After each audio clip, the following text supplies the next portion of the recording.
A service of KIBMradio.com, the Internet's home for an all old-time radio.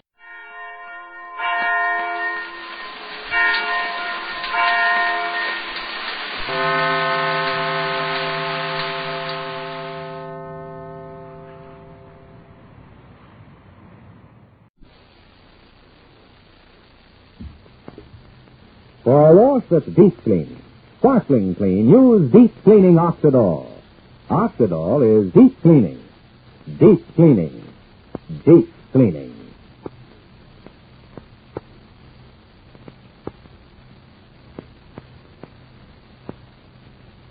Oxidol's own Ma Perkins.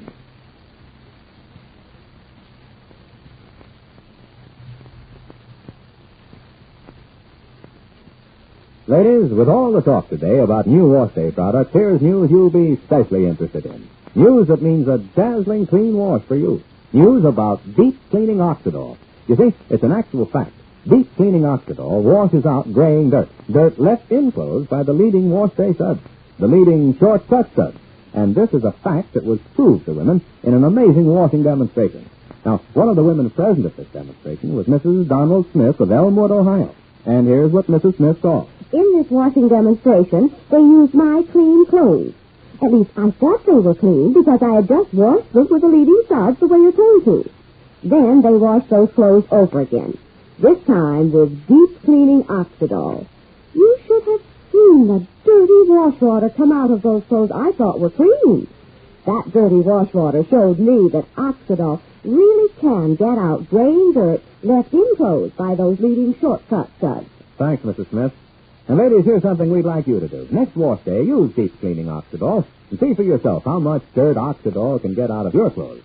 And then, most important of all, look at the clothes themselves. When you use deep cleaning Oxidol, your clothes look white and bright. And your clothes feel soft and fluffy. Your clothes smell sweet, too. Yes, your clothes look clean, feel clean, smell clean, because they are clean with deep cleaning Oxidol. Yep, deep cleaning Oxidol is truly safe. Deep clean clothes stay brighter, new looking longer. So to get your clothes deep clean, sparkling clean, use deep cleaning Oxidol. Oxidol is deep cleaning. Deep cleaning. Deep cleaning. Ask your dealer for Oxidol today.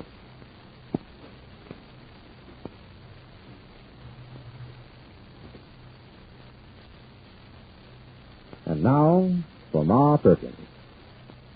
Well, we're wondering if a romance is lying ahead for Ma's beloved daughter, Fay.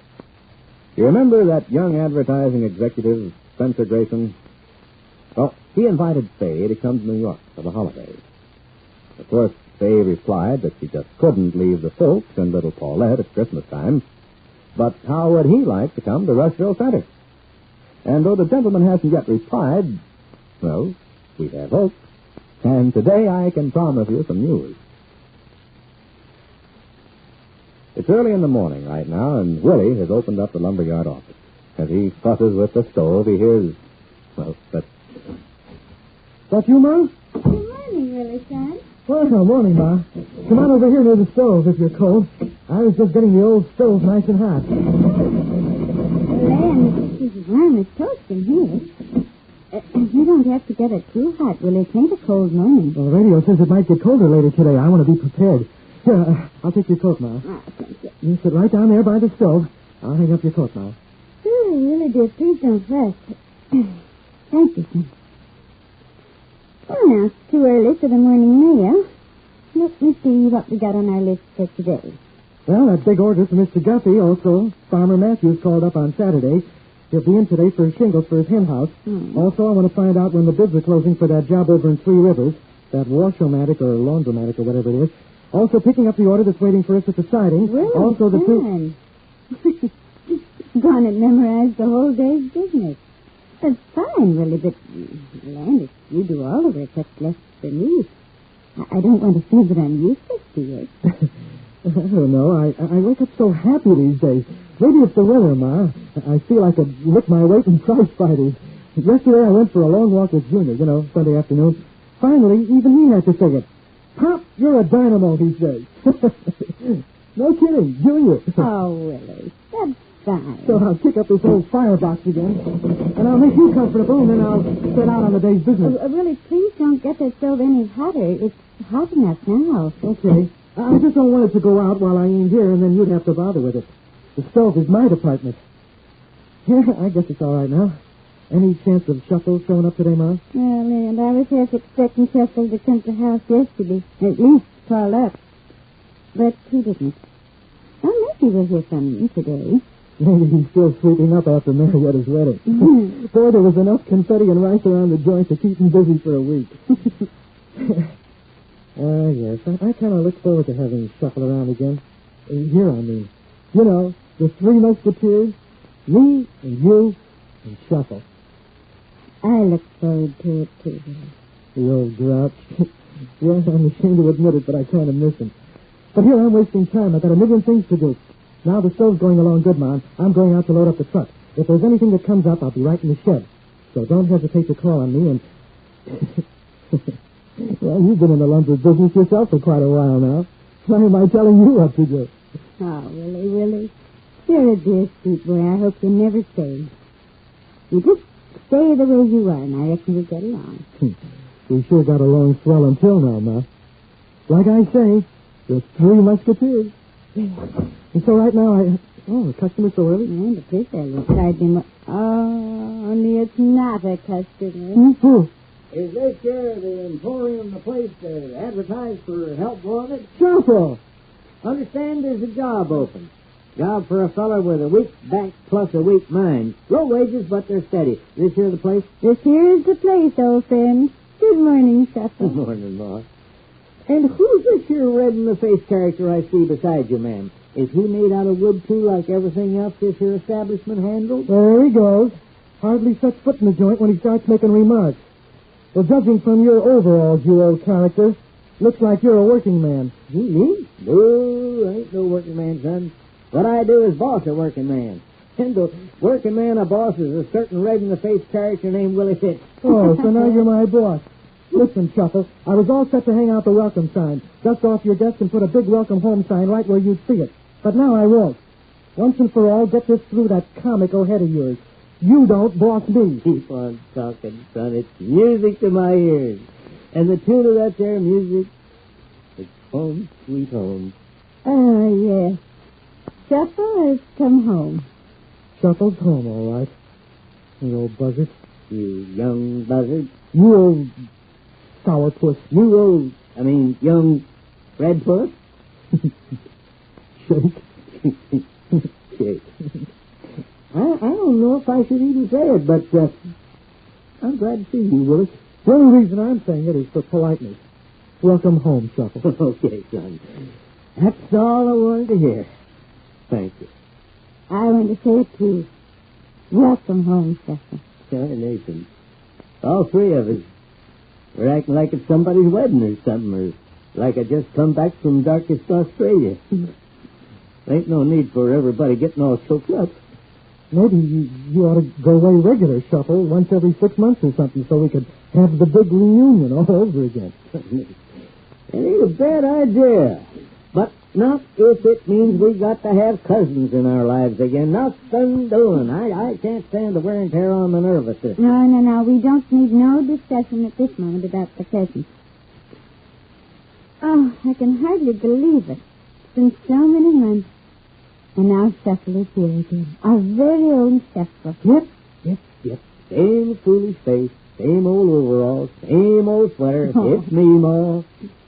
Darn, I better take this sweater off. I'm roasting in here. Sweet Jerusalem, look at that stove. It's red like a tomato. Yes, Red, it's growing very nicely. You have some complaints? Did you load up that stove, Willie? No, you ought to know better. You set the roof on fire.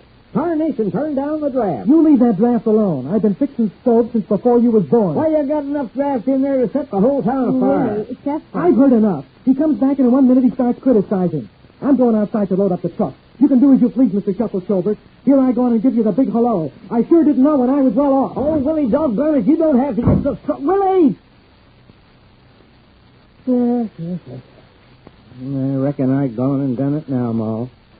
Why do I have to pick on the boy when I know he gets so mad? Oh, I don't believe he's really mad, Chuckle. No more than you was really picking on him. After a minute, you can go out and make up with him. Yes, Ma, I'll do that. Tarnation is one thing in this world which never changes. Our Willie Fitz. He still gets all full up, ready to bust. Not same like always. Just before you got here, Cecil, he was telling me how glad he'd be when you come back. Yeah, me and Willie understand each other, Ma. We have got lots of barking for each other, but there ain't no teeth in our barking. Nation, let me look around. Here I am. Home again. You got to bring me up to date on everything, Ma. Every blessed thing. Financial and receivable and personal and everything. Well, Cecil, when you put it that way, there's still a little to say. There ain't nothing really new. I suppose you heard how Phil got invited to New York for the holidays. Or at least he decided against it. Oh, yes, yeah, I did hear, Ma. You mean Mr. Spencer Grayson? Mm-hmm. Anything new on that subject, or how did he answer her answer? Oh, there ain't been time for another letter, Cecil. If they didn't act until Wednesday, I believe it was. And Mr. Grayson ain't answered yet. I'll get it, Ma. Excuse me. Should I, Ma? You go right ahead, Cecil. Seeing as how you're a member of the firm again? Okay, well. Perkins Lumberyard, Shuffle Silverback on the job again. We aim to please. May we help you? Shuffle? Well, hello. Welcome home. Did it say? Why, say, good morning. Yep. I'm back here again. For better or for worse. How you, Faye? Well, I think I'm just fine, Shuffle. Is Ma there? I wanted to tell Ma about a long-distance phone call I just received. Oh? A phone call from New York. Yeah. It looks as if I have a boyfriend.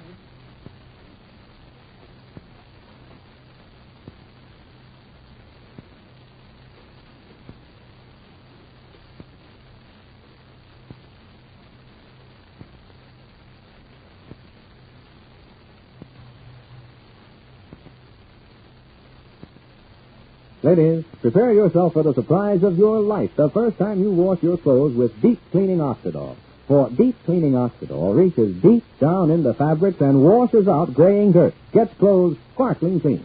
Now you can see clothes washed with Oxidol are dazzling white and bright.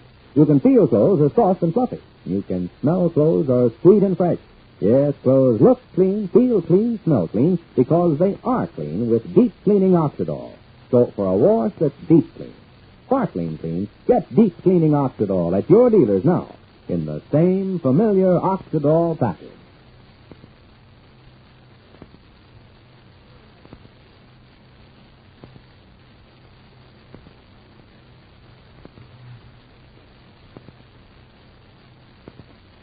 It looks as if I have a boyfriend, says Faye. Did she mean that Spencer Grayson is coming to see her? Well, that's what we learn tomorrow. But now this is Charlie Warren inviting you to listen again tomorrow, same time, same station, to Oxidol's own Ma Perkins, presented by the Procter & Gamble Company. For a wash that's deep clean, sparkling clean, use deep cleaning Oxidol. Oxidol is deep cleaning. Deep cleaning. Deep cleaning.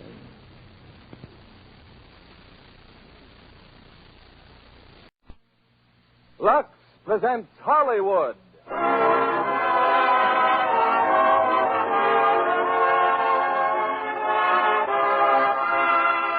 Lever Brothers Company, the makers of Lux Toilet Soap, bring you the Lux Radio Theater, starring James Stewart, Donna Reed, and Victor Moore in It's a Wonderful Life. Ladies and gentlemen, your producer, Mr. William Keeley. Greetings from Hollywood, ladies and gentlemen. Tonight we bring you one of the season's most inspiring hits, a Liberty Films production that's been nominated for the highest screen award. Yes, It's a Wonderful Life. And we present it now with its original fine stars Jimmy Stewart and Donna Reed. Jimmy in the role which won him a nomination for the best performance of the year. Also in our cast is starred that fine comedian, Victor Moore. It's a Wonderful Life is the drama of a typical American. Might be you, it might be me. He dreams of glory, he lives in hope, he loves and doubts, and only Providence puts a final value on his service to humanity. Our story starts before the war, when life was normal. Shortages were generally unknown, and simple luxuries like Lux soap were abundant. I won't say that's the only reason people said it's a wonderful life, but I do know from the thousands of letters in our files that most of them said it's a wonderful soap. And they keep right on saying it day after day. In fact, the popularity of Lux soap is what makes it possible to present such entertainment as Frank Capra's great production, It's a Wonderful Life, starring Jimmy Stewart as George, Donna Reed as Mary Hatch, and Victor Moore as Clarence.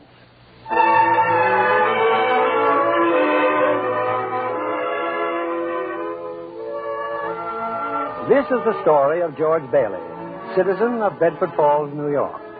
George Bailey, who more than anything under the sun wanted to see the world. The wonderful, exciting world that lay somewhere beyond the limits of his hometown. Oddly enough, this story does not begin in Bedford Falls. In fact, it doesn't begin anywhere in the world.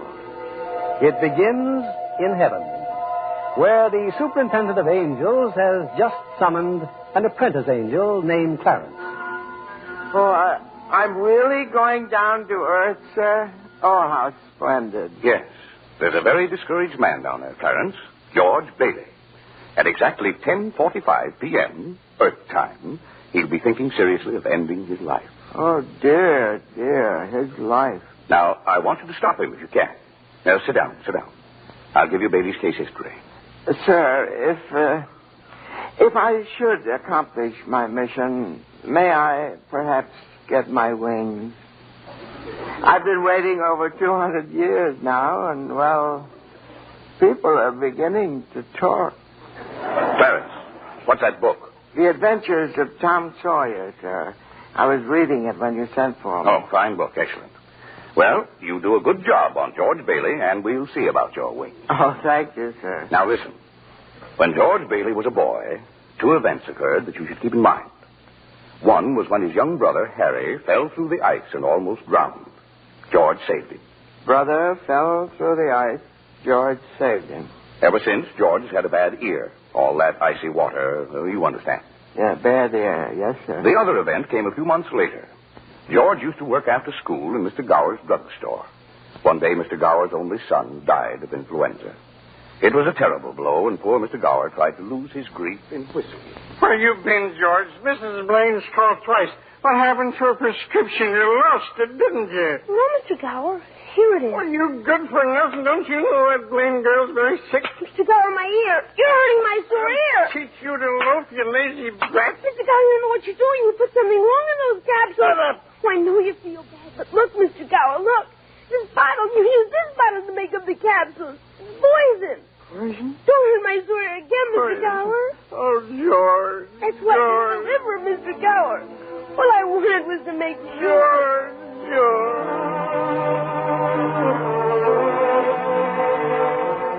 Well, Clarence, that was George Bailey as a boy. When he grew up, he wanted to go to college, but there just wasn't the money. So he worked 4 years in the Building and Loan Association. Building and Loan Association? Oh, I forgot to tell you. George's father was in the building and loan business. He and George's uncle, Billy. High ideals and low bank accounts. Anyway, George worked for his father and saved enough to see him through the university. That summer, though, he was going to Europe. Got a job on a cattle boat. Do a little traveling before college. Boy, it's hard to realize it. My last night in the Bailey boarding house. We're sure going to miss you, George. Oh, I'm going to miss you, too, Pop. Hey, what's the matter? You look tired. Oh, I had another tussle with old Henry Potter today. I thought when you put him on the board of directors, he'd ease up. So did I. I just can't understand a man like Mr. Potter. He can't begin to spend all the money he has. I guess Potter owns about everything he wants in Bedford Falls except our building and loan.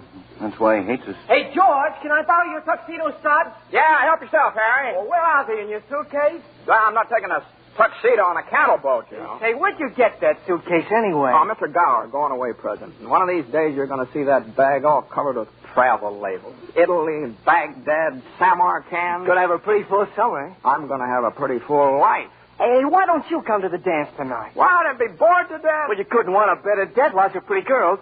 Hey, I got to hurry. I wish we could send Harry to college with you, George. No, we've got that all figured out now, Pop. He'll take over my job at the building and loan, work 4 years like I did, and then he'll go. Oh, he's pretty young for that job. Well, no younger than I was. Maybe you were born older, George. Huh? George, when you get out of college, I don't suppose you'd come back to the building and loan. Oh, no, Pop, I just couldn't. I couldn't face being cooped up the rest of my life in a shabby little office. I'm sorry, Pop. Now, I didn't mean that, but it's just this business of nickels and dimes. I'd go crazy. I want to do something big, something important. In a small way, we are doing something important, George. In that shabby little office, we help people figure out how they can own their own home. I know, Pop. I just wish I felt that I just feel like if I didn't get away, I'd bust. You're right, boy. You get yourself an education, then get out of here. Oh, Pop, you want a shock? I think you're a pretty great guy. Well, thanks, George. I'm glad to hear it. Look, why don't you go on over to Harry's dance? You'd have a good time. Well, I don't know. Maybe it will drop in. Yeah, maybe it will at that. So, George Bailey went to a dance. Is that important, Joseph? Why, it was at the dance he met Mary Hatch. Oh. And 3 hours later, he was walking her home. George and Mary were feeling pretty good, Clarence. As a matter of fact, wonderful. Buffalo girl, can't you come out tonight? Can't you come out tonight? Can't you come out tonight? Buffalo girl, can't you come out tonight? And dance by the light of the moon. Hot dog, oh boy, just like an organ. At least. Hey, you know something? If it wasn't me talking, I'd say you were the prettiest girl in town. Well, why don't you say it? Well, I don't know. Maybe I will. Hey, how old are you anyway? 18. 18? Too young or too old? No, it's just right. It sort of fits you. Hey, look where we are. Oh, the old Granville house. Yeah, I got to throw a rock. Oh, no, don't. I love that old house. Well, no, don't you know about deserted houses? You make a wish and then throw a rock. George, but it was such a lovely old place. I wish I lived there. In there? I wouldn't live in it as a ghost. Now, what? What's this? Here we go. How about it, huh? Pretty good shot, huh? Broke a window, huh? What'd you wish, George? Oh, I don't know. Not just one wish, a whole hatful. Mary, I'm shaking the dust of this crummy little town off my feet, and I'm going to see the world. Italy, Greece, the Parthenon, the Colosseum. And then I'm coming back here and go to college and see what they know. And then I'm going to build things. I'm going to build airfields and skyscrapers 100 stories high and bridges a mile long. And then I'm going to... Hey, Mary. What is it you want? What do you want, huh? You want the moon? All you got to do is just say the word now. Okay. The moon, I'll take it. Then what? Then what? Well, then you could swallow it. And it'd dissolve like an aspirin, you know. And the moonbeams would shoot out of your fingers and the ends of your hair. And you think I'm talking too much? Yes, why don't you kiss her instead of talking her to death? How's that? Youth is wasted on the wrong people. Why? Hey, just a minute, mister. Hey, you come back here. I'll show you some kissing if you want it. George! Hey, Uncle Billy, look here. I'm going to kiss Mary. What? George, get in the car quick. Your father's had a stroke. What? George, get in, hurry.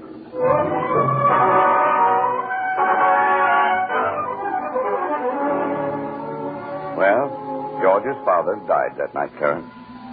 So, of course, George couldn't go to Europe. But that fall, just as he was ready to leave for college, the directors of the building and loan had a meeting. They were going to appoint a successor to Mr. What was that you said, Mr. Potter? I said as long as Peter Bailey's dead, let's dissolve the building and loan. We don't need it. Now, wait a minute. Oh, you wait a minute. Peter Bailey was not a businessman. Ideals without common sense can ruin a town. What do we get? A discontented, lazy rabble instead of a thrifty working class. All right, Mr. Potter. Oh, I meant no disrespect, George, but... Oh, wait a minute there. Why my father ever started this cheap penny-ante building and loan, I'll never know. But just remember this, Mr. Potter, this rabble you're talking about, they do most of the working and the paying and living and dying in this community. Well, is it too much to have them work and pay and live and die in a couple of decent rooms and a bath? Anyway, my father didn't think so. People were human beings to him. But to you, a warped, frustrated old man, they're cattle.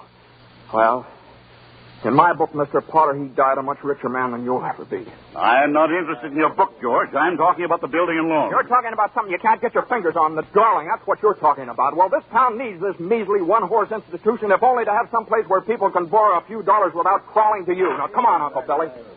What happened, George? Yeah, all we heard was a lot of yelling. Boy, oh, boy, you should have heard George. Yeah, they're in there voting us out of business. Well, who cares? I can get another job. I'm only 41. 45. Will you get out of here, George? You missed your boat trip. Do you want to miss college, too? George, we've just voted Potter down. We're still in business. Whoopee! We're still in business. We're still in business. But there's one condition, George. They've appointed you to take your father's place. Appoint me, but I'm going to college. Look, this is my last chance. Uncle Billy's your man. George, you've got to take it. They'll vote with Potter otherwise. They said so. They even...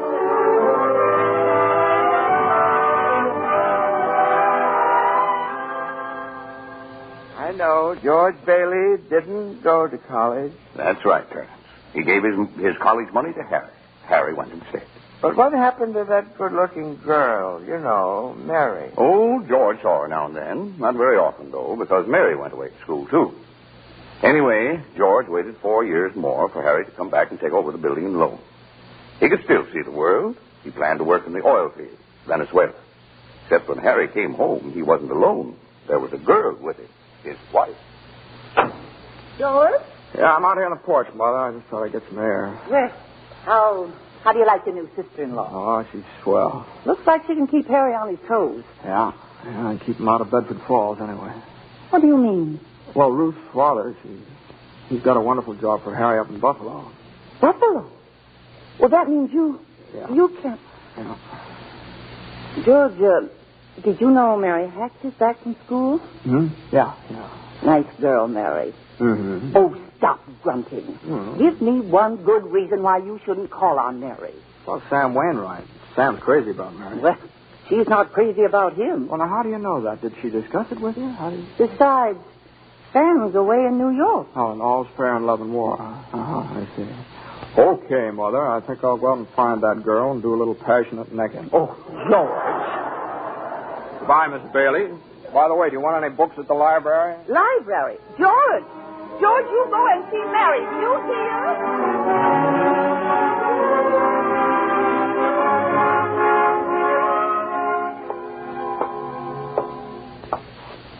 George, is that you out there? Hello, Mary. Well, are you coming in? I just happened to be passing by here. Oh, I thought you were picketing. Have you made up your mind?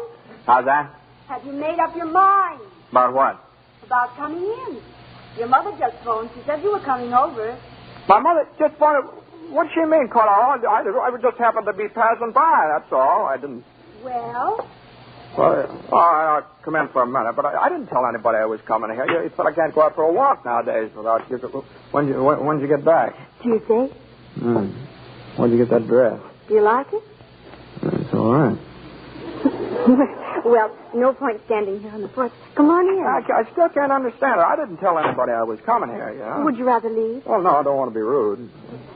Sit down for a while. It's nice about your brother and Ruth, isn't it? Yeah. That's all right. Don't you like her? Well, of course I like her. She's a peach.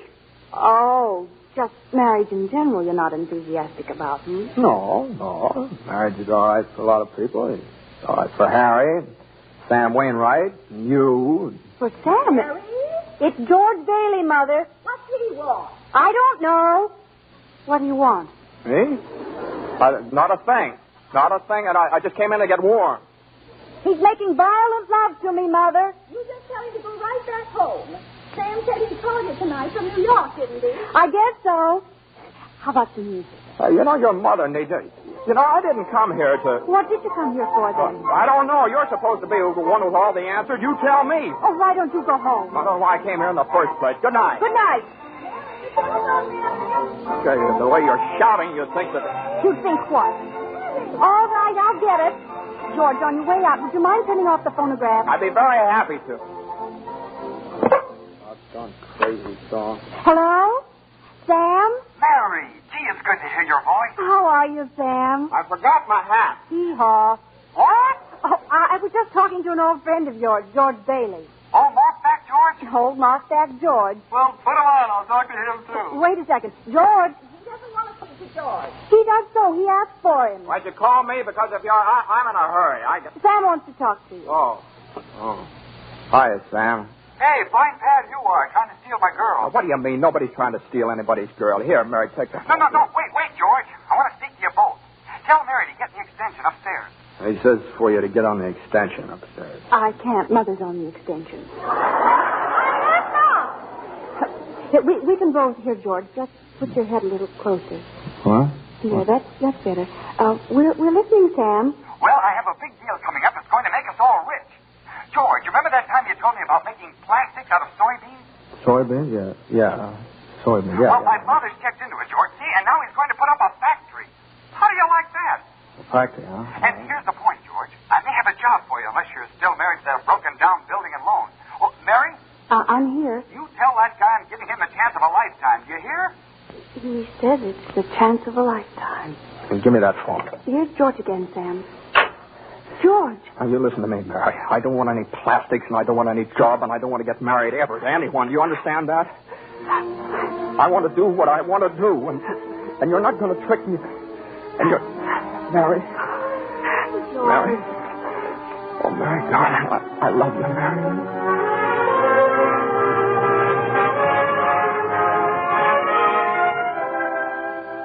Well. So George Bailey and Mary Hatch were... Yes, George and Mary were married. And they started off on their honeymoon in Ernie Bishop's taxi cab. Hey, where were you two going on this here now honeymoon? We're going to shoot the works, Ernie. A whole week in New York, a whole week in Bermuda, the highest hotel, the oldest champagne, the hottest music, and the prettiest wife. So you're finally getting out of bed for falls, huh? Then what? Then what, honey? After that, who cares? That does it. Hey, you know, Mrs. Bailey, I haven't kissed you. Hey, George, there's something funny going on over there. Look over there at the back. It looks like a run. All right. Pull over a minute, will you, Ernie? George, let's not stop. Please, let's go straight to the No, wait a station. minute. I'd better see what it is. I'll be right back. George, please. George!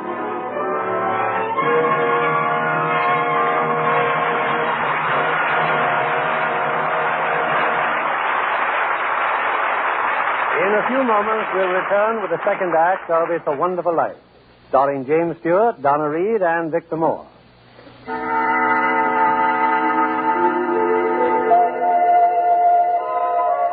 Well, we're back in heaven again, where the superintendent of angels is reviewing the case history of a mortal named George Bailey. Clarence, the apprentice angel, is very eager to depart on his mission to the earth. Poor George Bailey.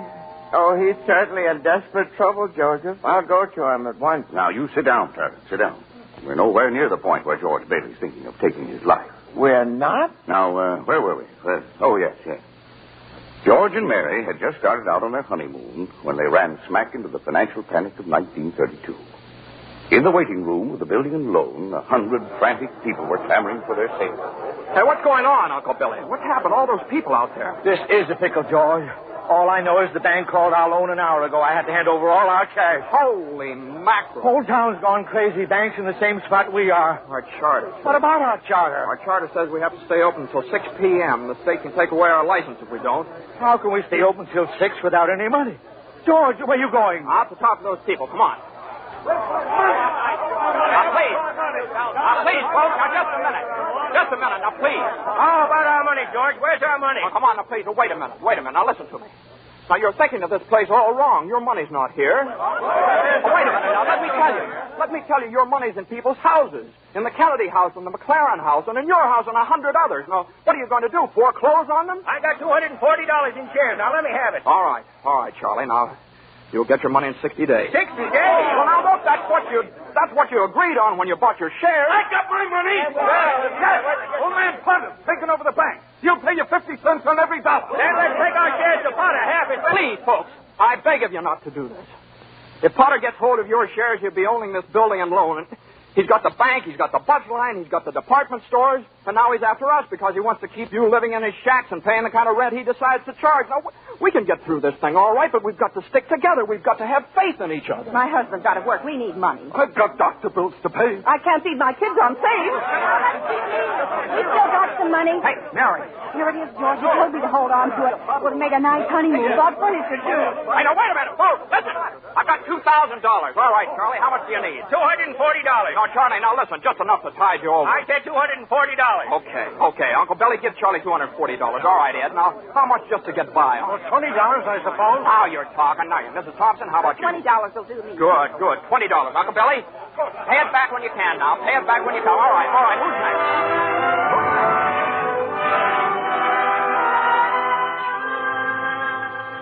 Look at the clock. Look. 5 seconds, 4 seconds, 3, 2, 1. 6 o'clock. We made it. Lock that door, Eustace. Quick.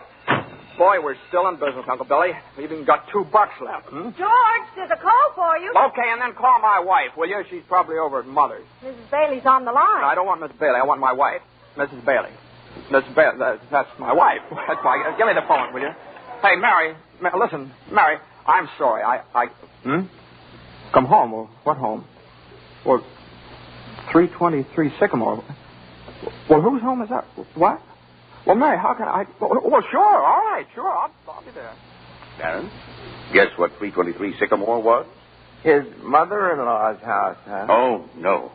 Number 323 Sycamore was the old Granville house, the one George threw rocks at and made wishes. Yes, sir, that's where they spent their honeymoon. That's where they started housekeeping. They were still living there 2 years later when old man Potter asked George to stop over at his office. Sit down, George. Sit down, do. Have a cigar? Well, thank you, sir. George, you're a young man, married, making, say, $40 a week at the building and lawn. 45. 45. Now, if you were some ordinary yokel, I'd say you were doing fine. But George Bailey is intelligent, ambitious. He hates the building and loan almost as much as I do. He's been dying to get out of town ever since he was born, but he's trapped. Trapped into frittering his life away playing nursemaid to a lot of garlic eaters. Do I paint a correct picture, George, or do I exaggerate? Well, what's your point, Mr. Potter? My point is that you're the only man in town who has licked me. George, I want to hire you. Manage my affairs. I'll start you off at $20,000 a year. $20,000 a year? Hey, you sure you're talking to me? I'm George Bailey. Don't you remember me? The building and loan, remember? Yes, George Bailey, whose ship has just come in, providing he has sense enough to climb aboard. Well, but what about the building and loan? Confound it, man. I'm offering you a 3-year contract at $20,000 a year. Is it a deal or isn't it? No. The answer is no, doggone it. If you offered me $1 million to stay around this town and play stooge to you, the answer would still be no. Now, let me alone. Don't bother.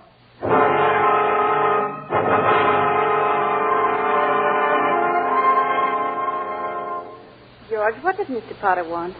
Oh, nothing. He just talk. Nothing. Oh, gee. Mary Hatch. Mary, why in the world did you ever marry a guy like me anyway? To keep from being an old maid. I was going to see the world. I was going to build things. I was going to give you the moon. What have I given you? Not even a new dress up for months. Gee whiz, I feel awful. So do I. Mornings especially. I could have married Sam Wainwright, anybody else in town. I didn't want to marry anybody else. I want my baby to look like you. No, you didn't even have a honeymoon, and I promised you that you what? My baby. You. Hey, Mary, you mean you're on the nest?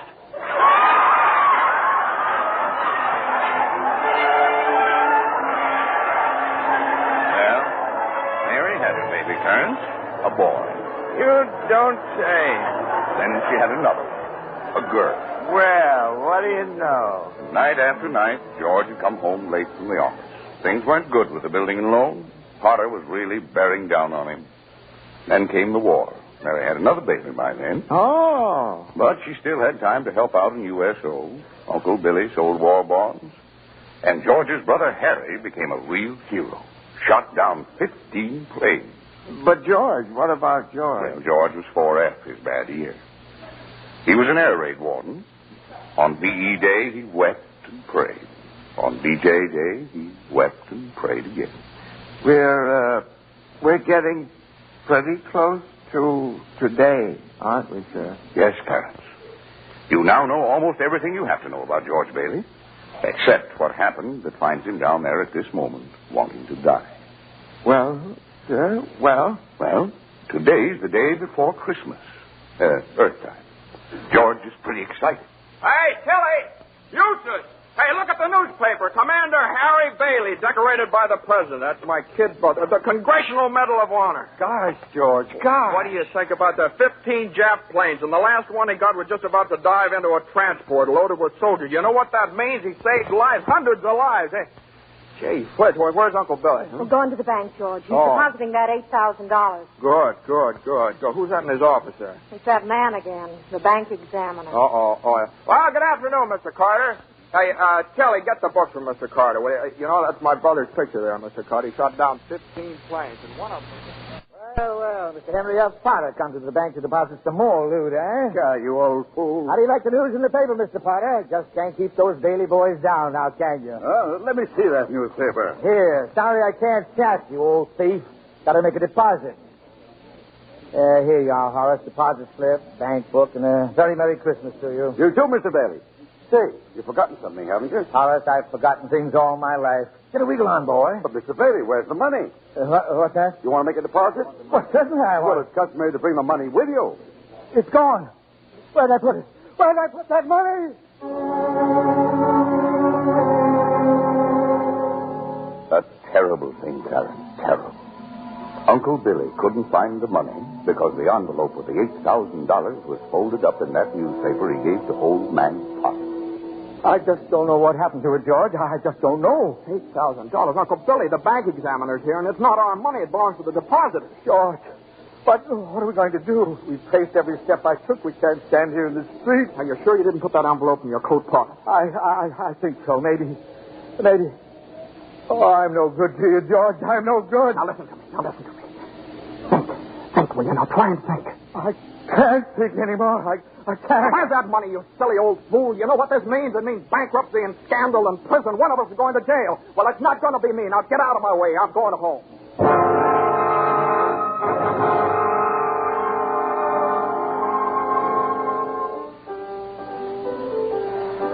George, dear, what's wrong? You haven't said a word since you came home. Oh, well, that banging on that piano. Does she have to just keep playing that same piece over and over and over and over again? What is it, dear? Another hectic day. Yeah, another red letter day for the baby. Dad, Lizzie's got a brand new car. You should see it. What's the matter with our car? Isn't it good enough for you? I'm sorry, Dad. Run upstairs, Kitty. See if Zuzu's all right. Okay, Mom. What do you mean? What, see if Zuzu's all right? What do you mean? Oh, she caught a little cold coming home from school. She didn't button up her coat. Well, what is it? What do you mean, just a cold? George, the doctor said it was nothing serious. Was the doctor here? Well, I thought he'd better look at her. This old drafty house. No wonder we don't all have pneumonia. Might as well be living in a refrigerator. Why do we have to live here in the first place and stay around this measly, crummy old town? George, what's happened? Everything's happened. You call this a happy family? Why do we have to have all these kids? Daddy, how do you spell Frankenstein? I don't know how, you smart. Ask your mother. Where are you going? Upstairs to see Zuzu. Hello? Oh, thank you, Mrs. Buck. I'm sure she'll be all right. Who's that? Zuzu's school teacher. What? Oh, yes, the doctor says she'll be fine tomorrow. Here, give me that phone. George, please. Mrs. Welsh? Well, this is Mr. Bailey. Say, what kind of a teacher are you anyway? What do you mean sending Zuzu home like that half naked? Do you realize you probably end up with pneumonia just because of your stupidity? You know, maybe my kids aren't the best dressed kids in town, but at least... Hello. Janie, will you stop playing that lousy piano? Cut it out. Stop it. George, for heaven's sake, what's wrong with you? I'm sorry. Janie, I'm sorry. Mary, I just got to get out of here.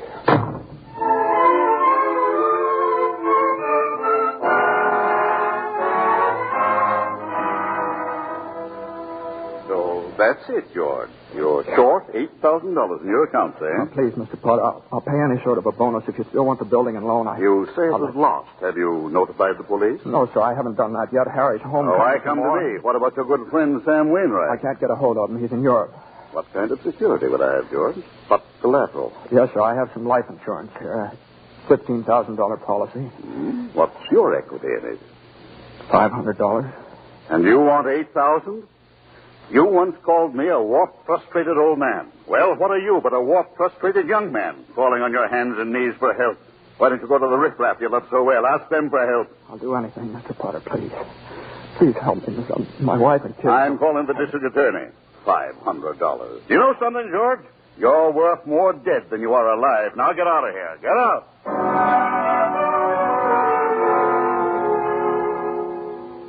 And all the time, Potter had the $8,000 in his desk drawer.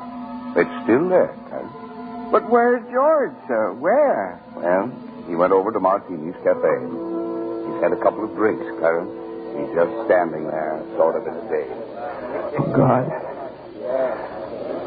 Oh, God, dear Father in heaven, I'm not a praying man, but if you're up there and you can hear me, please show me the way. I'm at the end of my rope. Show me the way, God. Mr. Bailey, you all right? Don't drink anymore, Mr. Bailey. Please, you don't feel good. Bailey. You say Bailey? Which Bailey? This gentleman is Mr. Bailey, George Bailey. George Bailey, huh? And the next time you talk to my wife like that, you'll get worse. It isn't enough these slaves teaching your stupid kids how to read and write. You got to follow You up. get out of here, Mr. Wells. You hit my best friend. Get out. All right. Mr. Bailey, you okay? Who's that? Mr. Wells, but don't worry. He don't come in this place no more. I'll get something for your face. It's bleeding. I'm all right. Please don't go away, Mr. Bailey. Please don't go away.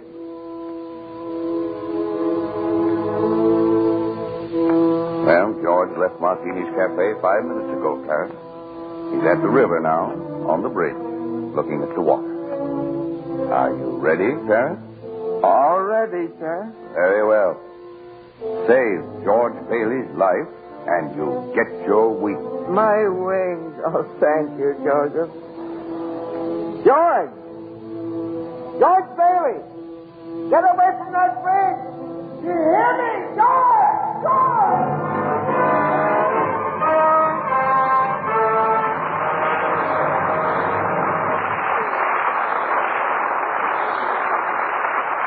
In just a moment, we'll bring you Act 3 of It's a Wonderful Life, starring Jimmy Stewart, Donna Reed, and Victor Moore.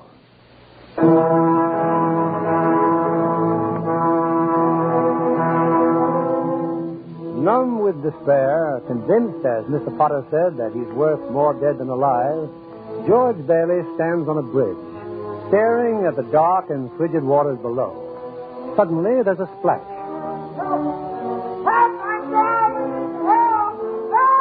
No, that's not George. It's Clarence, the apprentice angel.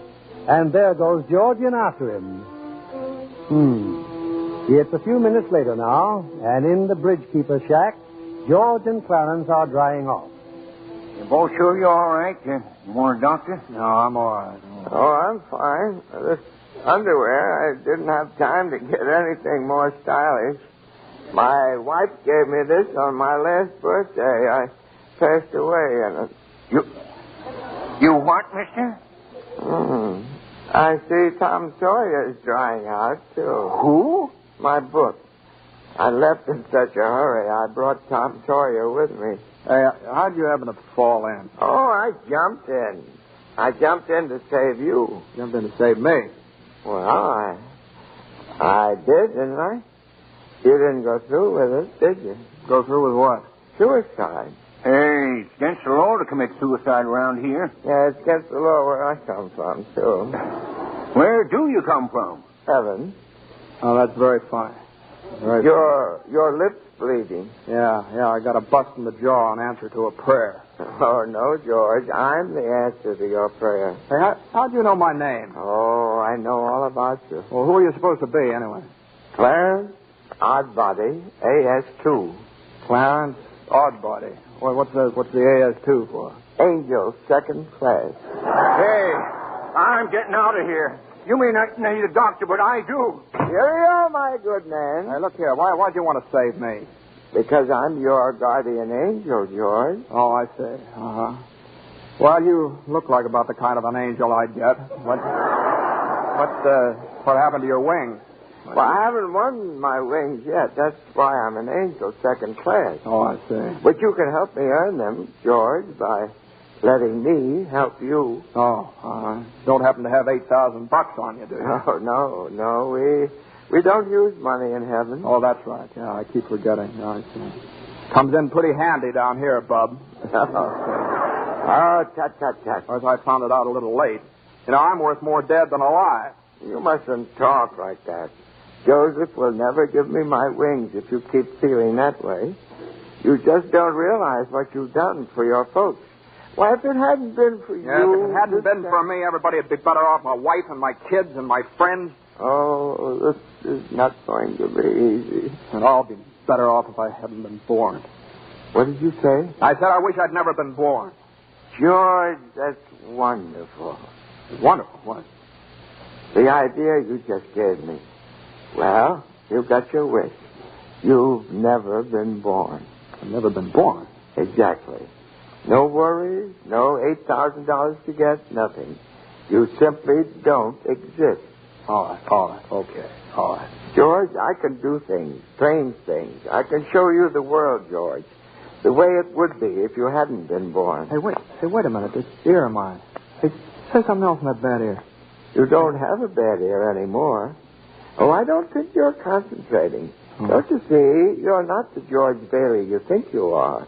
You're nobody. That's the doggone thing I ever saw, that ear. Your lips stopped bleeding, too. Yeah. Hey, what's happening around here? What is this, anyway? I need a drink. That's what I need. What about you, Angel? You want a drink? Well, I don't quite know. Come on. We'll go as soon as our clothes are dry. Clothes are dry, George. Hey, so they are. That's funny. Well, look, let's get dressed and we'll stroll over to Martini's and then... excuse me. I'll stroll. You fly. Yeah. Oh, no, I don't have my You don't wings. have your wings. Yeah, that's right. I forgot that again. A couple of drinks and we'll both fly.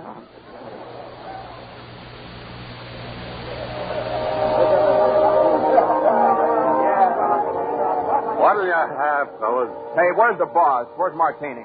Look, wise guy, I'm the boss, see? Okay, well, double scotch, quick, will you? What's yours?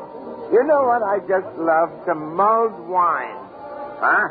Heavy on the cinnamon and light on the cloves. Off with you, my lad, and lively now. Now, cut it out. Oh, come on, just give him the same as I ordered. He's okay. 2 double scotch.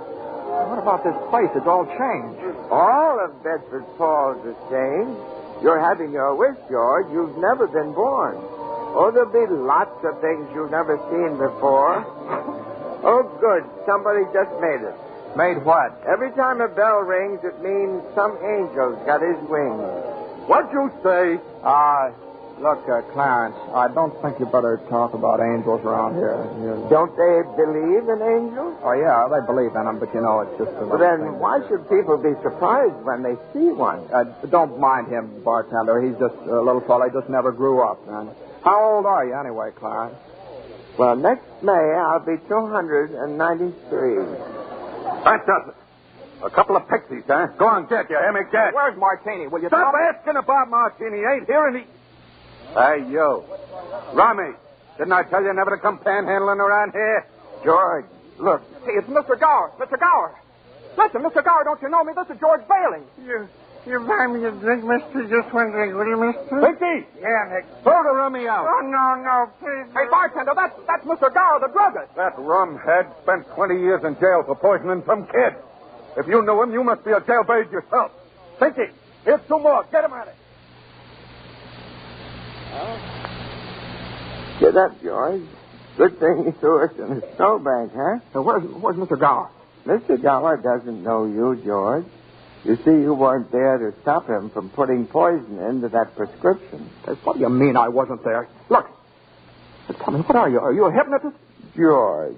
Look, well, why am I seeing all these strange things here? Don't you understand? It's because you were not born. Well, if I wasn't born, then who am I? Nobody. You have no identity. Oh, what do you mean I have no identity? No papers, no driver's license, no 4F card, no insurance policy. Zuzu's bell. What? Zuzu's bell. I bought my little girl a bell to hang on the Christmas tree, and I forgot to give it to her. I've got it. It's gone. It's gone too. Everything's gone. But you've been given a great gift, George.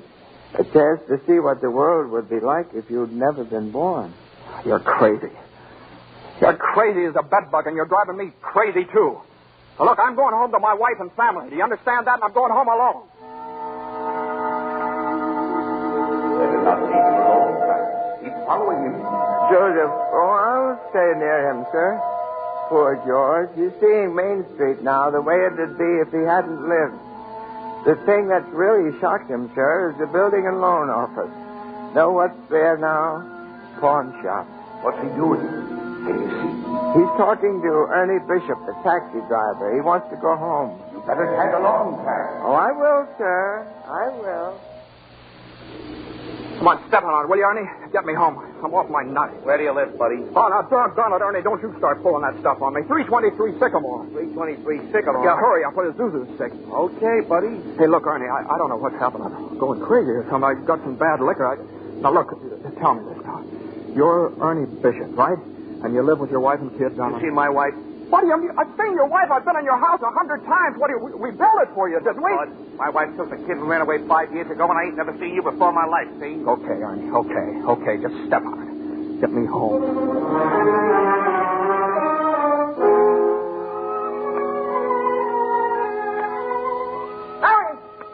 Mary, where are you? Jamie, Petey, Zuzu. Zuzu, where are you? This is just an old abandoned house, George.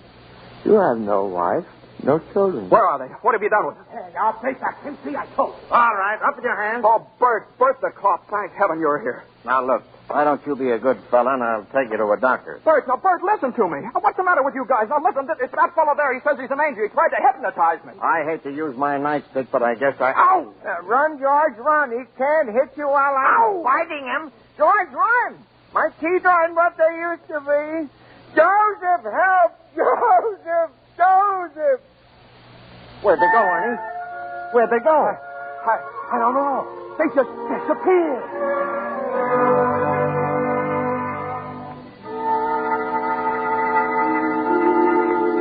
There. Oh, Joseph, I hope you don't mind my calling on you like I did. It was very irregular, Clarence. You're by yourself again. Where's George? He's at his mother's house, sir. Well, if George hasn't been born, he has no mother. Oh, he's being very stubborn, sir. He'll just have to find these things out for himself. But his mother, that's a terribly bitter blow to a man, his own mother not knowing. You mean I shouldn't have let him? I mean, you better find him right away. Oh, and stop fighting policemen, Clarence. I'm here again, George. My own mother didn't know me. If only Harry were here. My brother were only back from Washington. Your brother fell through the ice and was drowned at the age of 9. Well, that's a lie. He got the Congressional Medal of Honor. He saved the lives of every man on that transport. Every man on that transport died. Strange, isn't it? Each man's life touches so many other lives. Harry wasn't there to save them because you weren't there to save Harry. Don't you see, George? You really had a wonderful life.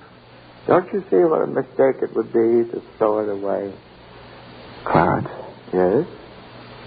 Where's Mary? Please, where's my wife? I'm not supposed to tell. Tell me where she is. You're not going to like it, George. Where is she? I'll choke it out of you if I have to. Where's my wife? The library. She works there. She's just about to lock up for the night. So George, come back. Oh, there must be some easier way for me to get my wings. Mary. I'm sorry, the library's closed. Mary, it's George. Don't you know me? No, I don't know you. Let me go. Mary, please, don't do this to me, Mary. Please, help me. Help me. Where are kids? Mary, I need you, Mary. Get please. away from me. Help! Help me, Mary. I'm George. Mary.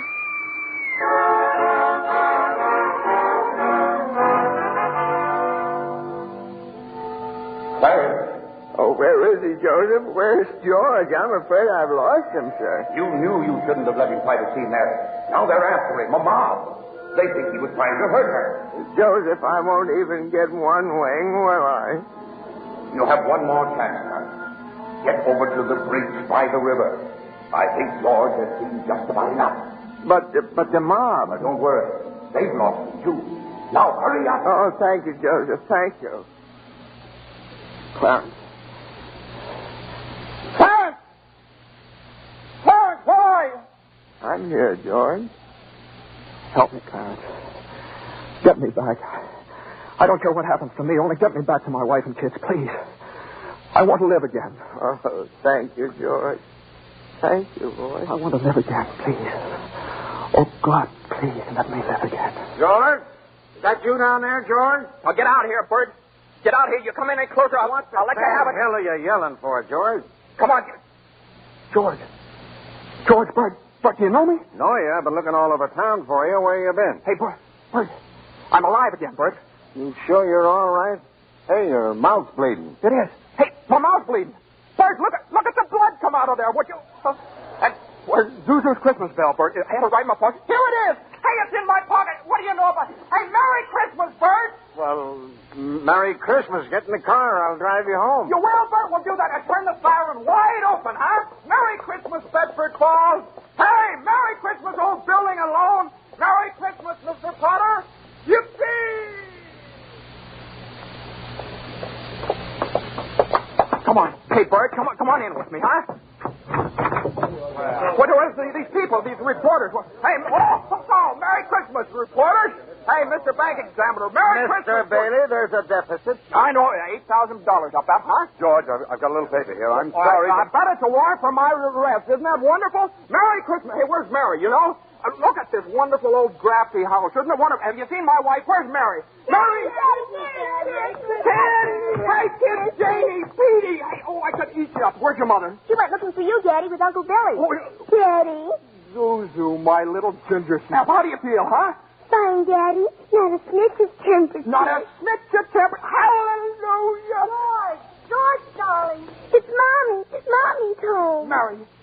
George, where have you been? Mary. Oh, Mary, now look, just let me touch you. Oh, you're real, Mary. Oh, you've no idea what happened to me. You've no idea what's happened either. They're on their way here. Who's on their way? Oh, the police department? The FBI, the National Guard? I'm alive again, Mary. Oh, listen, Mary, I'm alive again. Oh, yes, darling, yes. Now, close your eyes and come on down.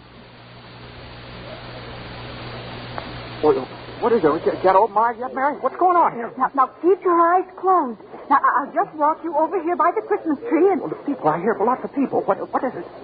Lots of people. Just 1 minute now. We're all ready, Uncle Billy. Come in, everybody. George, look! Just look! Uncle Billy! Money, George, a laundry basket filled with money. Money for you. Mary did it, George. Mary! I don't understand. What money? What... People heard you were in trouble, darling. These people, your friends, they've collected this money for you. The $8,000. Charlie. Hey, there's Martini. Mr. Gower. Hey, how are you, Mr. Gower?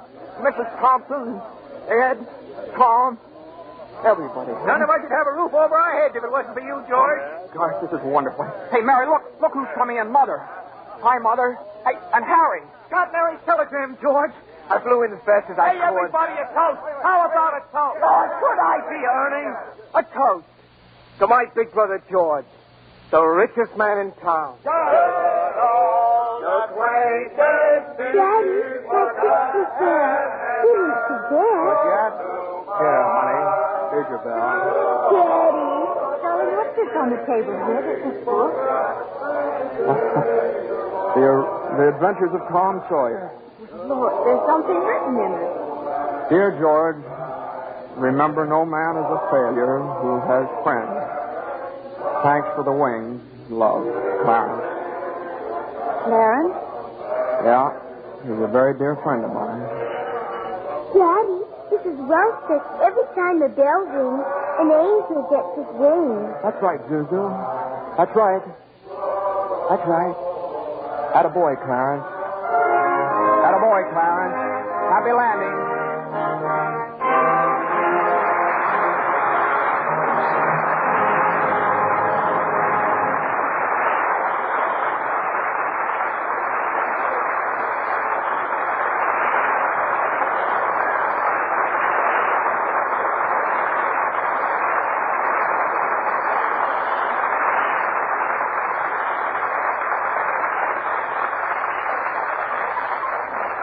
It's a wonderful life so long as we can have such fine performances as we enjoyed tonight.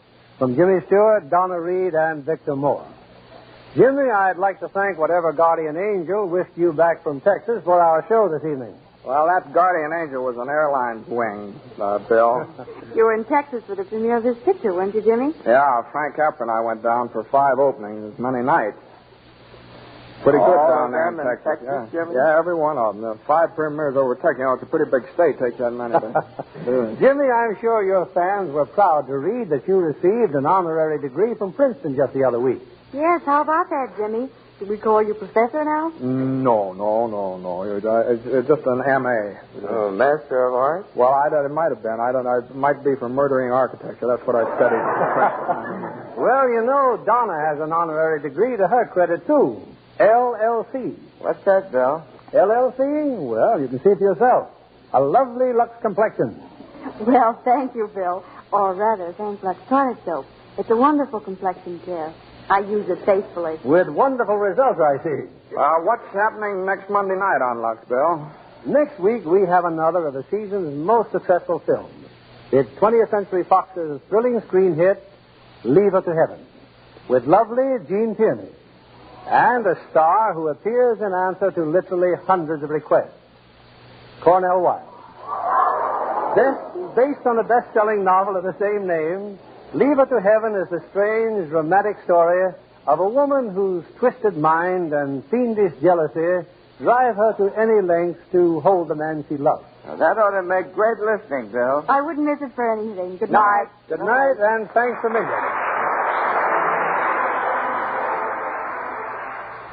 Program.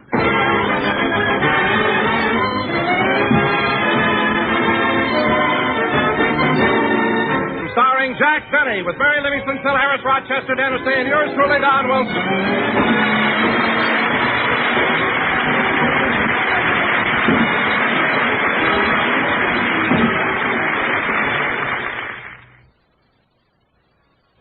And now, ladies and gentlemen, it gives me great pleasure to bring you the star of our show, a man who... Wait a minute, hold it. Don, who's this guy? What's going on here? Jack, I'm sorry, but when I read the introduction you wanted me to give you, I just had to go out and hire someone else to do it. You hired this fella? Ladies and gentlemen, it gives me a great pleasure to bring you the star of our show. Wait a minute, fella, wait a minute.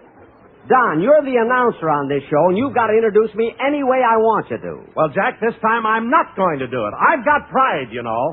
Pride? Ladies and gentlemen, it gives me great... shut up!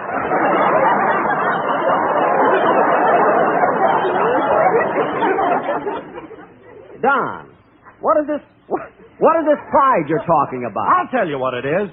Just because you played a violin duet with Isaac Stern on last week's television show, I'm not going to introduce you as a great concert violinist. You're not? Ladies and gentlemen... Hold it, will you, please? Hold it a minute. Hold it. Phil. Great concert violinist? Dad, you sound like somebody's been spiking your rosin.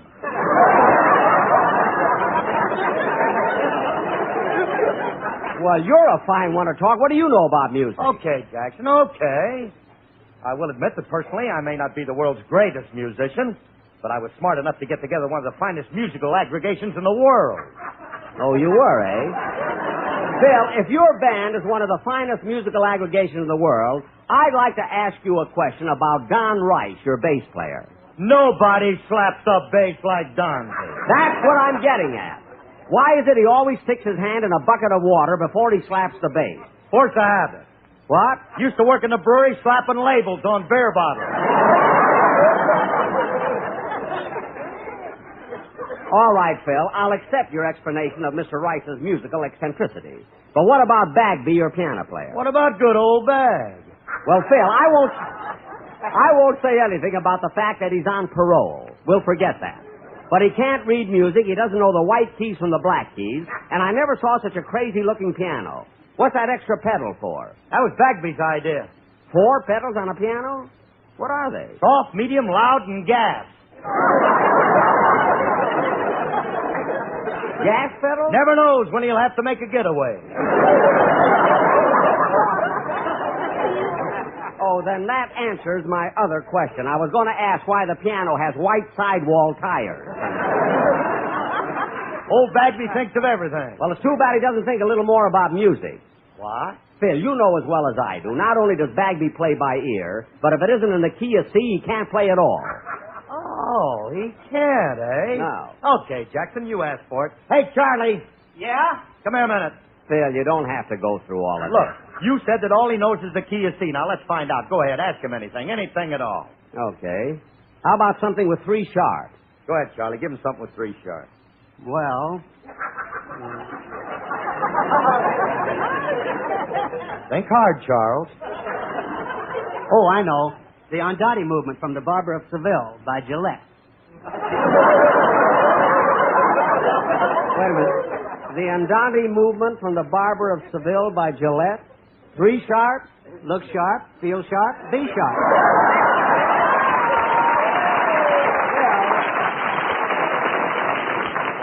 Phil, you can tell that corny Bagby to go now, will you? Yeah, okay. You better leave town. How do you like that? He drove the piano right out of the studio. I don't know why I get into these things.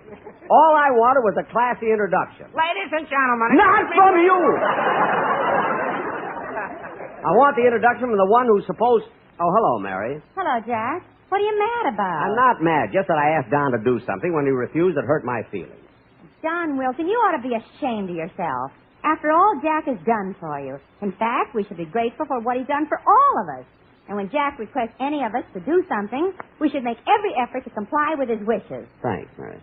I guess you're right, Mary. Okay, Jack, I'll do it. I'll introduce you as a great concert violinist. Ladies and gentlemen... Wait a minute. Mary. Jack, is that what you asked Don to do? Introduce you as a great concert violinist? Yes, that's all. That's all? You ought to slap your face.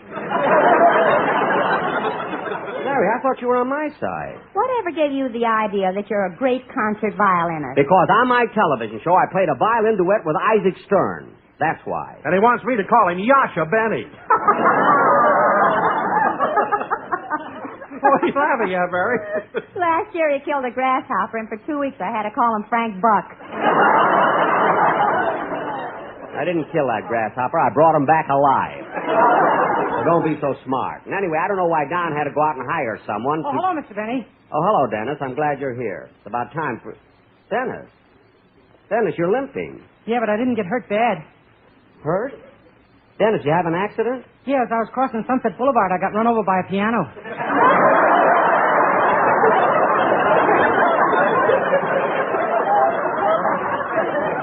Oh, for heaven's sake. That was Bagby. He got his piano from Madman Wurlitzer. Now, Dennis, I got to get this program started, so you better sing your song right now. I'm not going to sing until you pay off for my being on your television show. I can't do that until next week. Jack, why can't you give him the money now? Oh, he isn't going to pay me money. Mr. Benny said if I went on a television show, he'd do something for me that's a great honor. A great honor? Yeah, he's going to write in my name for president in the California primary.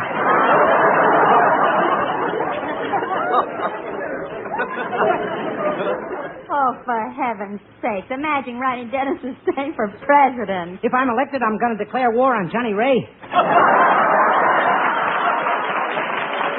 Dennis!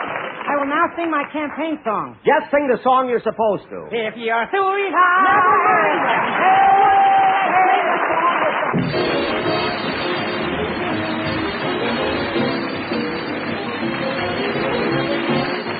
Jack will be back in just a moment, but first...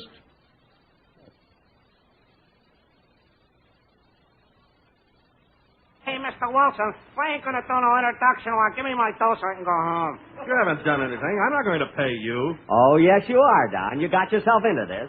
Now pay him and get him out of here. Oh, all right. How much do I owe you? $1.25. Okay, here you are. Thanks. So long. Wait a minute, fellow. Come back here. Yeah? You take a job as an announcer on a coast-to-coast program for $1.25? That's my price, $1.25.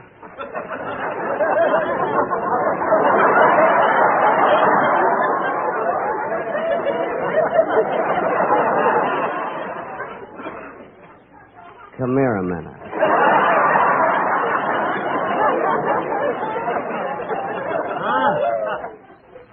$1.25 for an announcer. Read this, will you? Just try this. Yeah, oh, okay, sure. Caller Chuck Benny with my Livingstone, Calaras, Vodka, Satanasai, and yours truly, Floyd from Quetch.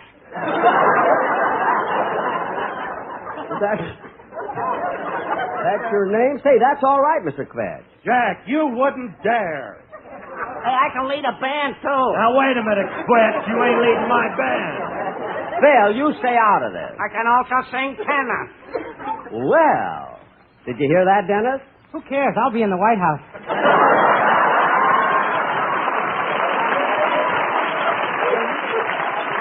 You're not going to be president, forget it. You stick around, Mr. Quetch, and I'll talk to you after we do our play. Jack, are we going to do a play? Yes, Mary. Tonight we're going to do our version of that great Universal International picture, Bend of the River. Oh, Jack, isn't that the picture that starred Jimmy Stewart? That's the one. It's a colorful epic of the days of the covered wagon as civilization moved westward into Oregon. So, Don, set the scene. Okay.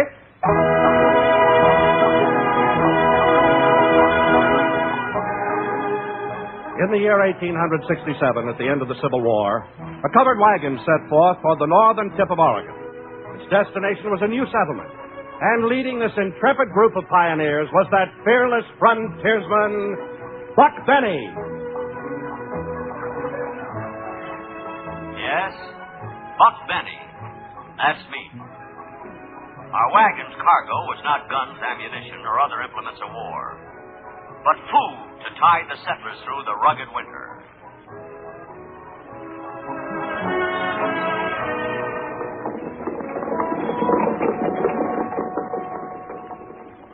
Say, Buck, What is it, Kate? we've been on the trail since sunup. Don't you think we ought to stop for the night? No, Kate, we got to keep going till we reach the next water hole. It's only about 2 miles, I reckon. Oh, Buck, let's stop here for the night. I said we're going to keep going. Well, can't the horse pull for a while? I'm tired. Well, all right. Hey, Dobbin, get out of that wagon. Sure gives you $1.25 worth.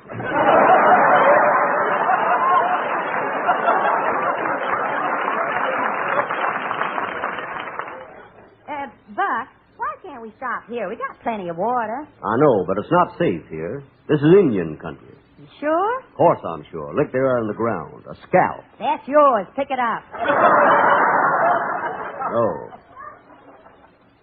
As we continued towards the hills, we saw signs of Indians everywhere.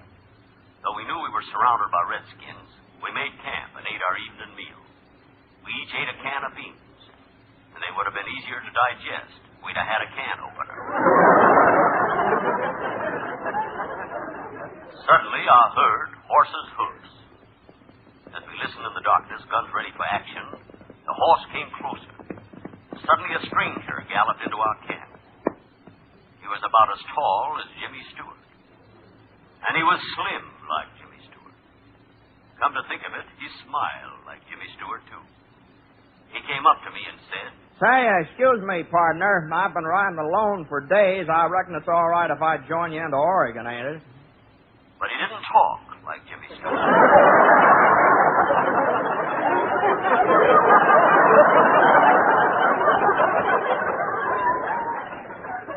I turned to him and said, What's your name, stranger? Jimmy Stewart.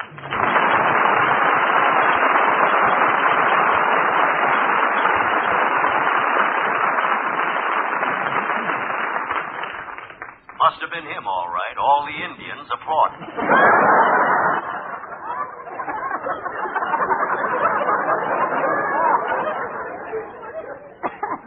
I invited Jimmy to join us, and he got off his horse. Well, he didn't exactly get off. He just straightened his legs, and the horse ran out from under him.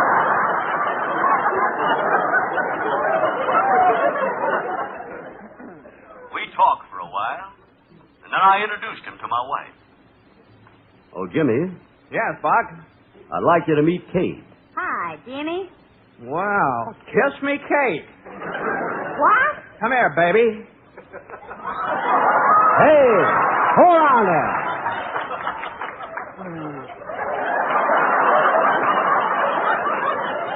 Got her dropping script.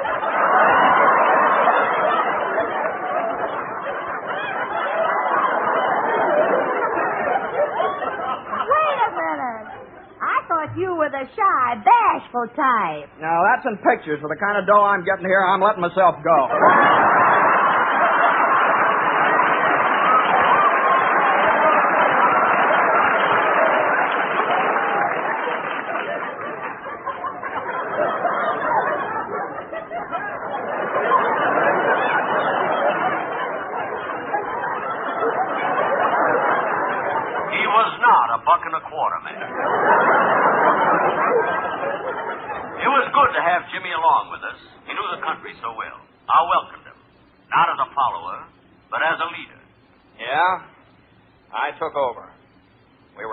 Supplies for the settlers. We had a sack of flour, Kate carried that. A case of canned vegetables, Buck carried that. And one bag full of milk. The cow was carrying that. The only thing we were short of was fresh meat. So one day Buck and I went hunting. Hey, quiet, Buck. Here, I hear something. Let's take a look. Okay. Hey. Say it's a bear. No, Jimmy. It's a buffalo. I thought it was a bear. But I took his word for it. It was a buffalo. I couldn't argue with a man who's been pinching nickels all his life. I'll get him. Found it and ran into the woods. Hey, wait a minute, Jimmy. We'll soon have meat. Well, what do you see? Quiet now. I'm taking aim at a raccoon. Now, don't shoot. It might be keep Auburn.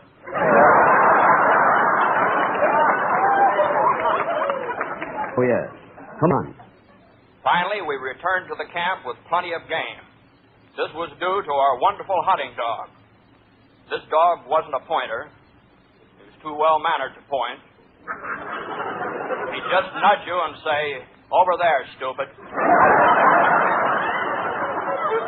We weren't in camp very long when all of a sudden...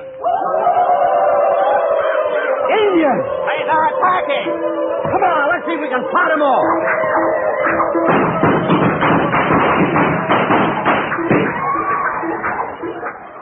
It's no use. We might as well give up. I ain't a-giving up. My name is Buck Benny, and I ain't afraid of man, beast, or grasshopper. But I know these Indians. Look, two of them are coming up to powwow with us. They sure look savage. How, Indians? How? What tribe you Indians from? Sioux tribe. Me, Big Chief Thunderstorm. Oh. And who you? He little white cloud that cried.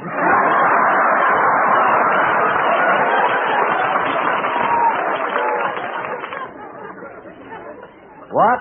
Having faith in all kinds of weather. We bound for Oregon. My name, Buck Benny. Let me speak to him, Buck.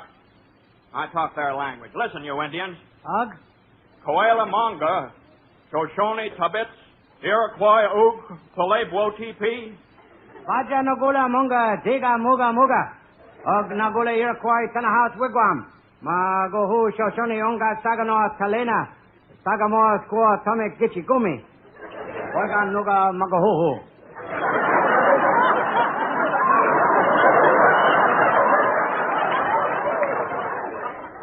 What did he say? He's running for president.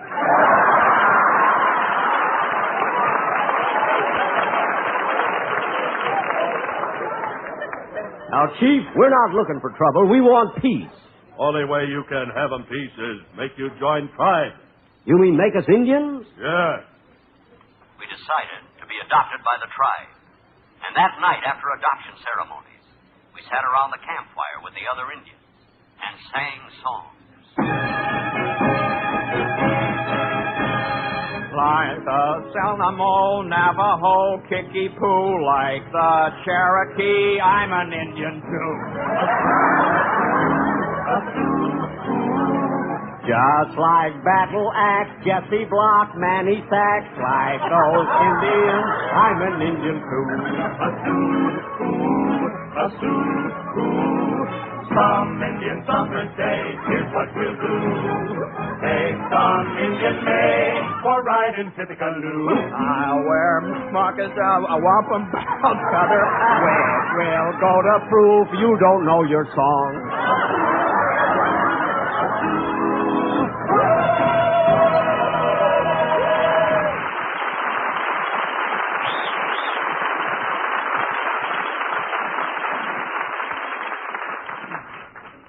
following day, we bid farewell to the Indians, and our wagon pushed on.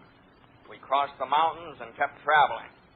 We weren't sure of where we were until one day, while on a vast open plain, another wagon crashed into us. It was then we knew we were in California. Happily, we continued northward. Get up. Well, we'll soon reach the end of the trip. Then we can have all... Someone's approaching on horseback. All right, now be careful. Get your guns. Don't waste ammunition. Don't shoot till you see the whites of his eyes. Whoa! Whoa, teetotaler. Hi, all strangers. I'm Curly Hair. No wonder we didn't see the whites of his eyes. Wait a minute, stranger. What can we do for you? I want to buy your food. I'm working with a bunch of miners. Gold miners? Yep, and we struck it rich.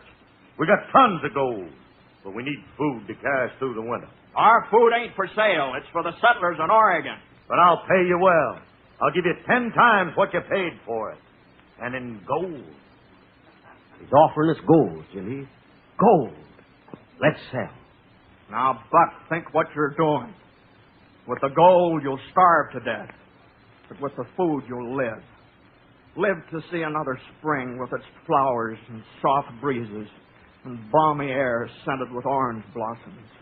Now, wouldn't you rather have all that than to die with the gold?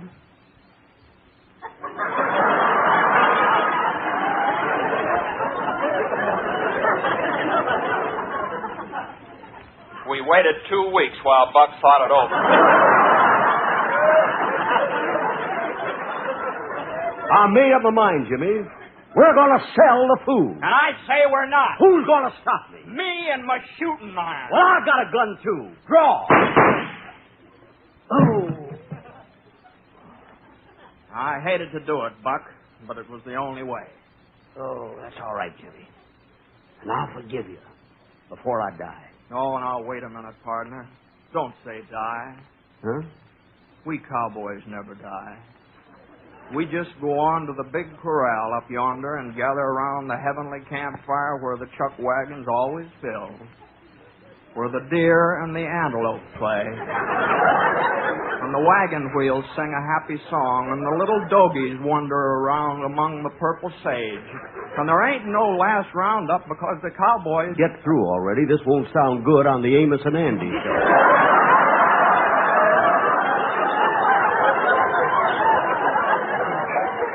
Oh. Goodbye, Jimmy. Goodbye, everybody.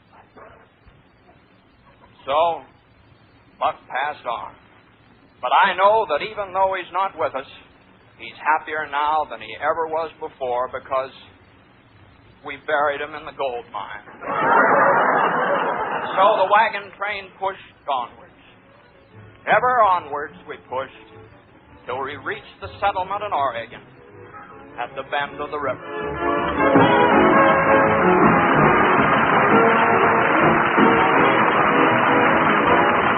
Jack will be back in just a moment, but first.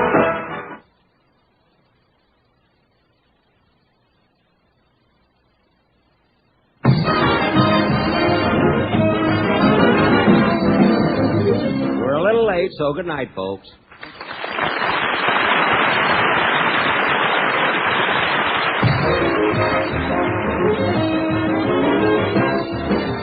The Jack Benny program is written by Sam Perrin, Milt Josephsberg, George Balzer, John Tackerberry, Al Gordon, Hal Goldman, and produced and transcribed by Hilliard Marks.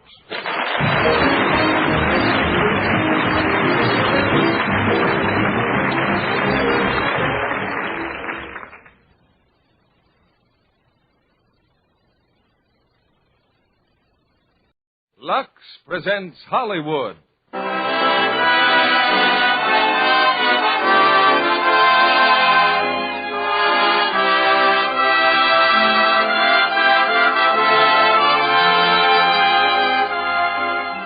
The Lux Radio Theater brings you James Stewart and Marcia Hunt in Made for Each Other.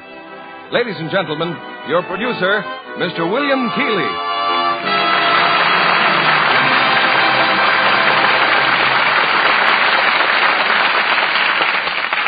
Greetings from Hollywood, ladies and gentlemen. Most stories of romance and marriage end with the phrase, and they lived happily ever after. Just how it's accomplished is left to one's imagination.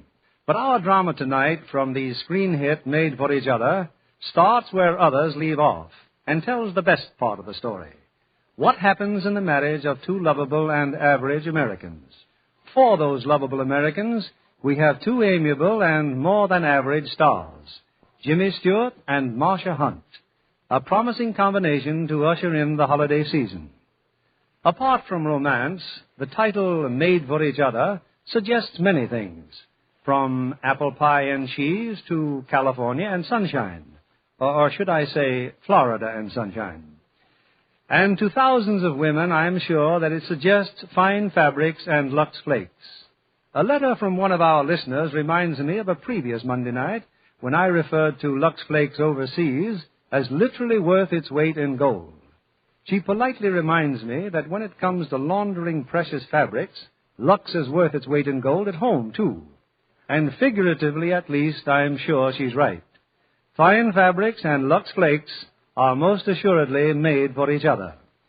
Here's the first act of our play, starring Jimmy Stewart and Marcia Hunt as Johnny and Jane Mason.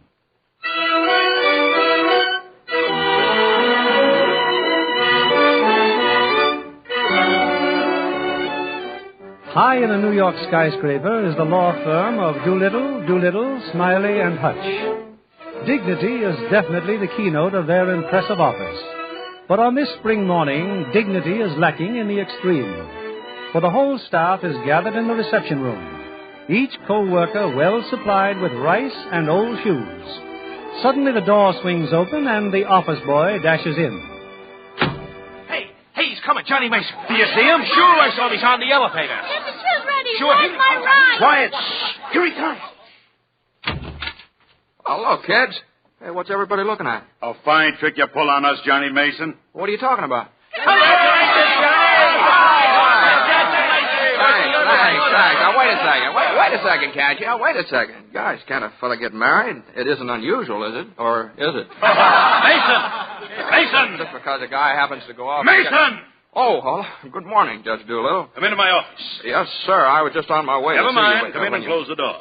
Yes, sir. What was all that racket out there? Well, they somehow found out that while I was up in You Boston... get the deposition in the case of Higgins against Higgins? Yes, sir. Here it is. Let me see it.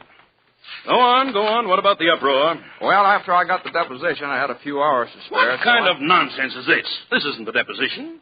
It isn't? No. It says to the party of the first part, I love you, signed party of the second part. Oh, that's the wrong paper. That's a note from Jane, my wife. Your wife? Now, that's what I'm trying to tell you. I got married. You got married? It all happened just as suddenly as that. I was walking on the common up in Boston, and she had a cinder in her eye. Oh, what? A cinder. A piece of, cinder. And she stopped, and I stopped, and that's when I took the cinder out of her eye. And that's when you married her? That's right. Oh, I got the deposition first. That took 2 days. I see.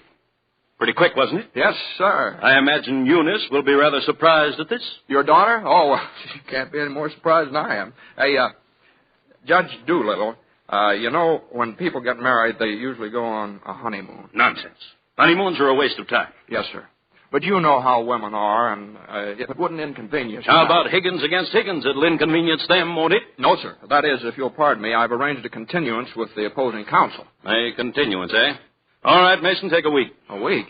Oh, well, I'm afraid I couldn't very well make it in a week. You see, we were going to Bermuda. 10 days, then. Well, we were sort of hoping for a month. A month? 4 weeks? Yes, sir. You see, Jane's waiting out in the car for me, and I told her we could probably stay down there for... Now, see here, Mason. Higgins against Higgins is much more important than Bermuda. You'll see all that's necessary in 10 days. It's a very small out. But, 10 days, Judge Doolittle. 10 days. Yes. Well, go on, Johnny. Go on. Oh, the boss was swell, Jane. I showed him your picture. Oh, you didn't? Yeah, Oh, Johnny. Yeah. He was marvelous. I couldn't congratulate me enough. Oh, then you didn't have any trouble about the month off. Oh, well, no. Not what you'd call trouble. The only thing is that... Go on. Well, didn't exactly get a month. Oh? Of course, if I'd insisted, Darling, how long did you get? Well, I compromised on 10 days. 10 days, Johnny. Yeah, but now I have it all planned, darling, and the boat takes 2 days to get there and 2 days to get back. That's a whole 6 days. A whole 6 days. I know, darling, but old Granite Pussy just doesn't believe in honeymoons. It's not bad, though, you know. After all, it'll help with my mother. What'll help with your mother? Well, we won't have to leave her for such a long time. Oh. When you phoned her this morning, what did she say? Oh, she was fine. You told her about me and getting married and all? Well, I sort of broke the ice, yeah. Johnny, how much ice did you break? Well, I told her that while I was up in Boston, I ran into several people. Didn't you tell her about me at all? Well, I kind of thought it'd be fun to surprise her, you know. Surprise? Johnny, I think you'd better see your mother by yourself. Oh, no, Jane, no. I should say not. I have the whole thing planned, move by move. Now, look. We'll start at the beginning. Now, I'll tell her that while I was walking on the common, I met you. And so, Mother, after I got the cinder out of Jane's eye, we walked along together. How interesting, I'm sure. Would you have some more tea, Miss... I didn't catch your last name. I don't think Johnny mentioned it. I will have some tea. Thank you. Yes, John. Go on, dear. And then we kept walking some more.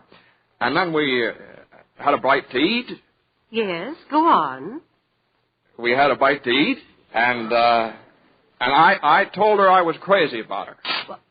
What did you say? We were just as surprised as you are, Mrs. Mason. Yeah, it was love right after the cinder came out. Oh, dear, you know, Miss... My name is Jane. Oh, yes, of course, Jane. John, so young and impulsive. Now, Mother, this is different. Jane, my dear, are you visiting relatives here? Well, yes and no. You see, I came down with Johnny. From Boston? Together? Last night? Oh, you see, Mother, we thought that since we were engaged... Engaged? But what did your family say about it? I have no family. I was going to night school, taking a course in journalism. She gave it up when she met me. I'm sort of a postgraduate course. My dear, if you have any opportunity for a career, by all means, follow it through. Oh, but don't you think marriage is a career in itself? Oh, indeed, but one shouldn't rush into it pell-mell. There are too many things to learn. Well, Jane will learn them after we're married. Don't worry, Mother. I hope and pray that day won't come for many years. Oh. You don't think we should get married? Emphatically not. Please understand, I have nothing against Jane. I'm sure she's a lovely girl. Mm-hmm. Well, I'm glad of that, Mother, because, you see, you know, when she asked you asked if she was visiting relatives, well, as a matter of fact, she's visiting one right now. Mother, We're married, Mrs. Mason. Oh, Mother, now, people get married sooner or later and go on honeymoons, and when we come back, we'll find a new apartment, and you can stay with us. Jane insists on it. And then we'll have a little family. A family? Oh. Johnny, she's fainted.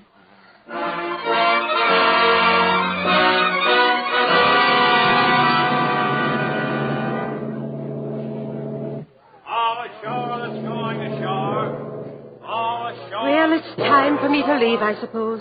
Guys, don't look so sad, Mother. We'll be home in 10 days. I know. Goodbye. Goodbye, Mrs. Mason. Don't let him have too many strawberries, and see that he wears a hat in the sun.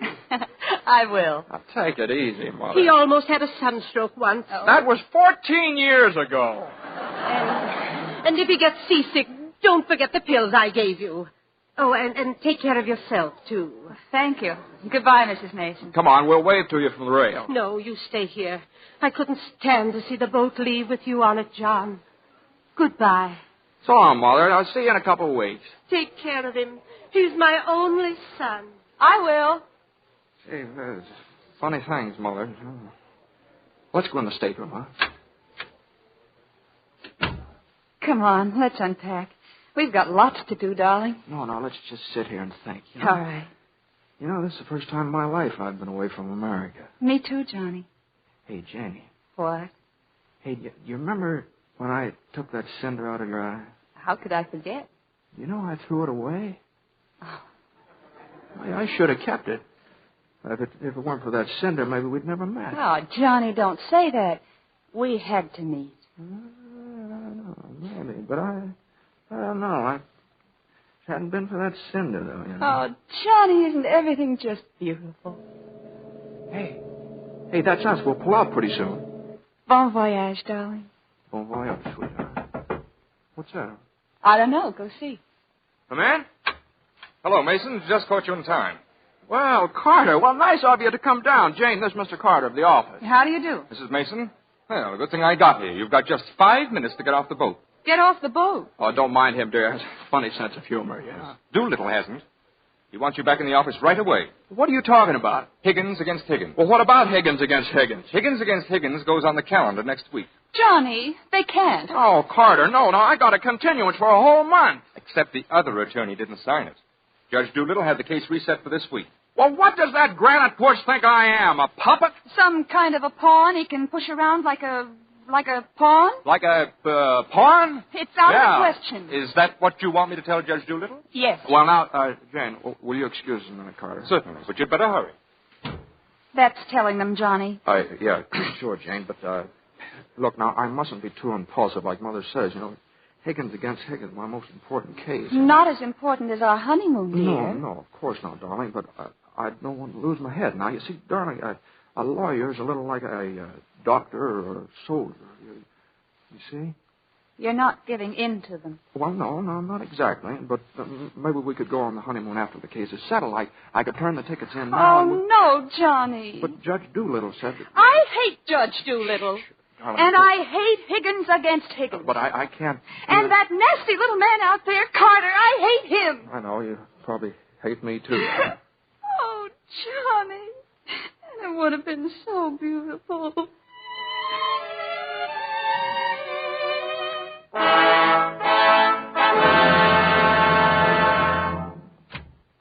Hello? Anybody home?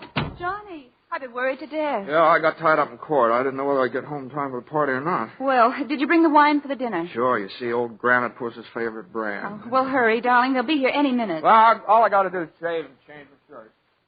Don't use the guest towels. Yours is on the second rack. Okay, how's it been going? Oh, everything's just lovely. And the maid from Annie, she's quitting tonight. Tonight? That's all right, though. She'll see us through dinner. Fine. Well, what are we having for dinner? Roast beef.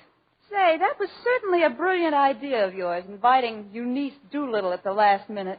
Well, she's the judge's daughter, isn't she? What could I do? And that impossible twerp Carter. Well, Eunice had some sort of a date with him. I had to ask. You know, I've always had an idea he had something to do with canceling our honeymoon. Well, it's going to be different when my name moves up in the door. Doolittle, Smiley, Hutch, and Mason. Oh, Johnny, really? Practically up there now. I won the appeal in Higgins against Higgins. Oh, you're marvelous, darling. Huh. Hey, you're all dressed. Uh-huh.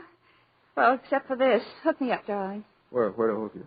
Oh, those hooks in the back. Pretty nice neck you got there, you know.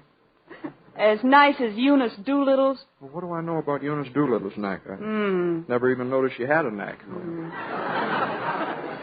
There, I think I got them all down. All hooked up. Thanks, dear. Now run out and see how Annie's doing in the kitchen, huh? Okay. Oh, and hurry, Johnny. Jane, your guests are here, my dear. Oh, good evening, Judge Doolittle. Well, good evening, Mrs. Mason. This is my daughter, Eunice. How do you do? How do you do, Mrs. Mason? You know Mr. Carter? Yes, we've met. We're a little early, I'm afraid. Oh, no, not at all. It's just 8 o'clock. Johnny should be. Jane! Yes, dear? You know, I was just thinking, I'll bet old Granite Puss will be late. He's always here. Good evening, Mason. Oh, yes. Good evening, Judge. I have great news for you, Judge. We're having roast beef tonight. Miss Mason, dinner's ready. Do you want it now, or will you eat it cold? Well, shall we sit down?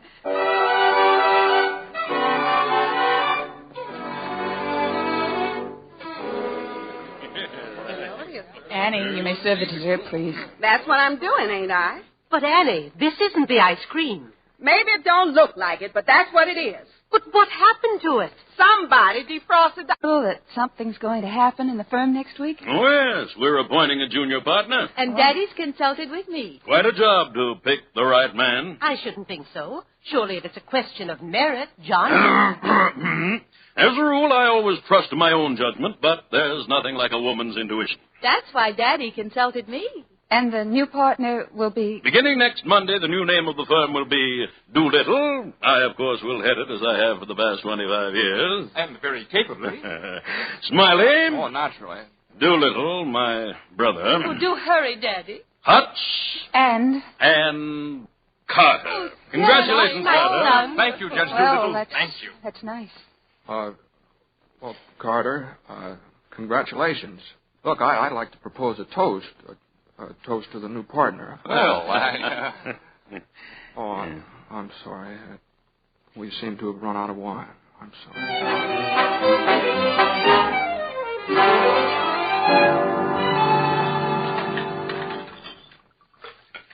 Will you give me the dishes, Mother? Just hand them over. Careful, son. Somebody left their peas. It was Judge Doolittle. John. The gravy sure sticks on this stuff. I didn't want to say anything, but you must admit now that if you hadn't rushed into this marriage, there'd have been no question about the partnership. Well, what do you mean, Mother? If you'd have married Eunice Doolittle, and you could have, you'd have been in Mr. Carter's place. Jane's got more on her little finger than Eunice Doolittle will ever have if she lives to be 900. But, son, Jane is... And, Mother, now there's something else. I don't like to mention it, but it isn't any too easy for Jane. All of us living here like this. I wish you'd try and understand. But I only had your good in mind when I mentioned the partnership. My partnership with Jane's all the partnership I need. Me too, Johnny. That's all I need. Must you eavesdrop? Oh, she wasn't, Mother. You're both siding against me. Oh, now, Mother, I don't think we ought I've got all I can bear. Don't add any more. We're not trying to. The dinner was the most humiliating experience of my life. Of course, it was for us, too. Not me. I don't care what they think. And I'll be blamed for it. That's all the consideration I get around here. Consideration? You don't need the consideration. Jane.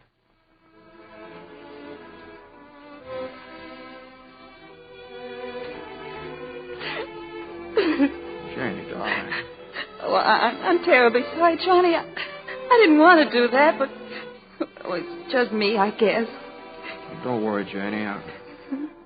Someday I'll have a partnership of my own, and my own office, and my own practice, and my own firm. Oh, sure, that's right.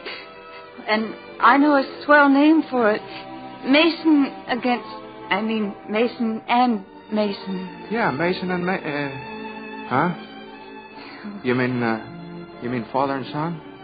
Doctors can be wrong, you know, but our doctor thinks there'll be another lawyer in the family pretty soon. Oh, you mean then you and me are, you're a baby lawyer? And I want him just like you. Well, Jane, congratulations.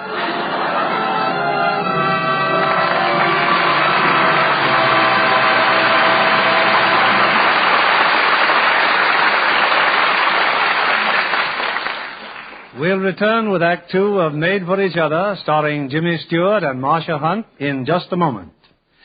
Most people get a thrill out of being able to say when they see a famous star, "Oh, yes, I knew her when she was a model," or, "I had a date with her in high school." Tonight we have as our guest a young lady on the threshold of her screen career.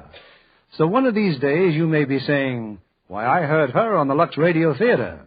She's Miss Jane Nye. Goodness, Mr. Keeley, you make me feel as self-conscious as when I had to recite in front of the boys in high school. But I hear you took your screen test for 20th Century Fox very calmly, Jane. Honestly, I did have the jitters, but I'm learning how to camouflage them. You certainly are. You play your role in State Fair like a veteran. Well, Gene Crane and Dana Andrews are grand people to work with, and I still pinch myself at my good luck. Perhaps your blonde hair and dancing blue eyes help Lady Luck along. Thank you, Mr. Keeley. That helps to make up for missing some of the fun in the picture. What do you mean? Well, everybody else goes to the state fair, but I stay home. However, at the fair, they get splashed by some rambunctious pigs. Well, I'm sure that Lux took care of that in no time. Eh, John? I know that 20th Century Fox, like other leading Hollywood studios, depends on Lux for all their washable costumes. One of the wardrobe girls told me that, too. I wear a darling pink cotton dress in the picture, and it was Luxed every time I wore it. Lux care is especially important in Technicolor pictures because any fading would be noticeable on the screen. Well, that dress stayed the most luscious color all the time.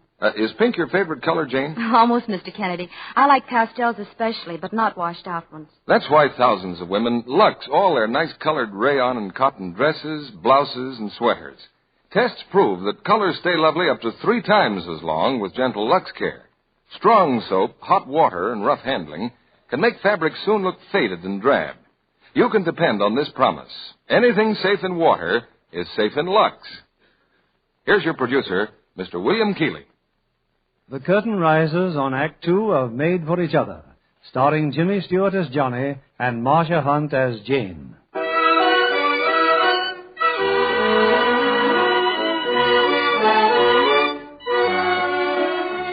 The standard witticism of maternity nurses is the doubtfully humorous remark, "We've never lost a father yet."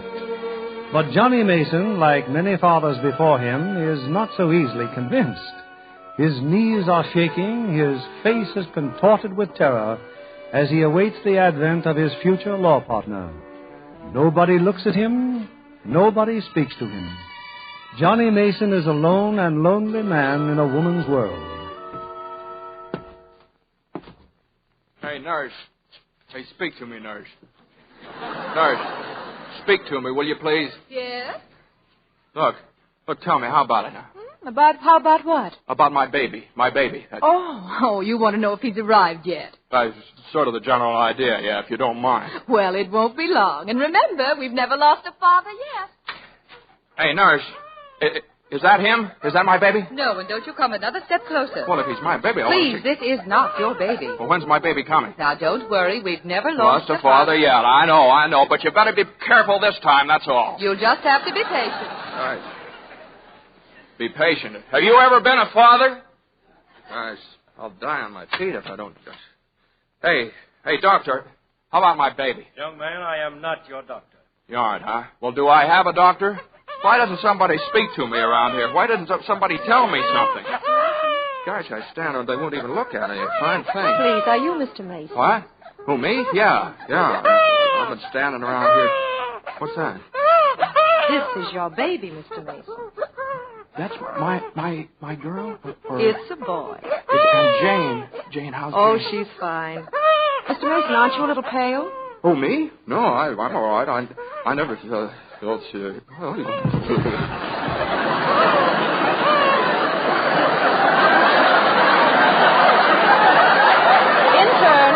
Intern, a stretcher, please. Father trouble again.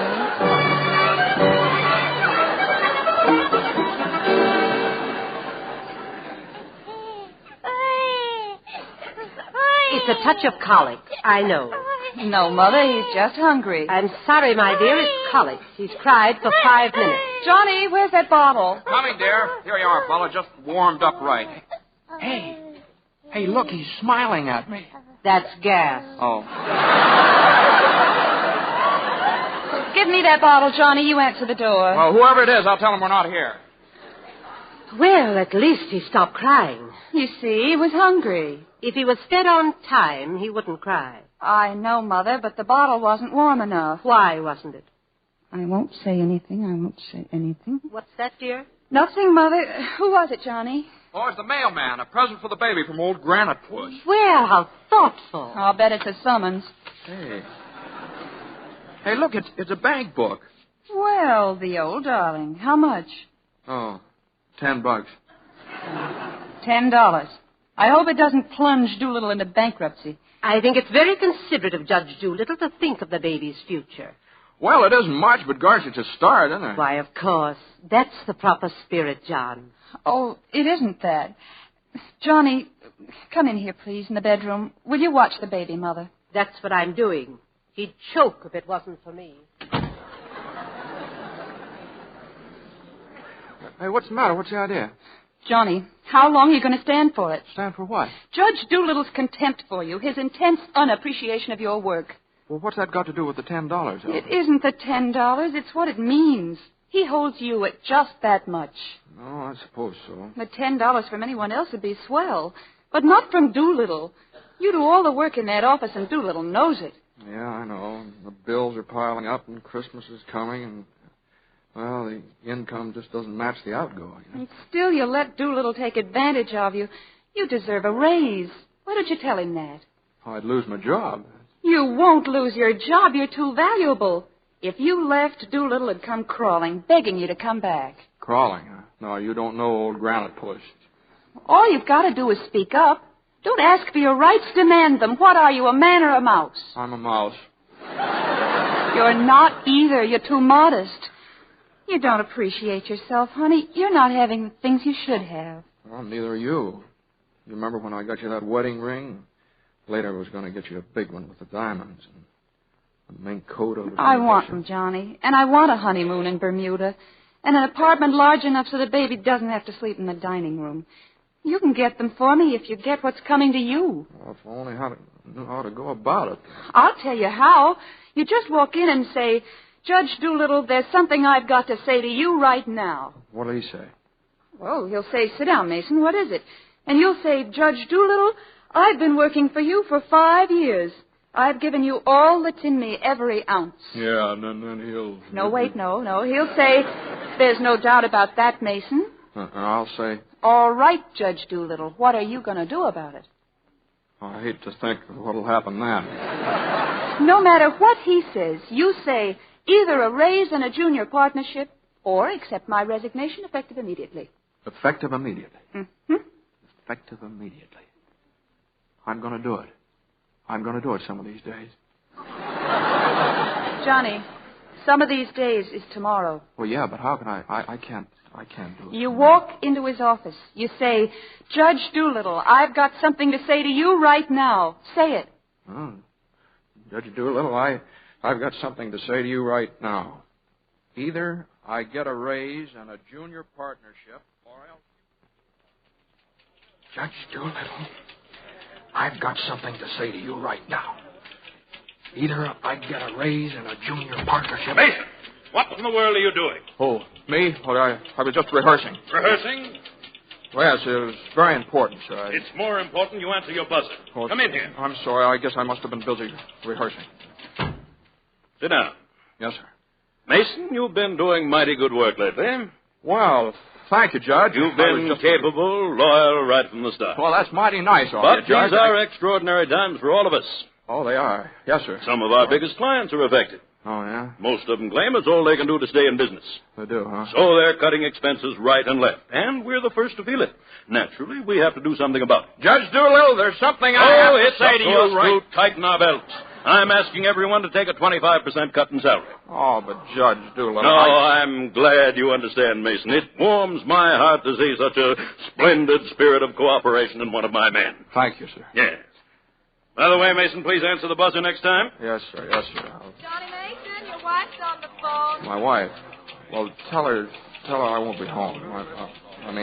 Tell her I won't be home till late.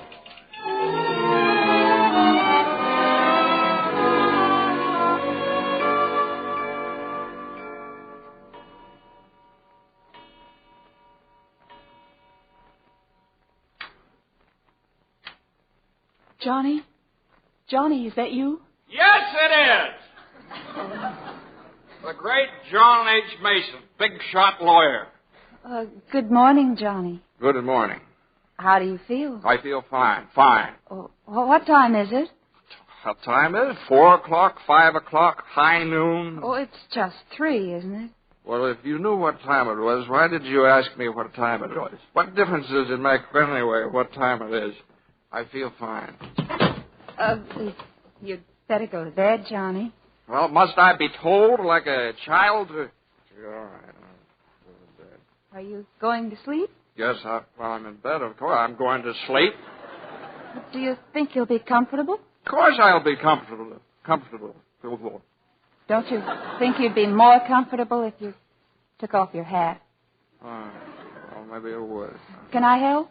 No, and I don't need any help. But what are you looking so funny about? Better go to sleep, dear. And you'd think I was on the witness stand or something. A man comes home looking for a little peace and quiet, and what happens? Why didn't I phone you? Why didn't I come home for supper? A million questions fired at a fella. I ran into Doolittle this afternoon. I was out for a walk with the baby. He was in the park. All right. Let me have it. Tell me what you really think of me. Tell me I'm a failure, a weakling. Tell me I'm... Oh, Jane, Oh, Johnny, you fool. What does it matter if you get a raise or a partnership or anything? I'll let you down, Janie. I'll always let you down. Johnny, don't say good. that. I'm no good. It was my fault for interfering. I'll never do it again, never. We've got each other. You're all I have and all I want. And please, if you feel bad, I'll die. Oh, Jane, I don't... Oh, Johnny, look at me and tell me you don't feel bad. Yeah, I don't feel bad. I feel fine. Honest, I do. Oh, Johnny. The next time you go out and get plastered, you better take me along with you, or I'll get a divorce. If you do, you better get a good lawyer. I've got a good lawyer.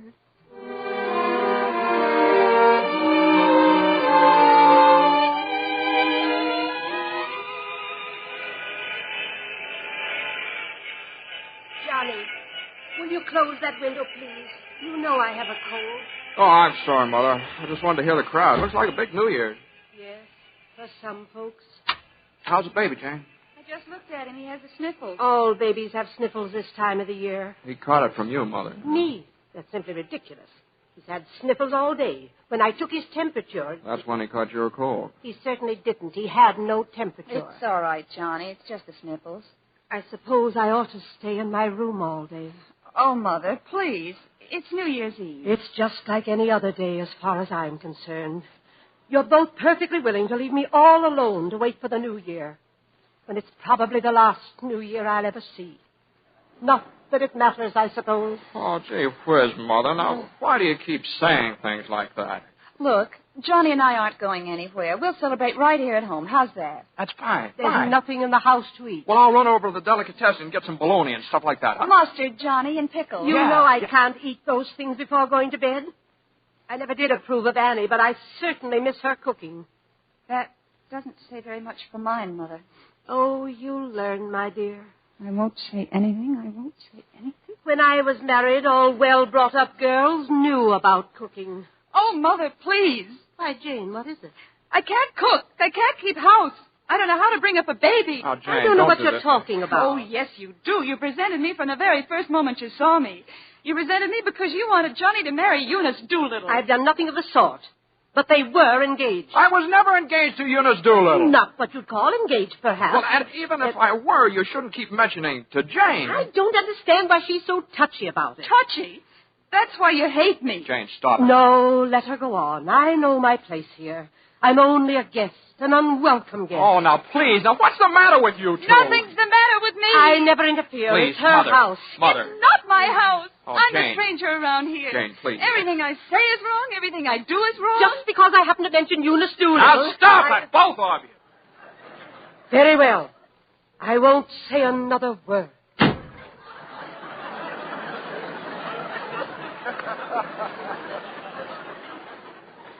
You see what you made me say to Mother? You said it to me, too. Don't I count? Well, sure you do, Jane. Only Mother's an old lady. Why can't you get along with her? Why can't she get along with me? You don't know how it is. You're at the office all day. Between taking care of the baby and the house and listening to her criticize everything, I can't stand it anymore. All right, then you don't have to. Johnny, where are you going? I'm going out. Where, Johnny? I don't know, anywhere, as long as I get away from this wrangle. You don't want me to go with you? Oh, I'm sorry, Johnny. Really, I am. Well, you don't have to apologize. Would you rather I didn't come with you? All right, Johnny. I don't mind. No. Come on. It's all right. You're sure you don't mind? Well, no, certainly I don't. Come on. Oh, we'll have a good time. You just wait and see. More wine, sir? No. There's nothing the matter with it, sir. No, that's fine. Yes, sir. Johnny, what's happened to us? I don't know. Didn't we always promise we'd never keep anything back? Yes? Then why don't you tell me? I've tried to, and it won't come out. What do you want to say? Well, maybe I played you a dirty trick when I took that cinder out of your eye. Did you? You'd never married me if it hadn't happened. Oh, don't say that, John. All my life, I've run away from things. Well, I'm not going to run away from this. I want to face it. Now, what have I done up to now? I've been a failure. Oh, Johnny, no, you... No, yes, Jane, I have. I've gotten nowhere at the office. I'm in debt. Now it looks like my marriage goes on the rocks. No, Johnny, no. It's been my fault, too. No. I've been the one that's made the mess of things.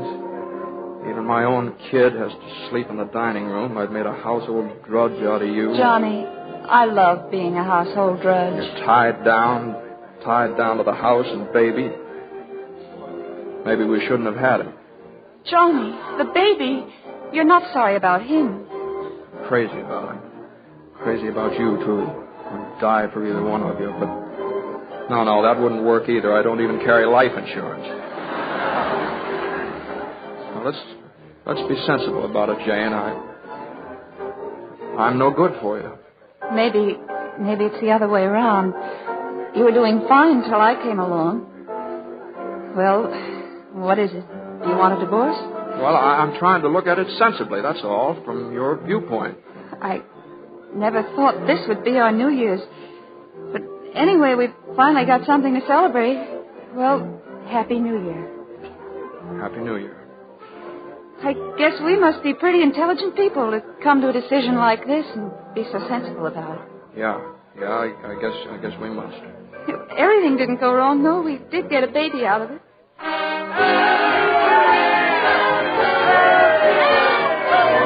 New Year's here. I think I'll go call up the house and see how the baby is. There's a phone in the lobby. I'll go with you. No, I'll be right back.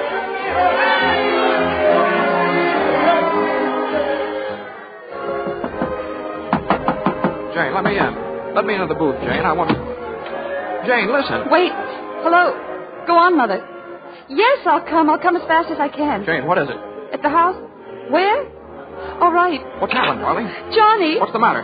The baby. What's the matter? They're taking him to the hospital. Something's happened. Oh, hurry, Johnny, hurry.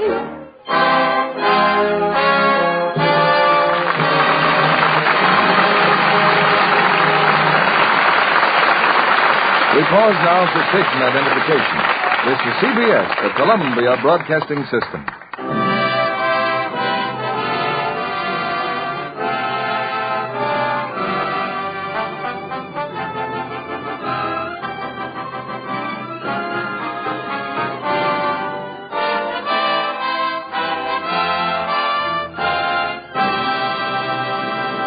Act 3 of Made for Each Other, starring James Stewart and Marcia Hunt, will continue in a moment. What are those letters, Libby? Letters from our listeners, Mr. Kennedy. You know, week after week, we tell our millions of friends how wonderful Lux is for stockings. But this week, well, I thought I'd let our friends tell us. Good idea. What do they say? Well, here's a letter from Mrs. Josephine Arthur of Lincoln, Nebraska. She says, I have a pair of rayon hose which I got about 6 months ago. I've worn them regularly, washing them in Lux Flakes every night, and they haven't a single run. I think Lux Flakes deserves the credit for this long wear. I wouldn't use any other soap for washing my hose. That's very wise of Mrs. Arthur, because strain tests have proved that rubbing with cake soap or using a strong soap makes runs come quickly. Lux cuts down runs over 50%. And listen to this one. Miss Dorothy Fiskus of St. Louis, Missouri writes, I am a hospital technician. Almost a year ago, I purchased 3 pairs of 45-gauge rayon hose. I have washed them daily, always using Lux Flakes. Today, I still have the same 3 pair of hose, and not one of them has a run. I think that's quite a good record, especially since I'm on my feet all day long. They're extremely interesting letters, Libby, because they bear out exactly what scientific strain tests have proved, that stockings last twice as long washed with Lux. You can see why so many makers of stockings, over 90% of them, recommend Lux for all kinds of stockings. Miss Fiskus also says, hopefully, now that the war is over, perhaps I won't have the difficulty I did for a while in getting Lux. We hope so too, Miss Fiskus. But if your dealer doesn't have Lux the first time you try again. More is on the way. You've discovered for yourself Lux is worth waiting for. Here's Mr. Keeley at the microphone. We continue with Act 3 of Made for Each Other, starring Jimmy Stewart as Johnny and Marcia Hunt as Jane.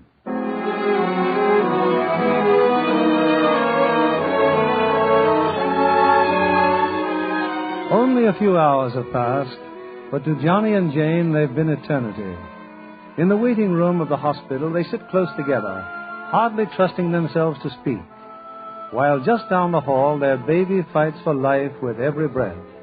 At last the door opens. Dr. Healy? How is he, Doctor? Well, Oh, tell us, please. your baby has pneumonia, type 14. I'm afraid I can't give you much hope. It's that bad? Yes. There's a new serum which has worked in cases of this sort, however. The hospital's trying to get it now. Trying to get it? There's none in New York. We've called the laboratories in Salt Lake City for a supply to be sent by air as soon as possible. How soon will it be here? I wish I could say. We've just been advised there are storms raging out there. No pilot will make the trip tonight. Then we can't get the serum. I'm afraid not in time. However, I'm hoping that... Hoping? Well, that isn't enough. I'll find a pilot. Johnny, we've got to. We've got to. Hello? Hello? Is this the Salt Lake Airport? Well, my name's Mason. I'm in New York City, and my baby has... Oh, you know about it, huh? Well, is the serum at the airport? Well, when can you leave? Tomorrow? No, you gotta leave tonight. The baby needs it now. All right. Johnny? Well, he's talking to somebody else. Hello? Yeah, what? $5,000? Sure, I'll get it. It'll be at Newark Airport waiting for you. Will you start right away? Will you try? Will you? Will you try? Okay. Johnny, $5,000. I know, but I'll get it. You stay here, Jane. If I've got to rob a bank, I'll get it. I'm coming through this time.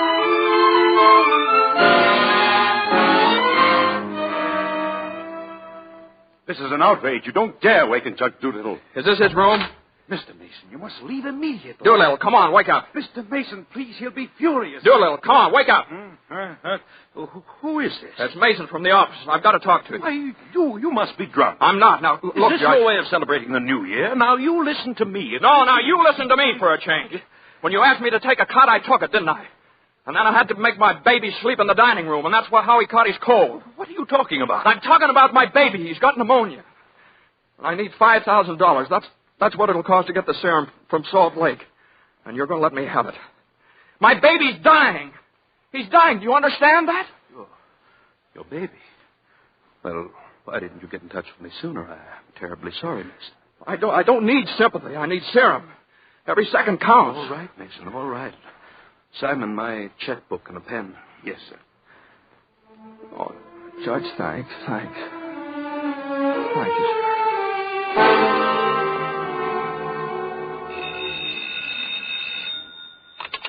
Hello? Hal. Yeah, it's the airport. Huh? Okay, put him on. Hey, Conway, it's that bug in New York wants me to fly a plane there. Oh, tell him he's nuts. We couldn't get a ship off the ground. Yeah, and that ain't... Hello? Oh, hello there, yeah. Yeah, Mr. Mason. Yeah, the serum's here, but it's impossible to take off. What can I do? I know how you feel. I gotta...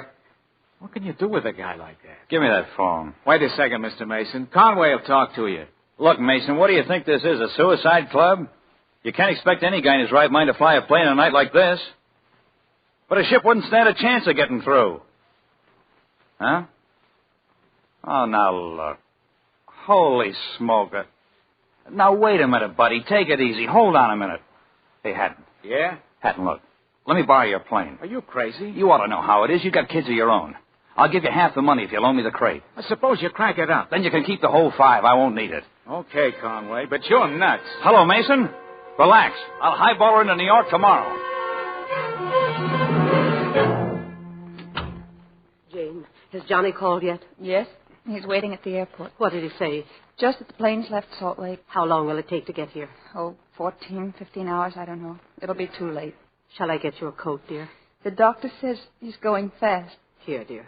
Put my coat around your shoulders. If my baby dies, I want to die too. Jane, dear, you mustn't feel that way. I can't help it. You mustn't let John know you feel that way. He loves the baby, too. As much, almost, as he loves you. Poor Johnny. He'll be so lonely if the baby... He'll have you, Jane, and you'll have him. And you can't be lonely, either of you, as long as you have each other. Mother... You know when you're lonely, really lonely? When you've no one to share things with, not even a loss. Mother... That's when you're really lonely. Oh, Mother, I haven't understood. You are lonely, aren't you? Oh, Mother.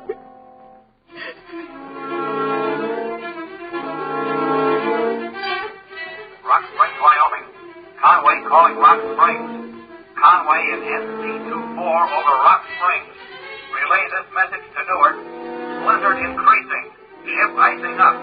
Making a detour south toward Denver.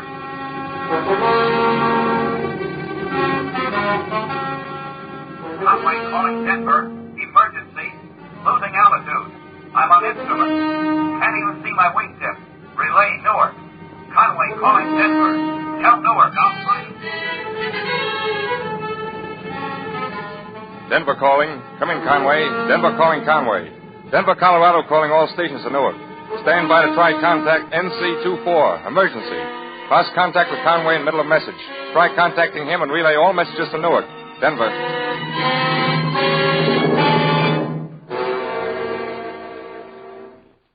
Have you heard anything more? I tried about an hour ago, Mr. Mason. I'll try Allentown again. They might have heard something. Well, hurry, please. This waiting is terrible. Newark calling Allentown. Do you read me, Allentown? Come in, Newark. What's the latest on Conway and NC24? Haven't heard a thing for 8 hours. Did you check Iowa City? Yeah, about 10 minutes ago, and they just checked with Omaha. No word of any kind? No, and the things come through. Let me know right away if something does. Okay. That's it, Mr. Mason. Well, do planes go this long unreported? Longer sometimes, Judge Doolittle. Of course, in weather like this. What? Well, maybe his radio went out. That happened. Yes, that's what I think, Johnny. Yeah. You can look at it this way. Stands to reason Conway got out of the low-pressure area when he passed the Rockies. Why, certainly. It stands to reason. Yeah. You've been swell, Judge. You too, Murphy, and all the operators and the superintendent, you've all been fine to stay here all these hours, trying to give me hope. But there's no use. I can't just keep calling up the hospital to say that there's no news. It isn't fair. So I guess I'll go to her. But I want to thank you. Thanks a lot.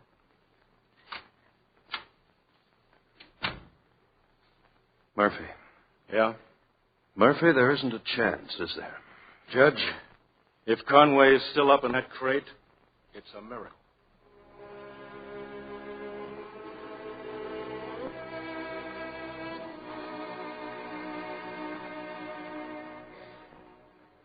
Our Father, who art in heaven, hallowed be thy name.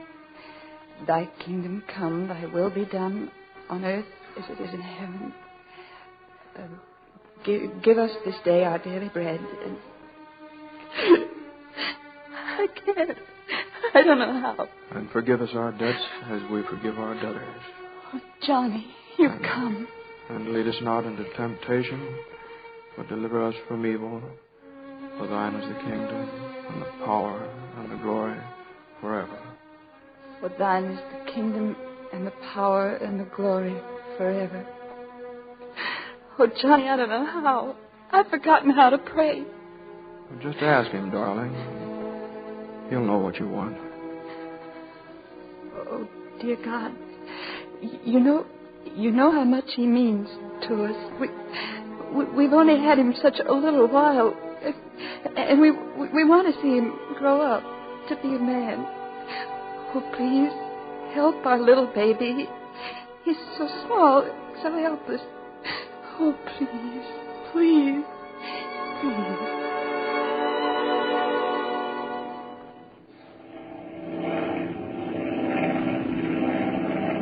Hello, Newark. Hello, Newark. Hello, Newark. This is Newark. Who are you? Who is it? Hello, Newark. This is Conway from Salt Lake. I'm coming in, Newark. I'm coming in.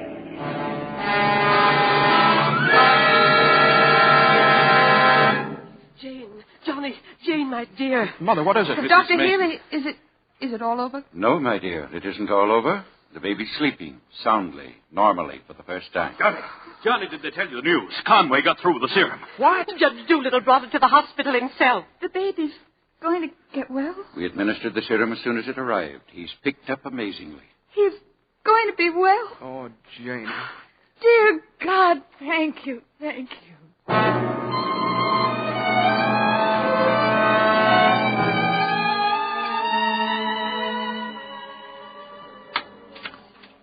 Mason, come in. Sit down. Yes, sir.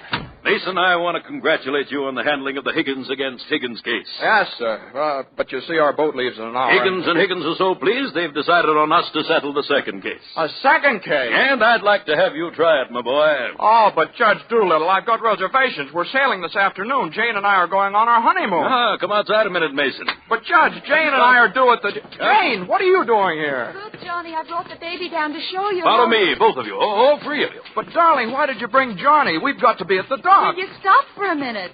I've got something to tell you about the baby. Here we are. Come over here, Mason. Look.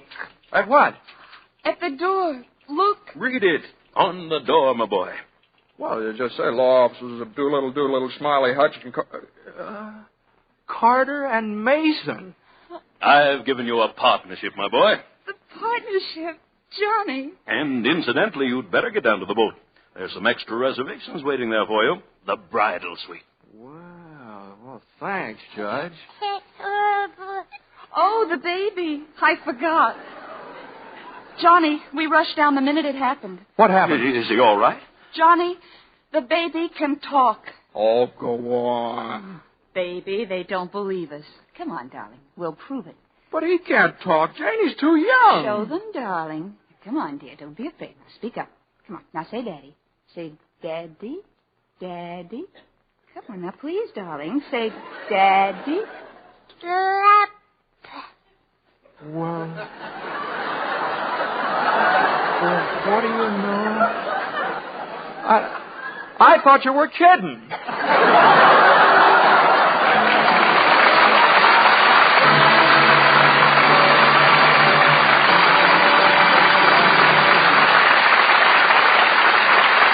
Before our stars return for a curtain call, let's stop in for a moment at the supermarket.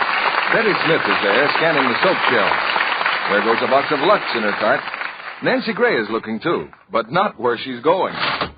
Oh, excuse me. I'm sorry. Why, Nancy, hello there. I haven't seen you since you got back from your honeymoon. Oh, that was a month ago. How does it feel to be a housewife? Oh, it's fun cooking. But the dishes. I'm not a glamour girl anymore. You look pretty good to me. It's my hands. Well, they never looked like this when I was pounding a typewriter. A bad case of dishpan hands. It makes Jim feel bad because we can't have a maid. How do you stand it, Betty? Anything wrong with my hands? Well, no, but... And I wash dishes 3 times a day. How in the world? Nothing but Lux goes in my dishpan.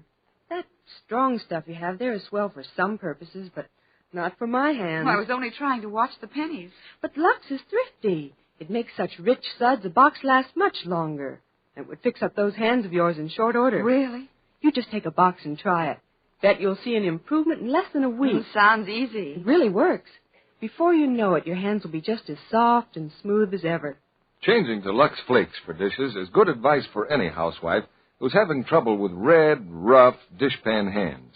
Scores of women prove that changing from strong soaps to Lux gets rid of dishpan redness.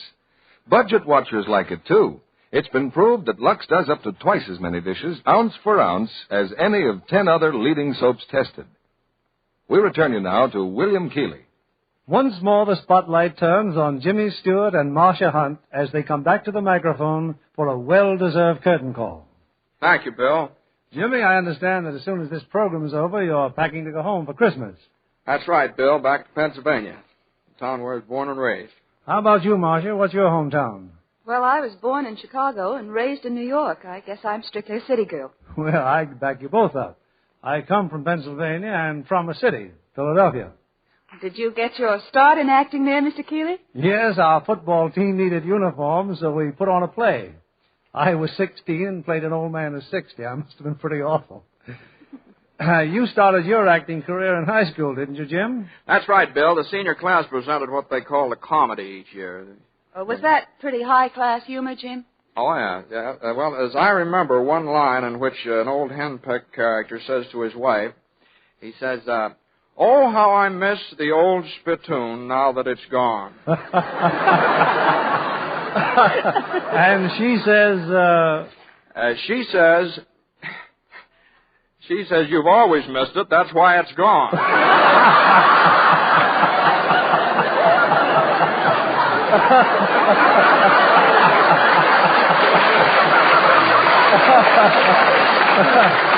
Well, that answers Marcia's question.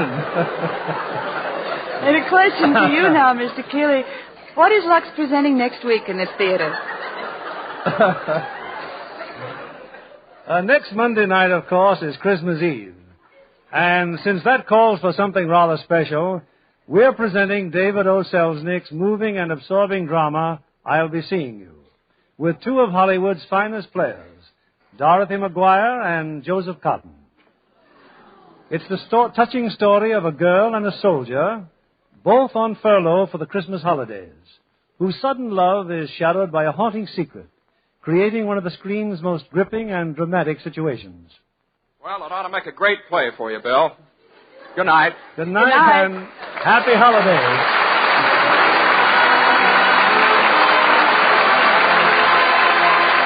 Our sponsors, the makers of Lux Flakes, join me in inviting you to be with us again next Monday evening when the Lux Radio Theater presents Joseph Cotton and Dorothy McGuire in I'll Be Seeing You. This is William Keeley saying good night to you from Hollywood.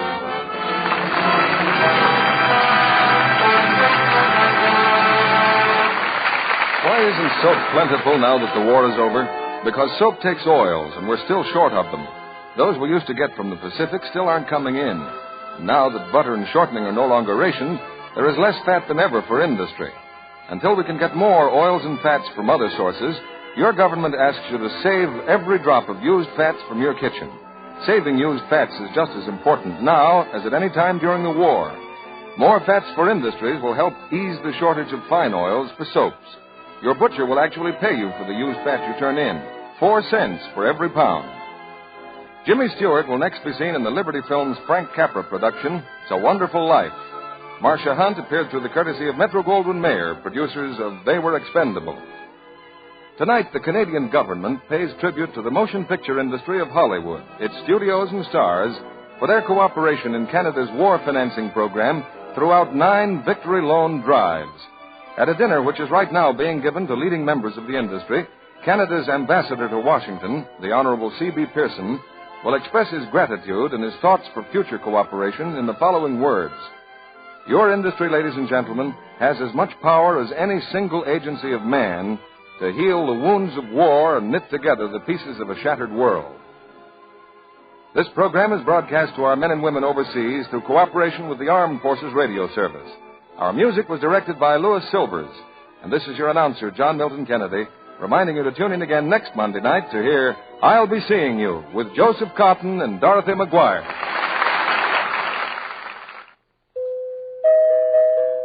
The Spry Treat of the Week. Spry Holiday Magic Spice Cake, made lighter, finer, richer the Spry way. Clip the tested Spry recipe from December leading women's magazines. And remember, only Spry all-vegetable shortening gives you Spry cake-making magic. Get Spry tomorrow. That's S-P-R-Y. Be sure to listen in next Monday night to the Lux Radio Theater presentation of I'll Be Seeing You with Joseph Cotton and Dorothy McGuire. And why not tune in a half hour early to hear Joan Davis over most of these stations? This is CBS, the Columbia Broadcasting System. Roma Wines, R-O-M-A, made in California for enjoyment throughout the world. Roma Wines present Suspense.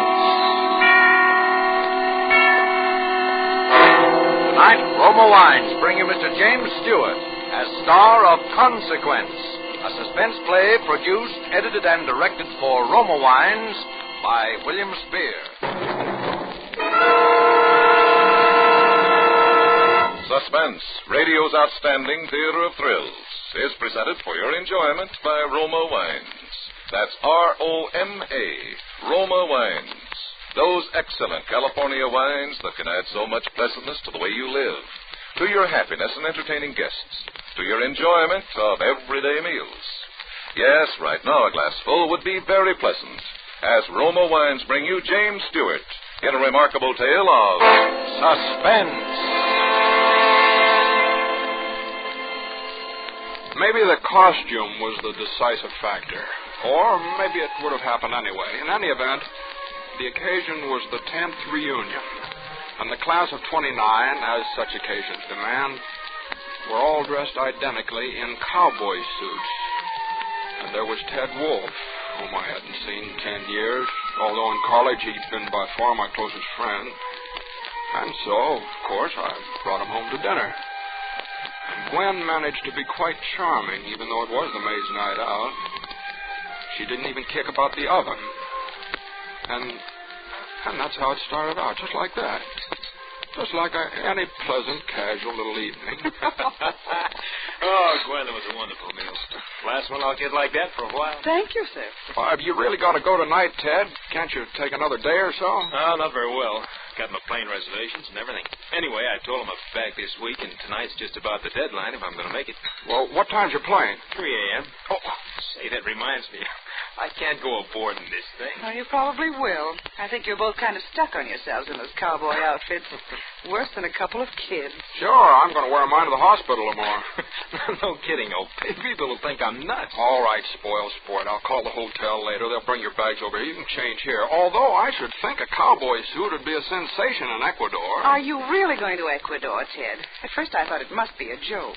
No, well, you heard me talk about the work Ted's doing down there. I know, but Ecuador. Well, you gotta have medical care out on those plantations some way. And I like it. I don't see how you stand it. Living like a hermit, cut off from civilization and not making... Well, I mean, they can't possibly pay you. No, Gwen. Oh, what time is it? Oh, goodness, I've got to run. Oh, are you leaving us, Gwen? Yes, I promised Mother I'd come out to the country tonight.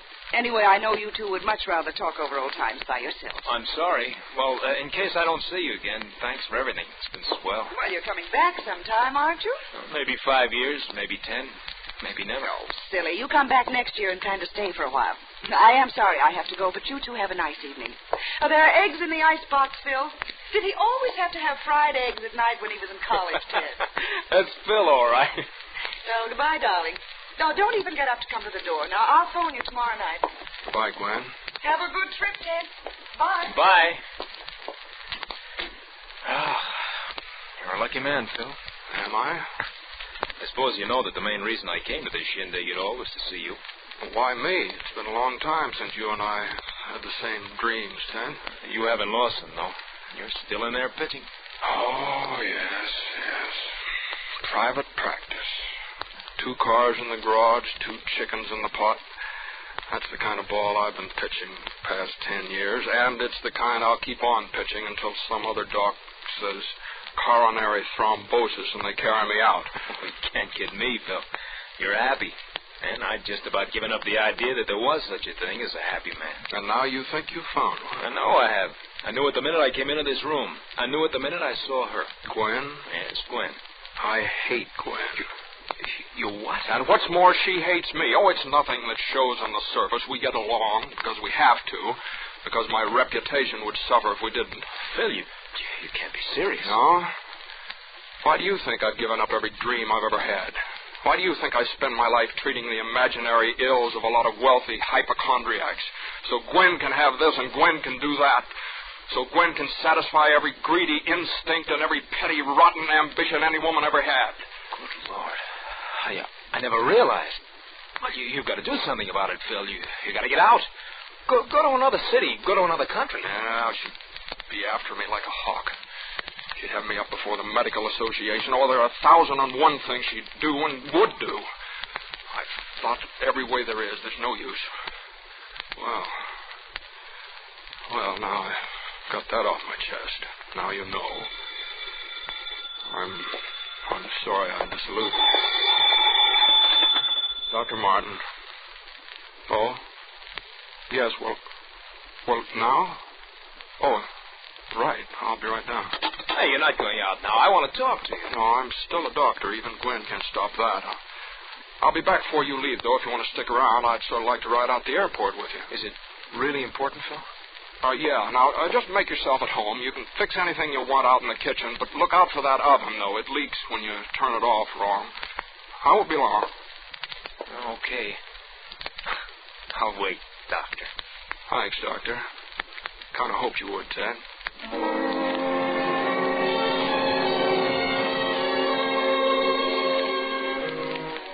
That was the second thing. Ted's deciding to stay. But I didn't know it then. All I knew was that Jo had called from the office and she was upset. Still, I decided to walk. I was upset, too. When I got there, she was going over the accounts. Hello, darling. Hello. That was nice. Well, isn't it always? Always? Terribly. Well, what are you doing? Isn't all that rush to get the bills out? There is, though. For me? For you? Huh? Well, what is it, Jo? What's the matter? Phil, I had a talk with Father this evening. What, something about us? All about us. Well, he doesn't know anything. He couldn't. Nobody does unless you told him. You know I wouldn't do that. Oh, I'm sorry. I'm sorry, darling. I know. Anyway, it isn't what he knows. It's what he thinks. We had an awful row. He said he'd go to the trustees of the hospital. He said he'd go to Gwen. He said that? That's why I'm getting the bills out for you now, because I'm going away. Well, where? How long? No, darling, it's not going to be like that. It's for good. Well, Jo... It's for good, Phil. Jo, I can't let you go. I know it hasn't been perfect. I know it's been infinitely worse for you than for me, but at least we've had something.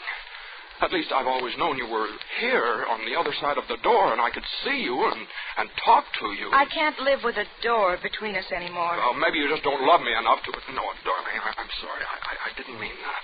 Phil, I'm not playing noble, and I'm not trying to put you on the spot because it isn't as though there was some decision you could make. There isn't.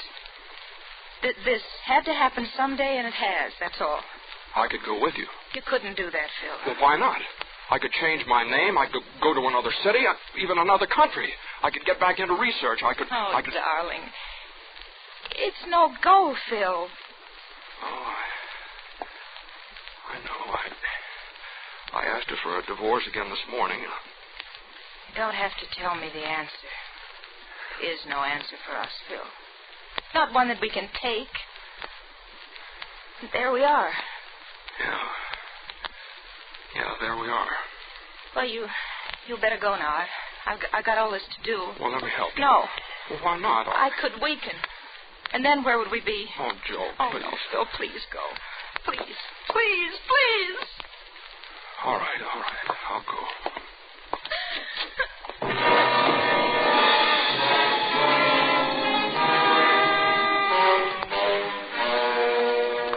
I don't know how long I walked that night or where.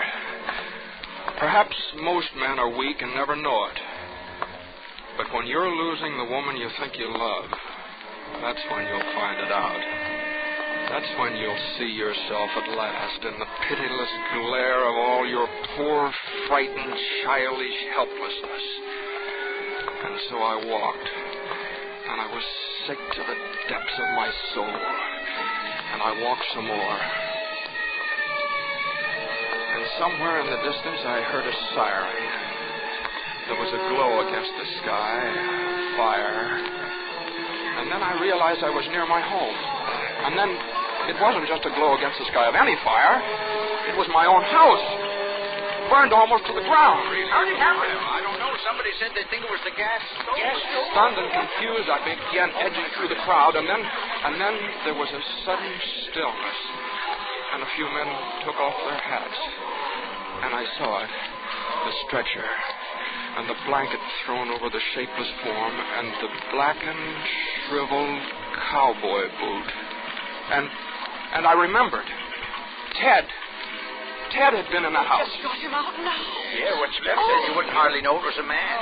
Frantically, I started forward, and then I stopped because I thought somebody had spoken to me from the Dr. hat. Philip Mark. I know you, Philip. You took care of me. They weren't looking at me. They were looking on the ground on the stretcher and that thing that lay there on it. Dr. Philip Mark. Yeah, I knew him. Oh, he was a good doctor, a good Oh, Dr. Mark. Oh, what an awful way to die. Suddenly, I was shaking with excitement. I pulled my hat over my eyes. I turned up my collar. I edged back through the crowd, out into the street, and I turned the corner. And then I ran.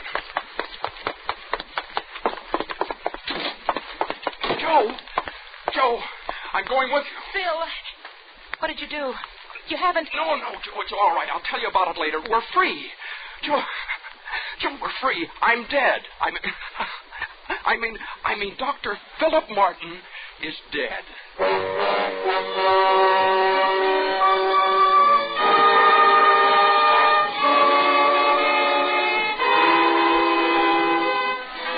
For Suspense, Roma Wines are bringing you as star James Stewart in Consequence by George Sklar and Vladimir Posner. Roma Wines' presentation tonight in radio's outstanding theater of thrills, Suspense.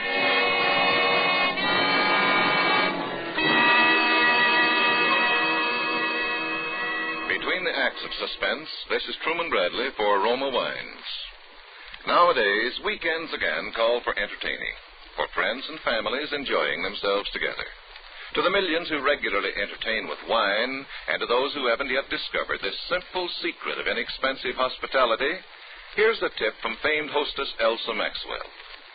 Successful parties can be inexpensive with Roma California wines. Yes, for just pennies a glass, about the cost of a soft drink, you can delight your guests with a taste-tempting selection of America's finest wines. Ruby red Roma port, nut-like Roma sherry, golden Roma muscatel, flame-bright Roma tokay. These superb Roma wines are a perfect party treat with cake, fruit, nuts, or other tasty snacks. They're delightful anytime. Cut your entertaining costs. Start serving Roma wines tomorrow. Discover for yourself why Roma is America's first choice. Why only Roma wines, crushed from tender grapes grown in California's finest vineyards, bring you true wine luxury at such low price. You're right with Roma, bottled at the winery in California to bring you unvarying goodness always. That's R-O-M-A, Roma Wines. Remember, more Americans enjoy Roma than any other wine. And now, Roma Wines bring back to our Hollywood soundstage James Stewart, who, as Dr. Philip Martin, in Consequence, continues a narrative well calculated to keep you in suspense.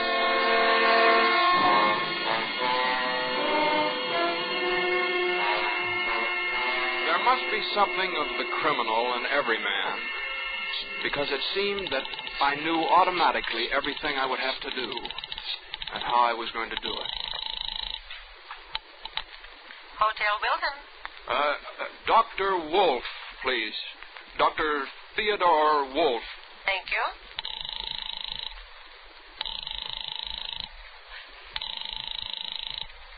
I'm sorry, sir. Dr. Wolf doesn't answer. Oh, say, what's the number of his room again? I'd like to drop him a note. Dr. Wolf is in 502. 502. Thank you. I knew in a big hotel like that, the chances of anyone remembering exactly what Ted looked like were pretty slim, and I figured that they'd give me the key all right as long as I didn't stumble around asking for the number. I let myself into 502, and I snapped on the light. I found the plane ticket on the bureau, and then I pried open his luggage and changed into one of his suits. I put on his hat and his overcoat, just in case. I packed my own things away. There were a pair of dark glasses on the bureau, too, and I put them on. Then I went down and checked out, paid cash. I knew he'd bought the plane ticket at the airport, so the travel clerk at the hotel, why, he wouldn't know Ted Wolf from Adam. Yes, sir? I'm Dr. Wolf. I've been staying here at the hotel. Oh, yes, Doctor. I have a through plane ticket here to Ecuador, Pan American, for tonight. I'd like to turn it in. One moment. Oh, that's Dr. Theodore Wolf. Thank you. Hello, Pan American, Wilton Hotel. Say I got a through ticket to Ecuador. Dr. Theodore Wolf. Will you take it? All right. That'll be quite all right, Doctor. Oh, and while you're at it, you might as well get me a couple of train tickets. Yes, sir. Where to, sir? Huh? I said where to, sir. Oh, Los Angeles.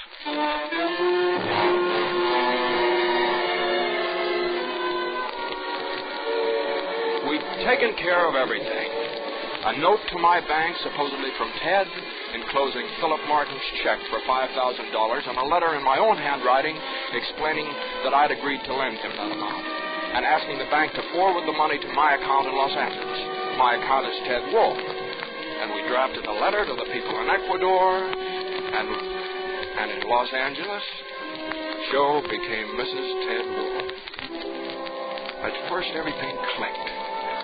I got the kind of a job a doctor would dream about, where I could write my own ticket and spend at least half my time entirely on research.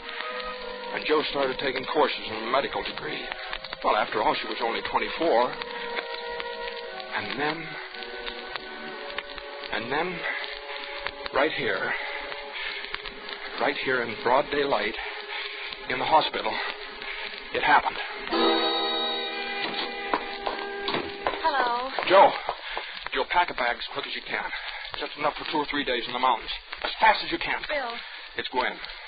I saw her just now upstairs in the reception room. Gwen, are you sure? Absolutely sure. Oh, no, couldn't it be a coincidence, Phil? I mean, couldn't Gwen maybe just have happened to be... Maybe. Now, listen, Jo. I've been thinking. She mustn't know where we go. That's just what I was thinking. Maybe it would be better if she did know where we were going. If she did? I don't know. Maybe just a coincidence. But if it is a showdown, the mountains would be a better place than here. All right. I'll phone the landlady. Oh, Phil, is that safe? Gwen won't talk, not until she's sure. Carlton Apartments, Mrs. Burton. Hello, Mrs. Burton. This is Dr. Wolf. I wonder if you'd do me a favor. Oh, I'd be glad to, Dr. Wolf. We're going out of town for a couple of days, and I just remembered that some friends said they might stop by. We thought they might like to join us, so I wanted them to know where we were. All right. Maybe you could just stick a note on our door where they could see it. We're going to Caribou Lake, and we'll be in the cottage at the very top of the mountain. It's straight up a dirt road from the lake. They can't miss it. Caribou Lake, the cottage at the top of the mountain, up the dirt road from the lake. Is that all? Yes, thank you, Miss Burton. That's all.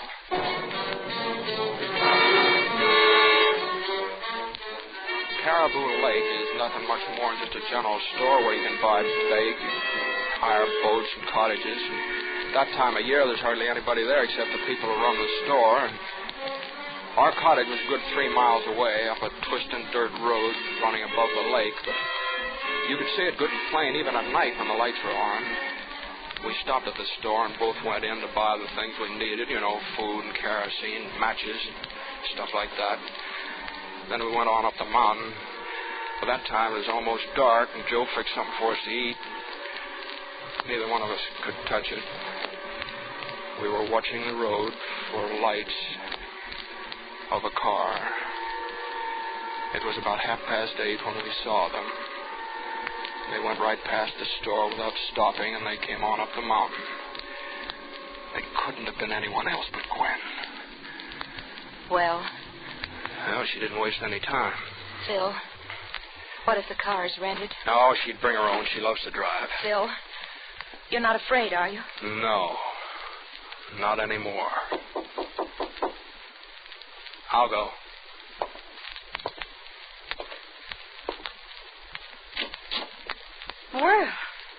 Well, this is a surprise.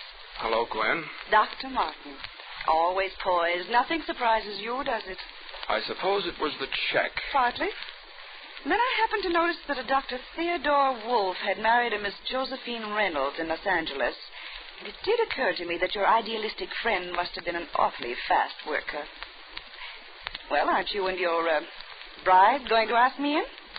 Come in, Mrs. Martin. Thank you. Quite cozy, aren't you? We have been. Well, I'm sorry to break up your little idyll. Cut it out, Gwen. What do you want? Why, my dear man, what do you think I want? The way things are now, you've got $200,000 worth of life insurance coming to you.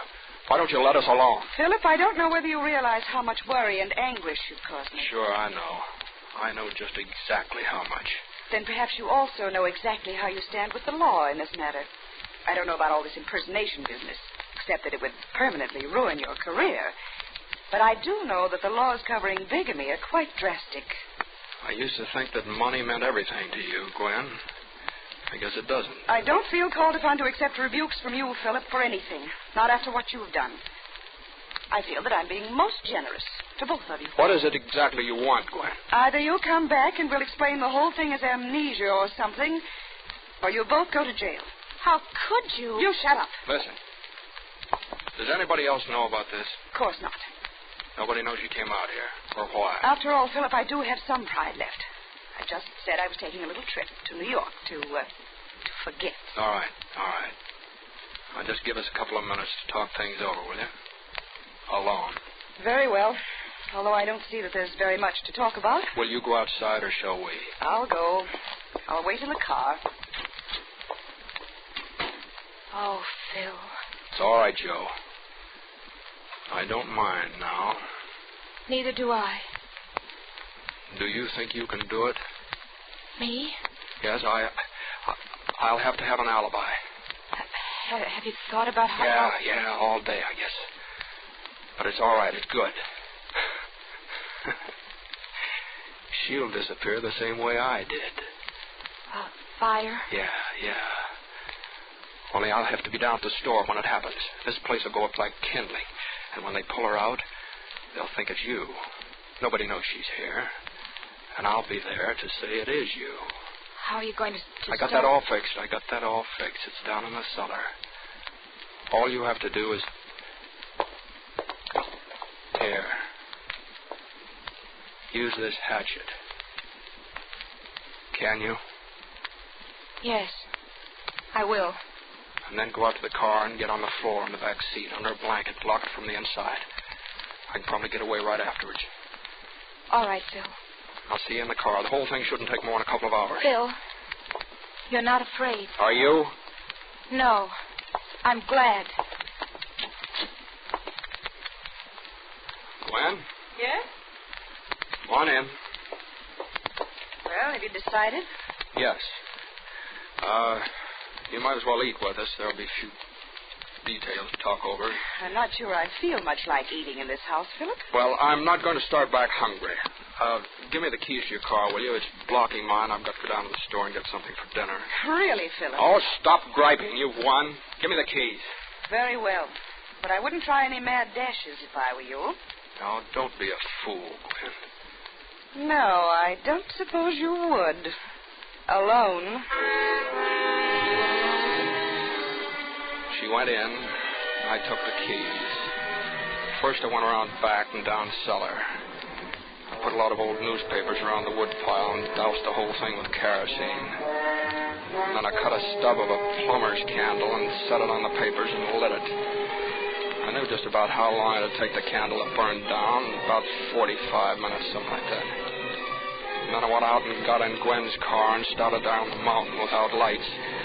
At the drop above the lake, I put it in low, crammed on the wheels, and jumped out.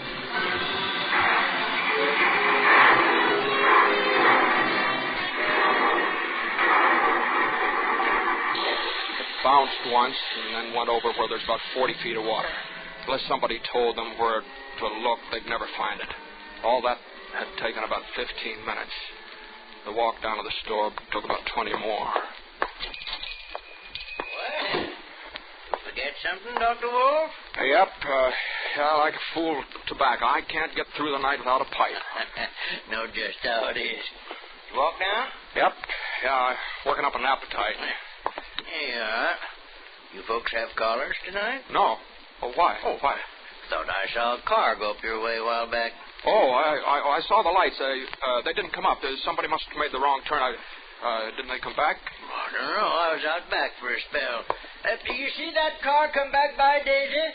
You must have seen it all right about an hour ago. Seems like you did hear a car about there. Sure, that was it. Yep, pretty sure I did. She Dooley don't always see so good, but she hears plenty. Hey, Ma? Look at here, Ed. Look at up there. Huh? Looks like a fire. Hey. Why, it is a fire. Why, golly, Doc, that looks like your place. Oh, it couldn't be. But it must be. Big, too. Well, we better get up there, Doc. Well, do you have your car? We'll go in the truck. It's right outside. The boys can bring Ma along in the car. See that, Ma? Yep. Let me, Johnny, get out the car. All right, come on, Doc. Oh, I'm sure hope everything's all right. Yeah, so do I.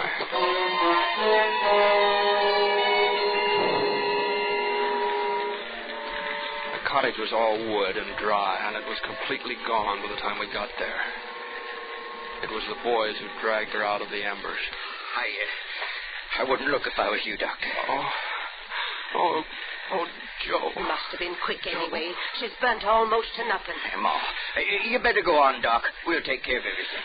All right. Want one of the boys to go with you? No, I'll get in touch with you from town. I'll make the arrangements down there and send down for the... Yes, well, you just go on. We'll see to everything now. All right. I'm awful sorry, Dr. Wolf.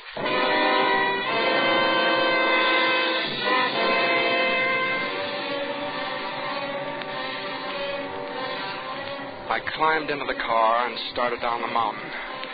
When I was around the first bend, I reached over with one hand and touched the blanket on the floor behind me. Are you all right? Yes, Philip. I'm quite all right.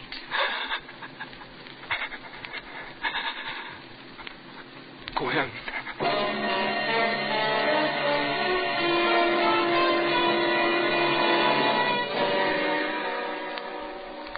Gwen has never told me how it happened. But of course she killed her. We both killed her.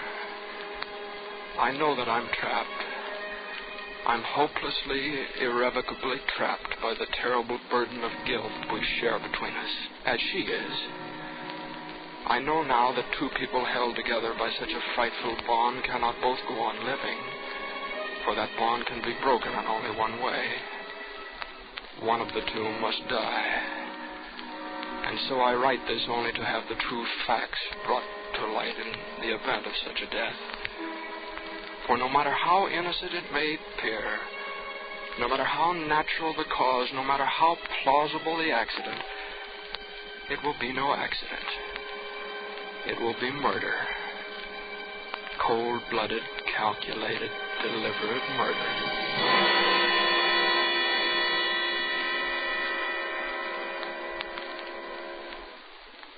And now the local news. Dr. Philip Martin, who has been in ill health the past 3 months while recovering from an attack of amnesia, died today in his home from an overdose of sleeping sedative. He is survived by his widow, Mrs. Gwendolyn Martin.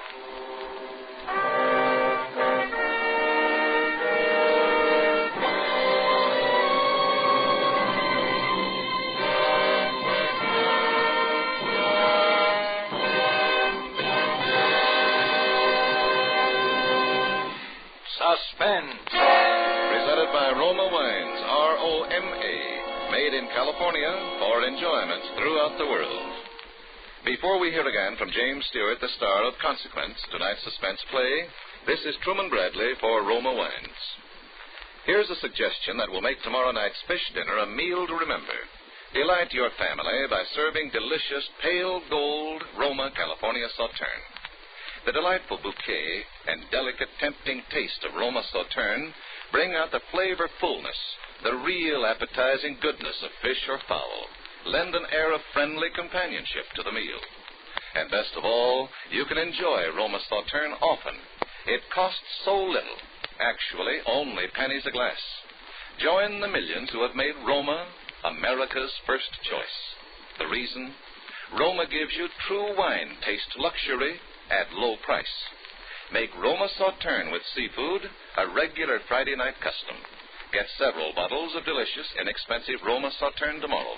Insist on Roma, R-O-M-A, Roma Wines, made in California for enjoyment throughout the world. This is Jimmy Stewart again. Suspense is a radio show that got started just about the time I first found myself overseas. And with everybody, it has always been one of the 2 or 3 top favorites. I've been looking forward for a long time to my appearance with the show tonight. And next Thursday, that very swell actor Richard Green will be your star in his first broadcast since he joined the British Army 4.5 years ago. Next Thursday, same time, Roma Wines will bring you Mr. Richard Green as star of Suspense, radio's outstanding theater of thrills. Produced by William Spear for the Roma Wine Company of Fresno, California. This is CBS, the Columbia Broadcasting System.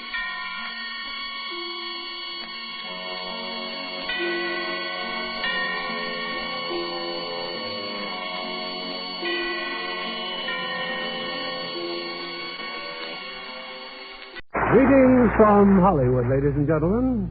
You know, scientists are continually working to bring us greater efficiency and more speed in aircraft. And so in tonight's play, No Highway in the Sky, we tell you the story of a rather absent-minded scientist who, because of one transoceanic flight, found himself the most talked-about man on 2 continents. As the stars of this intensely absorbing drama from 20th Century Fox Studios and recreating their original roles, we have one of the most capable actors on the screen, James Stewart, and one of the most glamorous women in the world, Marlene Dietrich. Yes, glamour is an international word, just as Lux Toilet Soap is an international complexion care. Because lovely women everywhere who want fresh, lasting, new beauty depend on daily Lux facials. Now, No Highway in the Sky, starring James Stewart as Theodore Honey and Marlene Dietrich as Monica Teasdale, with Evelyn Eaton as Marjorie Corder.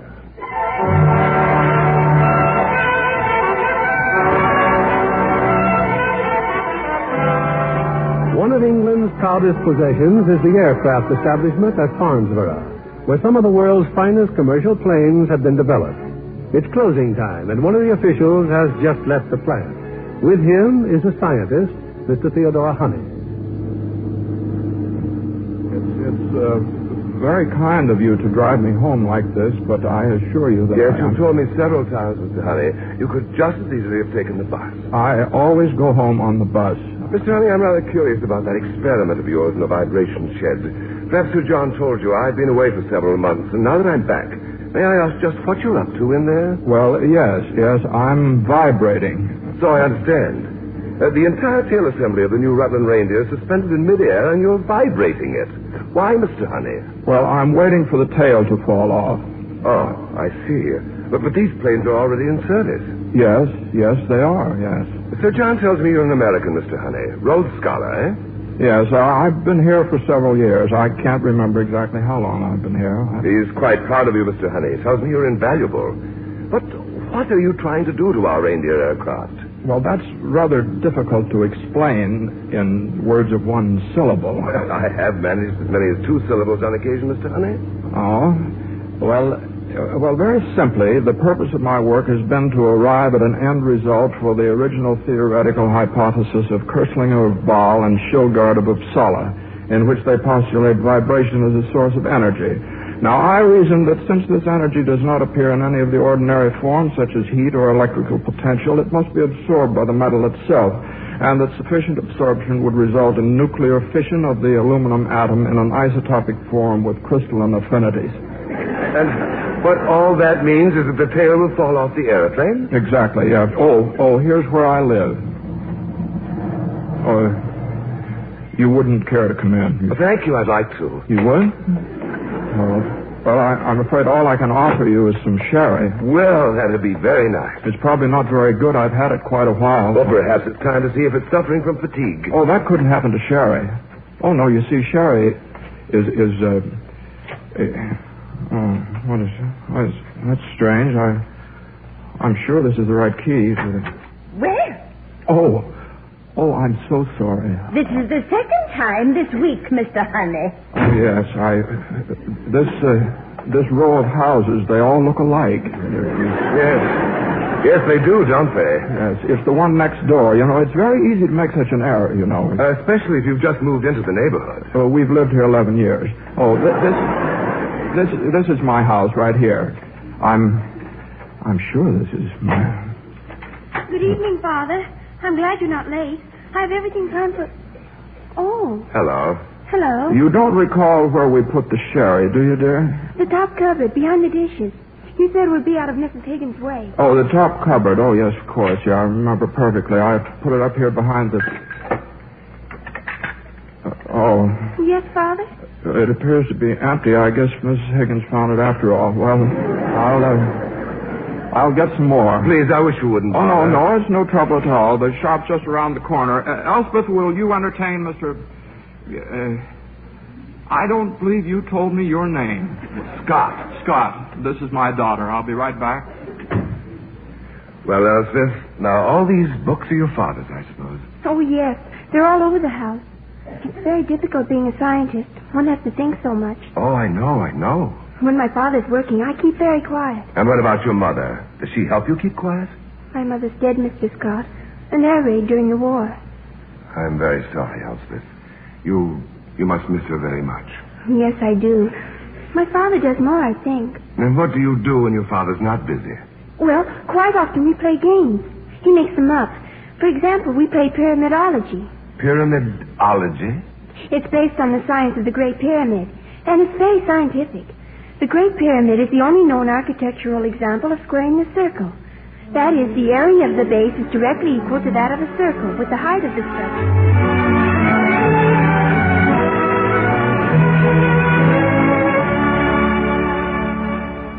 While you were gone, Mr. Honey, Elspeth was telling me about the games you two play. Very interesting. Of course, I don't have much time to spend with Elspeth, but she's quite good at being by herself. Her mind is really developing quite remarkably. Mr. Honey, I'd like to hear more about that tail falling off. When do you expect you'll know when the failure might occur? Oh, well, I've known that for some time. You know? Oh, yes. The answer is 1,440 hours of flight. But thousands of aircraft have flown millions of miles without the tail assemblies falling off any of them because of vibration. Yes, that's quite true. How long has your test been running, that tail assembly in the vibration shed? 832 hours, 14 minutes, and 7 seconds as of shutdown tonight. They don't allow me to run it more than 8 hours a day. The people in the neighborhood complain about the noise. But didn't you give them your figure, 1,440 hours? Oh, no. I never include detail in my preliminary report, Mr. Scott. Science is in no hurry. Whether I reach it a day or so later or earlier, it's of no importance. It could be vitally important to the 50-odd people who take off in these reindeers every day. No, now, Mr. Scott, you don't understand. I'm a scientist, and science is very exacting. It requires the utmost concentration. I can't be concerned with people. If a doctor is trying to find a cure for some disease, what would happen if he let himself be upset every time somebody got sick and died? He'd never get any work done at all. No, people must be somebody else's concern, Mr. Scott. I can't let them be mine. Yet these very people are the ones... No. I have nothing more to say at the present time. And now, if you'll excuse me, I think I'd better be getting home now. My hat, I thought I left my hat. But, Mr. Honey, you live here. I'm afraid I became upset, Mr. Scott. And when I'm upset, it's very easy to forget where I am. Goodbye, Mr. Scott. Goodbye, Mr. Honey, and thank you for your time.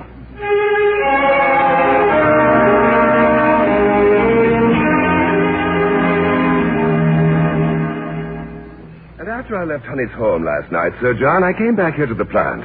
I read the report on that reindeer that crashed in Labrador 2 months ago. Oh, yes. Pilot error, I believe. Went straight into a hill, didn't he? I looked up how many hours of flight that particular reindeer had prior to the crash. The estimate given is 1,407. You trying to prove Honey's theory for him? No, not quite. We seem to have several photographs of the wreckage, but oddly enough, there's no photograph of the tail assembly. They never found the tail assembly. Nothing unusual in that, I assure you. I still think another inquiry should be made. Very well, Mr. Scott. We'll take the taxpayers' money and send someone to Labrador to comb through that godforsaken country for a section of the tail spar. Is that what you want? Yes, sir. You don't know much about boffins, do you, Scott? Boffins, sir? Yes, scientists, researchers, the lab men. In the first place, a boffin has to be a bit balmy to be a boffin. Yes, sir. Well, now, Mr. Honey is typical. He tells us that reindeers will fall apart after 1,400 hours. If I made statements like that, they'd lock me up. Well, how long before that infernal vibration of his is due to prove something? Well, it'll be weeks yet, sir. And get it on a 24-hour basis today. And assign someone to handle the complaints when they start coming in. Very good, sir. How many hours have been flown by the other reindeers we've delivered? Oh, I doubt if any of the others has done more than 500, sir. Well, praise heaven for that. I shouldn't want the job of asking the airlines to ground their nice new ships with no more to go on than what Mr. Honey says. About the man who will go to Labrador. Mr. Honey, of course. He started all this. Maybe a stiff climb up a hill will do him good. Still, he knows best what to look for, I suppose. Yes, sir. That's all, Mr. Scott. Tell Mr. Honey he's flying to Labrador immediately.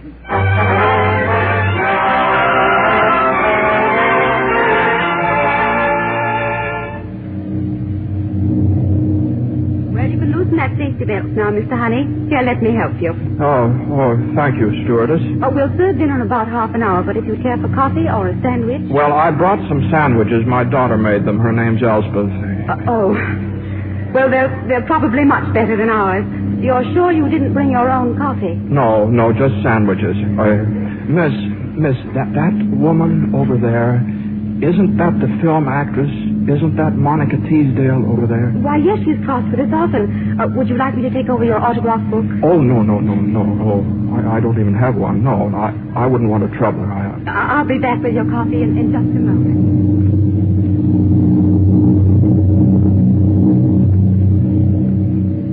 The coffee was very good, miss. Thank you. I've just been talking with the pilot, Captain Samuelson. I want to apologize, Mr. Honey. Apologize? I had no idea you were an expert on aviation, and here I've been talking to you as if you'd never flown before. Oh, well, I haven't. What I know about airplanes is more when they're in pieces. Well, Captain Samuelson said he'd like to show you the plane. They don't do that for everyone. These new reindeers are beautifully equipped. Reindeer?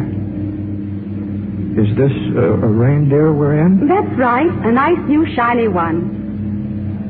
Yes, I think I'd like to see it very much.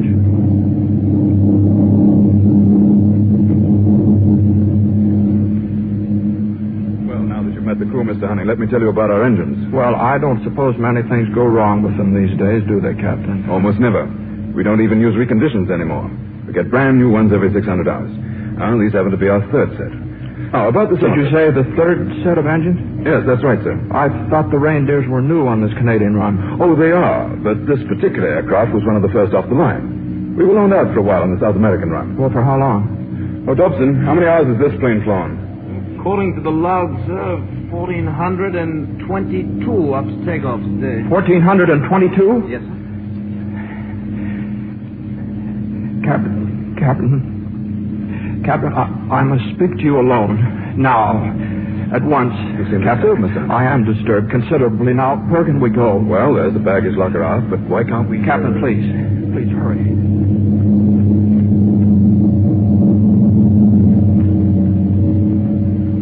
I don't understand this at all, Mr. Honey. It's not that I doubt your calculations, but... I tell you that if this airplane has flown more than 1,400 hours, the tail assembly may fail at any moment.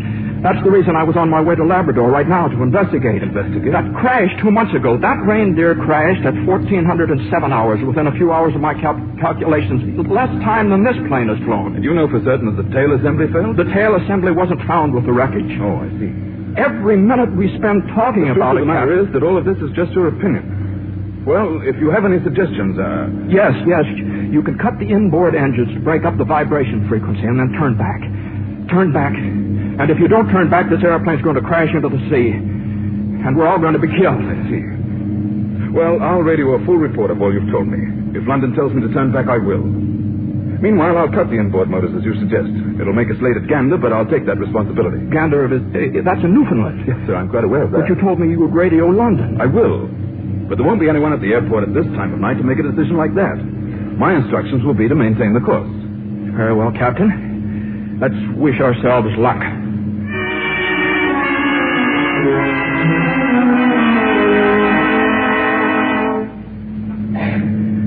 I didn't mean to disturb you, Miss Teasdale.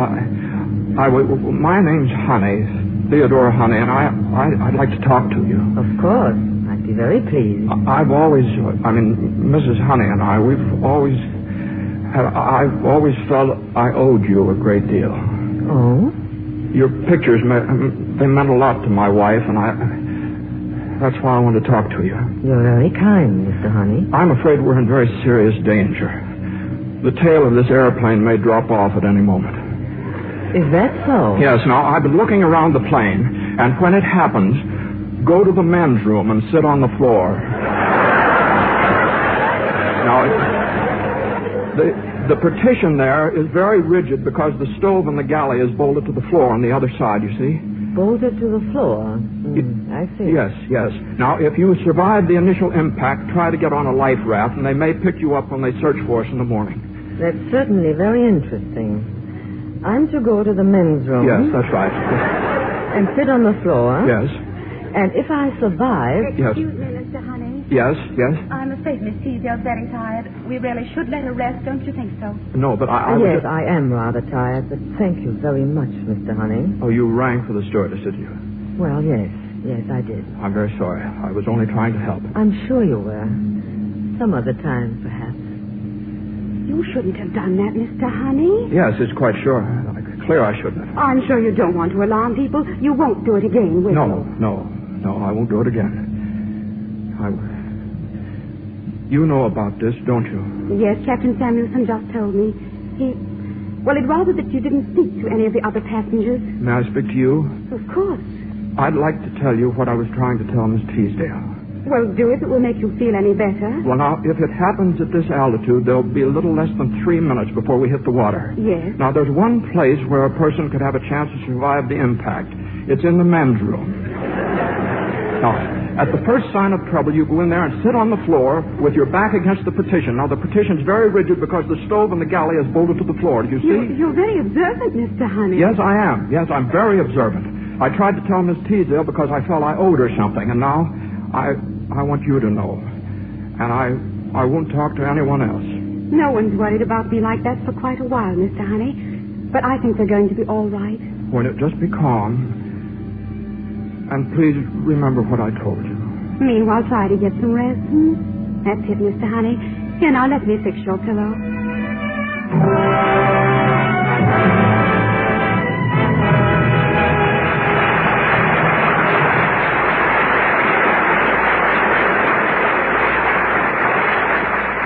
Before we return with Act Two of No Highway in the Sky, here's our Lux Hollywood reporter, Libby Cullen. Reporting on Metro-Goldwyn-Mayer's glorious new Technicolor production, Singin' in the Rain, starring Gene Kelly, Donald O'Connor, and Debbie Reynolds. The dance numbers are superb, particularly the Singin' in the Rain number, where Gene Kelly dances and splashes his way along a rainy street. Because he's fallen in love with adorable Debbie Reynolds, an irrepressible flapper who becomes one of the first talking picture stars. As a rhythm team, Gene Kelly and Donald O'Connor are tremendous. They hoof through 2 comedy routines. And in contrast, the ballet episode is a vision of loveliness. Producer Arthur Freed has chosen 10 songs, including Broadway Melody, You Are My Lucky Star, and Would You. They're all in Singin' in the Rain. John, didn't Debbie Reynolds look exquisite in her close-up? Yes. Her breathtaking complexion certainly shows the new beauty that results from skin tonic action in Lux Soap Care. Girls, skin tonic action will work for you, too. You see, skin tonic action means Lux Care actually stimulates vital moisture within your skin. Vital moisture that makes your complexion smoother, fresher, with a dewier look, a younger look.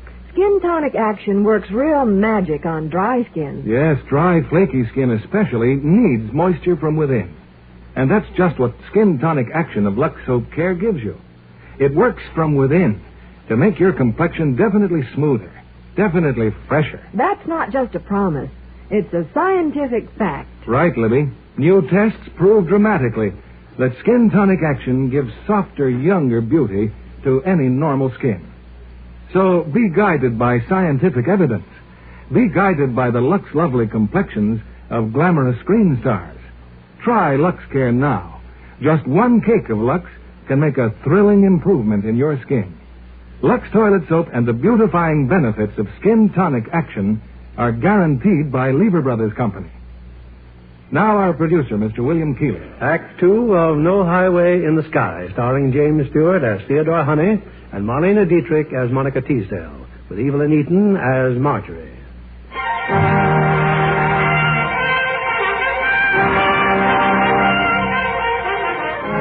It's a few moments later. Mr. Honey is resting. Across the aisle of the dimly lighted plane, Marjorie Corder, the stewardess, is talking to Monica Teasdale. Well, I don't think it'll happen again, Miss Teasdale. He seems to be dozing now. What's the matter with that little man? I'm afraid he's got some rather odd ideas. He certainly has. He told me to sit on the floor in the men's room.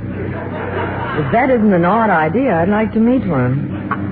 I think he was trying to tell you the best place to be if there were an accident. Is that what I really ought to do? I think he's right about it being the safest place. But if he's right about that, he may also be right about the tail falling off. Who is he? Some kind of a scientist, I think. Oh, but I assure you there's nothing to be alarmed about. Captain Now Samuelson... listen, dear. The scientist says the plane is going to crash.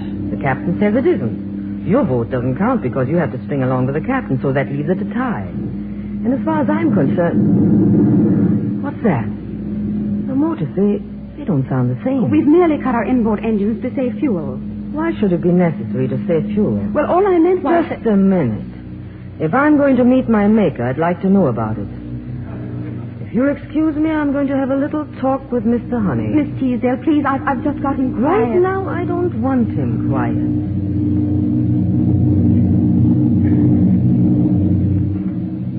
May I sit down, Mr. Honey? Oh, yes, of course, Miss Teasdale. When you came over before, I was only half awake and I only half heard. Would you like a cigarette? No, thank you. Now, about our crashing into the sea. Well, it's hard to say for sure, but I don't believe we've turned back. They must have told the pilot to maintain a course to Newfoundland. Then we are going to crash? I would say there's an excellent chance. I see. I don't see at all, of course. But the pilot should understand you. Why doesn't he turn back? Would it help if I talked to him? No, I don't think so. Besides, I think we're quite near the point of no return anyway. Point of no return? Yes, that's whereas it's as short to go on as it is to turn back. Oh. I thought you meant something else. Funny. I would have thought I'd feel quite differently being right up against it like this. All these other passengers. Well, fortunately, I believe most of them are asleep, so... Makes you wonder which one you'd pick out to save if you were God, and which one wouldn't matter much, doesn't it?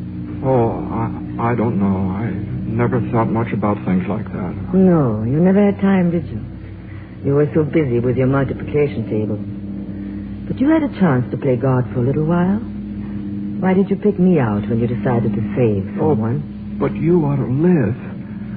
I mean, the work you do, you ought to keep on doing. Oh, the work. No, I don't think I buy that. A few cans of celluloid and a junk heap someday. But you're a scientist. You are worth something to the world.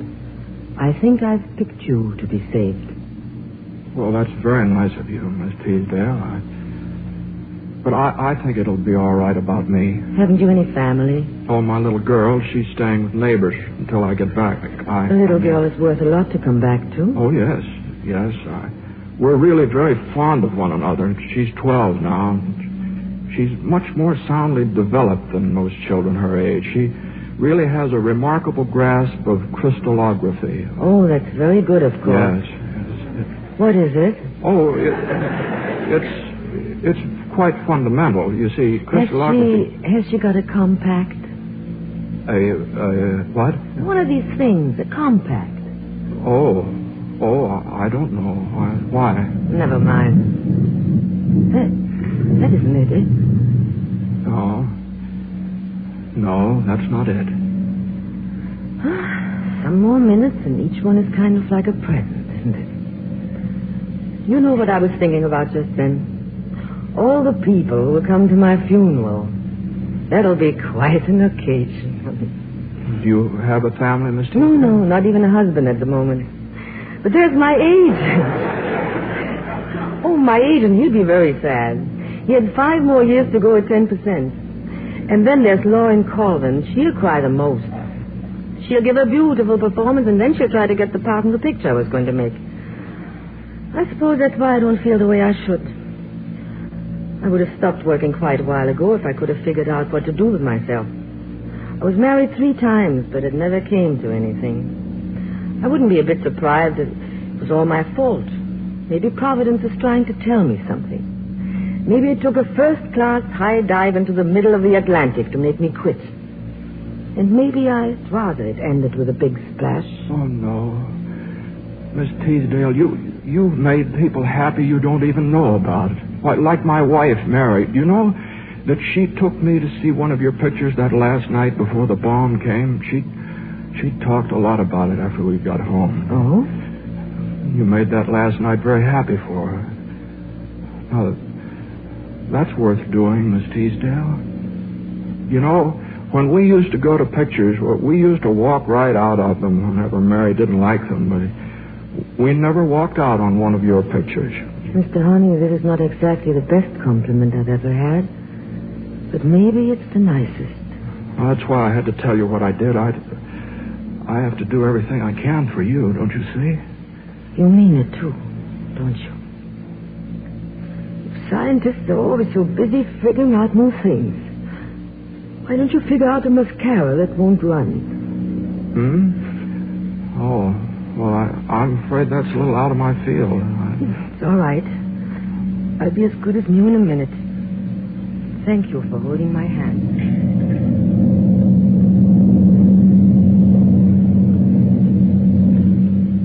Come in, Miss Corder. The passengers, everything all right back there? Everything quiet, Captain. They're asleep, most of them. We're behind schedule, aren't we? Yes, hour and 20 minutes. Well, let them sleep. Coast is all closed in. Fog.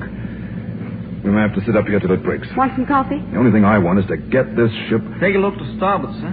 Starboard? Well. Do I see lights down there, Mr. Dobson? Yes, sir. It's rather pity, don't you think? Radio Gander, tell them we've just sighted the coast. Unfeathered 2 and 3 engines. Yes, sir. How long? About half an hour. I'll take that coffee now. Looks light.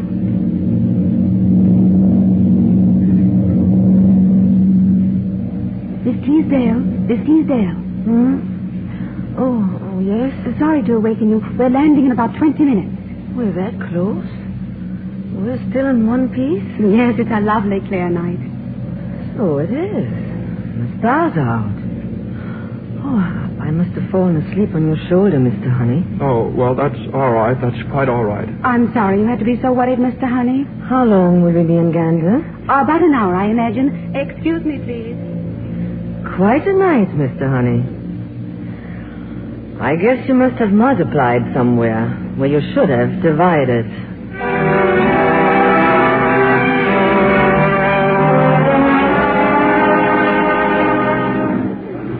Well, Mr. Honey, this is Gander.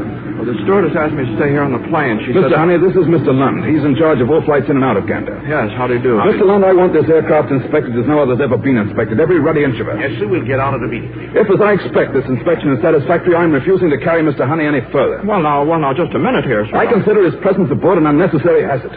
I'll arrange that all other flights leaving this airfield are adequately informed about him before they carry him. Yes, sir. And meanwhile, if there's an office or something in your building that's not being used, I'm going to radio London, Mr. Honey. Pending their answer, you're staying here at Gander Airfield.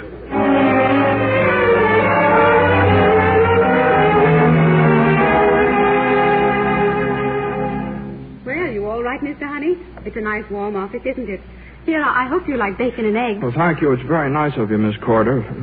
What about the plane? They've just about finished the inspection. They won't find anything wrong. I told him that. I wish people didn't think they knew everything. You mean you still believe it's going to crash? Yes, I believe that. I suppose if they take off, Miss Teasdale will go too. I expect she will. I think she believed me for a little while last night, and then I don't think she did. Your eggs are getting cold, Mr. Honey. That plane in Labrador, I suppose there was a stewardess on that one, too. Yes, I knew her very well. Couldn't you believe me, Miss Corder? You've been so very kind to me, and you ought to live and get married and bring up a family. You'd be very good at that. Well, thank you very much for that, Mr. Honey. You said that just about as nicely as anyone could. But I think everything will be all right. Captain Samuelson knows a great deal about aircraft. Well, I'd better be going. And you will eat, won't you? I won't lock the door if you promise not to speak to any of the other passengers. I won't. Well, goodbye, Mr. Honey. And please stop worrying.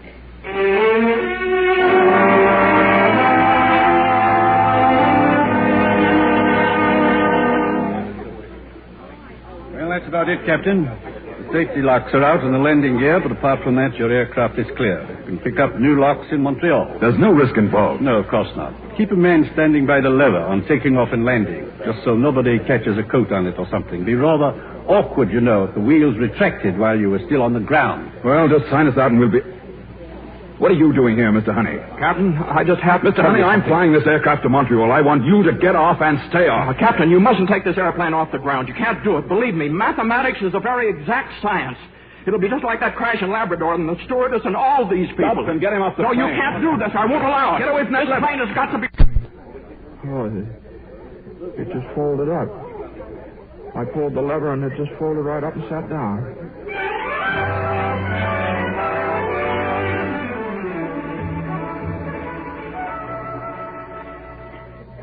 Well, Mr. Honey, back in the office, I see. Only now there's an armed guard outside, isn't there?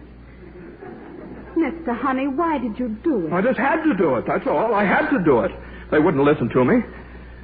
Well, there'll be quite a delay for everybody now, won't there? Yes, Mr. Honey, quite a delay. Mr. Honey, if you believe in something, you believe in doing something about it. Oh, don't you? yes. Hello, Miss Teasdale. Don't these things cost an awful lot of money? Oh, a tremendous amount of money. I don't know what they're going to do about it. I've never had any experience with anything like this before. I should think nobody has. I think this is a kind of a world record. You didn't do it for yourself either, did you? No. We were leaving you behind, weren't we? Look, you better stay here, Mr. Honey. Some of the passengers are a little annoyed with you. Oh, yes. Well, I'll stay here. I'm under some sort of an arrest, I think. Well, I'll try to find out what happens next. Well, it's very nice of you not to be angry about the delay. Oh, it's worth it. You don't meet a world record every day. You know, there'll be quite a lot in the newspapers about this. Oh, dear, yes. Oh, that means my little girl will find out about it, too. Which I can't imagine what she'll think about me. Look, I'll probably be sent back to London now for reassignment. Would it help if I went to see your daughter? Oh, would you do that for me? Well, there's no telling what she'll hear, is there? Well, whatever she hears, I imagine she'll understand. Oh, she will? Well, frankly, Miss Corder, I wish I did.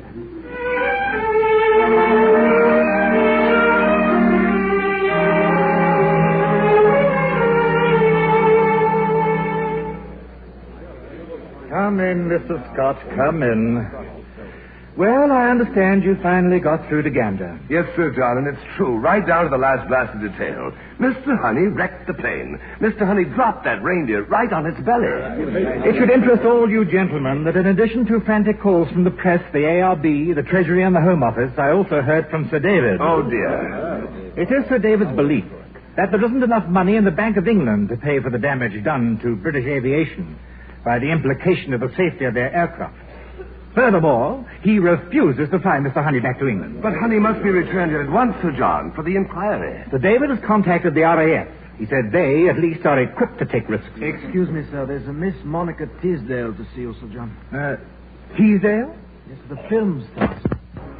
First of all, Miss Teasdale, we're curious as to how you got back here so quickly. I came back with a crew, gentlemen.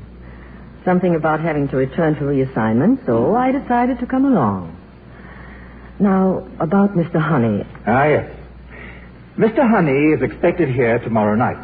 The Army has consented to bring him over in a bomber. Miss Teasdale, if you can give us any idea of what really happened. They were going to take off from Montreal, although he told them they shouldn't. And the lever was right there, so he pulled it. You've never seen such a commotion in your life. I guess a thing like that hasn't happened before in the history of the world. No, fortunately, no.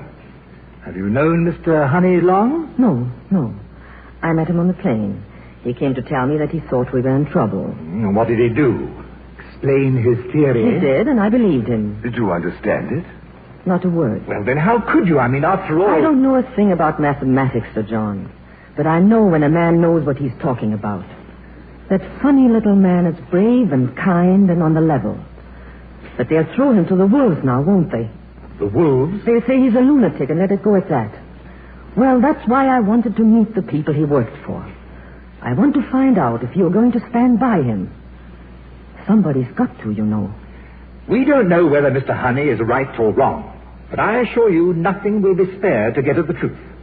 We sincerely hope to find it on the side of Mr. Honey. Well, I don't think there was much need in my coming here, but I'm glad I did. We're indebted to you, Miss Teasdale. Isn't there anything I can do for him? His little girl. I thought that if I went to see her, maybe I could stop by just to see if she's all right. Oh, I think that would be very nice. She's staying with neighbors, I believe. If you don't mind coming with me, I'll look up the address. Thank you. Sir John, there's going to be trouble for Mr. Honey, isn't there? Yes, I'm afraid so.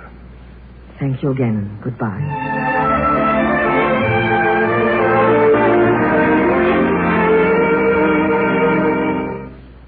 Well, here he is, Sir John. When he got off the bomber, he went directly to... Sir John, I protest. I protest very strongly. The vibration shed's under guard. They refuse to let me through. Now, why has my work been taken out of my hands? Please sit down, Mr. Honey. I'm not in the habit of going around wrecking things. You ought to know that. If you please.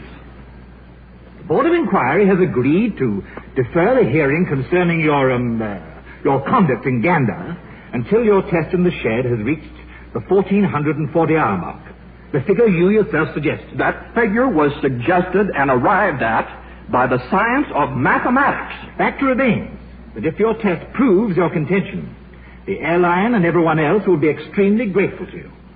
If it does not, or if we fail to get supporting evidence from Labrador... Well, how can I look for evidence in Labrador when I'm ordered back here? We sent someone else, Mr. Honey. Penworthy left yesterday. Penworthy? Oh, very capable man, I approve. Thank you. Meanwhile, the Board of Inquiry plans to issue a statement. Something to offset all this ruinous publicity. That yours was the act of an irresponsible and unbalanced mind. They want the supporting opinion of qualified psychologists. In other words, they wish to test you as well as that tail assembly. To see if I'm insane? Yes, that's right. Do you think I'm insane? No, I don't think so. I'd hate to have them look me over at the moment. You can refuse, you know. That's your privilege. No, I won't refuse. Let them pry and poke if they want to. Tell them I'll be in my office in the morning if they want to see me. Thank you. Well, if there's nothing else, I think I'll go home.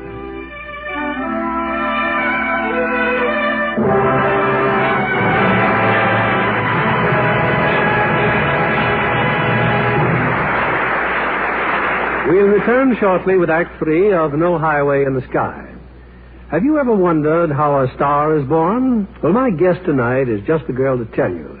She's the 20th Century Fox starlet, Lux Lovely Virginia McGuire. Being groomed for stardom is work, Mr. Keeley.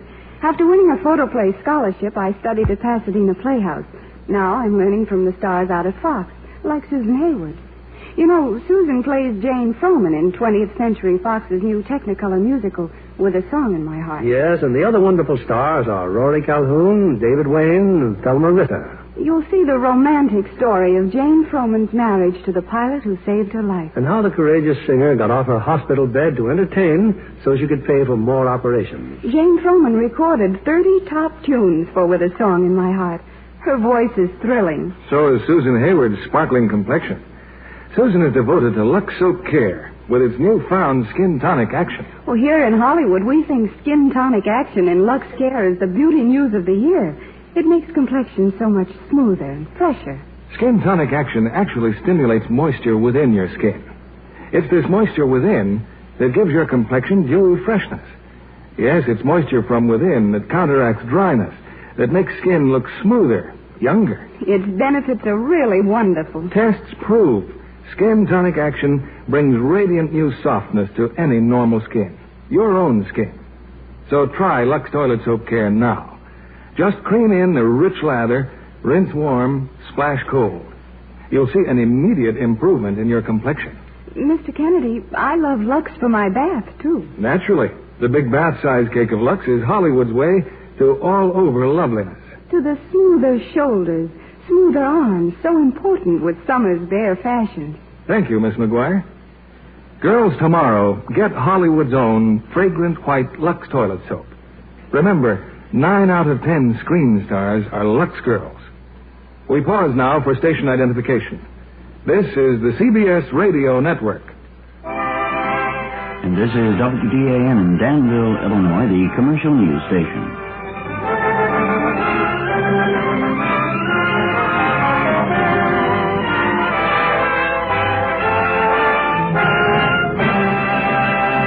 The curtain rises on Act 3 of No Highway in the Sky, starring James Stewart as Theodore Honey and Marlene Dietrich as Monica Teasdale, with Evelyn Eaton as Marjorie.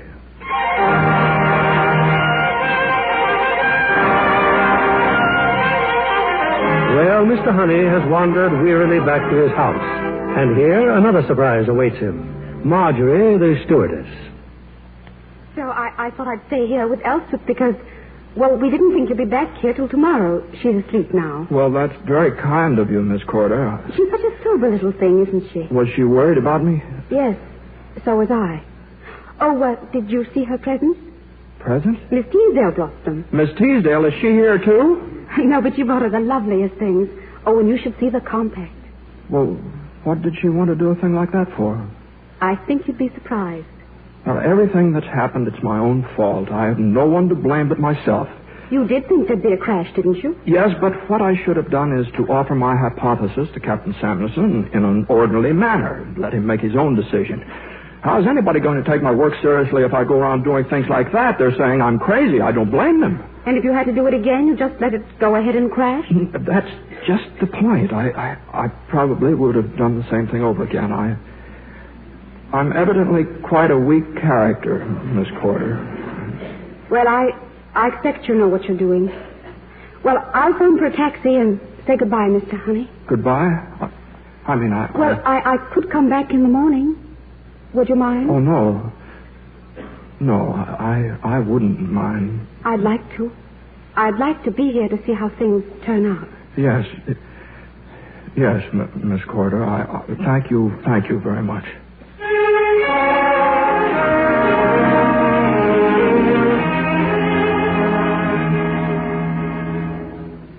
Teasdale. Oh, come in, won't you? Oh, Mr. Honey's going to be so disappointed. Gone? I suppose he couldn't wait to get to Farnsboro this morning to see his playthings again. He was going to drop Elspeth off at school and then go on over there. I'd like to hear about it. Any coffee left from breakfast? Let's go in the kitchen. Oh, watch for the ironing board. I've been doing some pressing. Yes, I see. Mr. Honey's pants. Well, I had nothing else to do, and well, it looks as though he wears one suit and goes to sleep in the other. That's very domestic. You're full of surprises. Here's your coffee. I hope you like it strong. Thanks. Well, what's he going to do? I just don't know. Funny that a kid like you would bother to see so much in anybody like him. It's not so funny, really. You get around being a stewardess. Well, this will take some thinking, won't it? Only now I don't have time for it. I'm leaving tonight for California. The studio's caught up with me. They want to get going. But what about all the things you talked about? Helping Mr. Honey to find an answer and everything. I meant it. Don't think I didn't, and I still do. I kind of go for that, Mr. Honey. Maybe it would have been the best chance I'll ever have to be a lot of things I'd like to be. Only I suppose you can't do a thing like this just a little bit. Mixing into other people's lives, I mean. You can start something that maybe you can't finish. What got me was his being so anxious to save me for posterity. Well, I've decided to go back and give posterity another break. It won't hurt to wait a while and see how things work out. Oh, that box I brought, it's a dress for Elspeth. I saw it in the window and it just yelled to belong to her. Tell her I'll write, will you? Can't you wait long enough to see No, that? I don't think so. I might weaken. There's no use making anything of it. That's one thing you learn in my business. How to get off. I wish you wouldn't go. You're a nice kid, Marjorie. I have an idea you know what's going on. You might let me know. I'll get a price on a laboratory or two, just in case. Oh, about Elspeth. Yes? Keep on telling her how pretty and sweet she is, will you? It'll do her good. I will, Monica. Take care of yourself. And thanks for the coffee.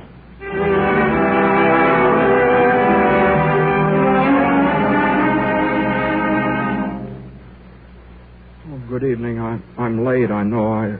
I should have let you know. It's all right, Mr. Honey, except I'm afraid that Elspeth's fallen asleep. What happened? Oh, several things. I saw the psychiatrist this morning. They showed me a lot of ink blots. And these ink blots were supposed to make me think of tigers and elephants. All they made me think of was ink blots. We discussed that for quite some time. And then? And then 2 o'clock came. 2 o'clock? My vibration tests. 1,440 hours were up at 2 o'clock. Nothing happened. Nothing at all. My figures clearly indicated that the tail assembly should fail at 2 o'clock, and it didn't. And now what? Well, the Board of Inquiry meets in the morning, and I'll stand up and I'll explain my theory, and then I'll sit down and listen to them say that I'm insane. Perhaps I am. I'm not sure, you know. I just think that the truth is only that I've made a mistake somewhere in my work, and I must have time to run it down. But you see, there won't be any time, and I'll just sit there. I'll just sit there, and I won't say a word. I see. Everything just as it was, Yes, I'm rather glad it's all over. But you can't just sit there. If you believe something is right, you have to do it if you want to live with yourself. If you don't, you'll have to pay for it sooner or later, and so will Elspeth. Elspeth? Everything is to be just as it was for her, too? Yes, she was very glad to have it that way. She was very happy. Oh, it's as simple as that. Well, I'll be running along, Mr. Honey. It's my last day, you know. I start my job again tomorrow night. Funny if they put me back on reindeers. No, but you mustn't. Supposing I did, would you let me? Never mind. I'm sorry I mentioned it. Good night, Mr. Honey.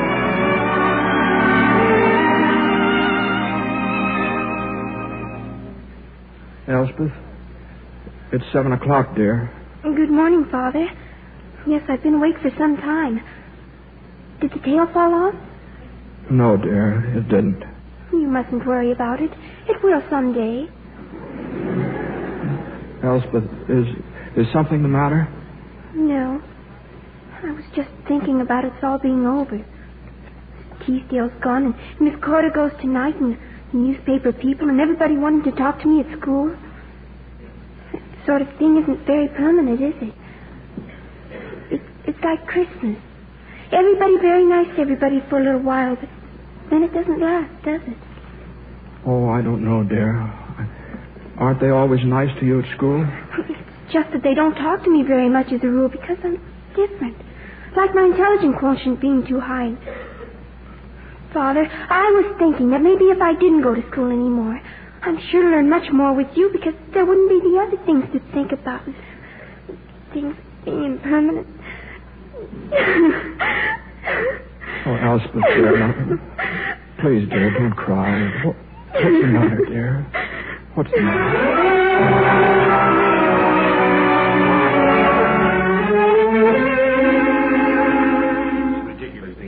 I have just one thing more to say to this Board of Inquiry. Yes, Sir David. I submit that the kindest thing we can say about Theodore Honey is that his mind is unstable, filled with obsessions that can carry him to great extremes. I insist an immediate finding to this effect be issued by this board. Will that do anything? Now, wait a minute.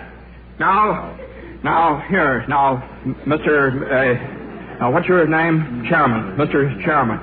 I've decided to say something. Now, I didn't invent the mathematics that made me believe what I did. And I still believe that there's some truth in my work, test or no test. And when you believe in something, that's what you've got to do, isn't it? If you want to live with yourself. All right. Now, the first thing I'm going to do is to resign right here and now so the Farnsburg establishment won't get mixed up in this thing. And then, every time a reindeer aircraft is going to take off, and it shouldn't, I'm going out there and I'm going to wreck it. Now, you may put me in jail, but the newspapers wrote a whole lot about me when I wrecked that one in Gander, and they'll write more about me here, and people just won't get on those airplanes.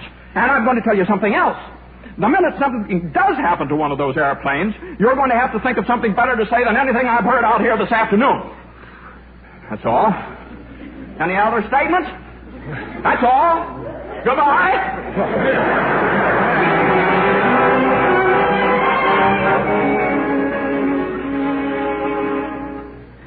And then Sir David, he said I was crazy, and I got up and I made a few remarks, and then I just walked out and I came home. Then it's all over? It's all over. That's all. Thank you for stopping by, Miss Carter. It's very nice of you. There's few more remarks. What did you tell them, Mr. Honey? Oh, several things. I told them plenty. I resigned, too. You didn't? Resigned. Well, I couldn't just sit there, could I? But what are you and Elspeth going to live on? Have you any money at all? Money? Why, I don't know exactly how much. There's a bank book in the drawer there, I think. You don't know how much money you have? No, I suppose I should, shouldn't I? But I... Less than £4. Just look at this bank book.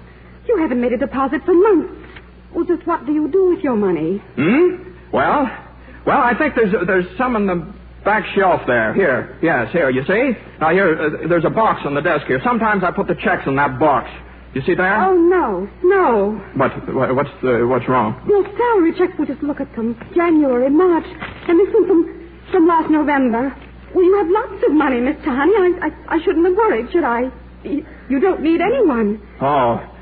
Well, one of these days I'm going to take time out and go down to that bank. Oh, but you do need someone. Miss Corder, what seems to be... Now, you're not going to start to cry here now, are you? I can't go away and leave you. It isn't safe. You've got to have somebody looking after you. I'm going to marry you and live here, whether you have a job or not. Hey, you mean you're going to... Miss Corder, would you care to join me in a glass of sherry? Thank you. Thank you very much.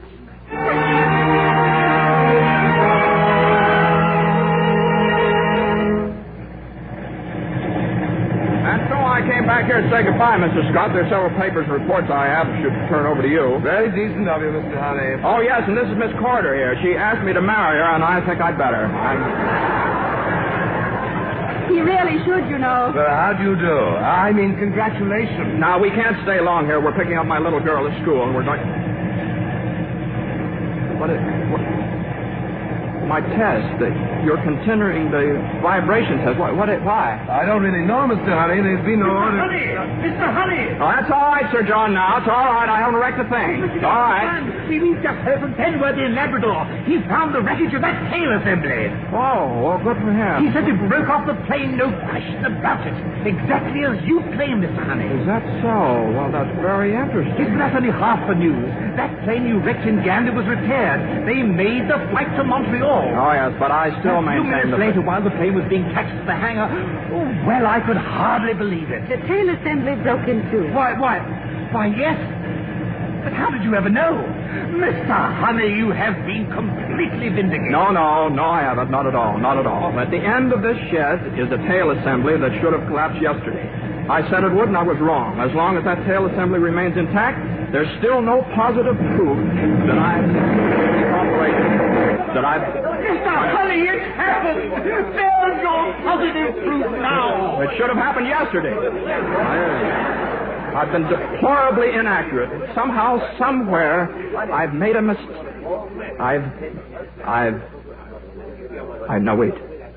Now, wait. Just this shed. It's warm in here, isn't it? Marjorie, aren't you warm? Yes. Aren't you warm, yes, Marjorie? Yes. No, you aren't. You're hot. Isn't it hot in here? You're hot. Not feverish. Temperature. It's the temperature. Oh, dear. Temperature is a variable factor. That plane and Gander had been flying in the tropics. This test was in a heated shed. It would have collapsed on schedule if I'd lowered the temperature 40 degrees. Oh, Sir John, I'm a fool. I'm just a fool, sir. Are you now? No, Mr. Honey. You're a boffin. Capital BOFFIN. Now, what do you suppose he meant by that?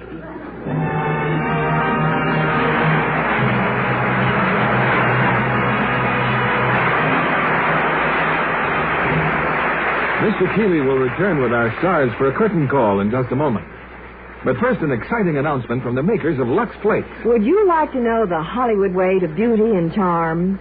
Now you can have the beauty secrets that are used by the stars on and off screen.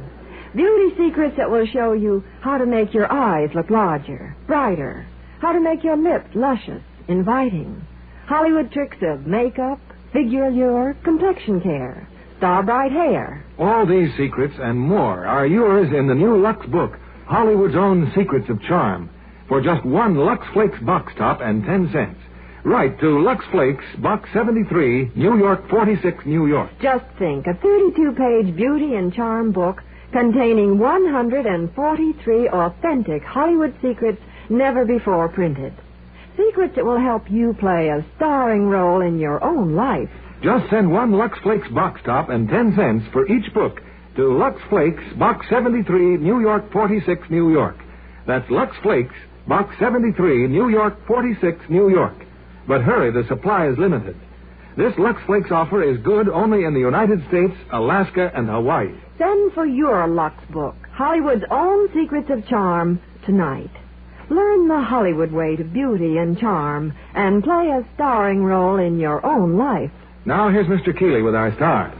And here they are coming forward to acknowledge your applause. James Stewart and Marlene Dietrich.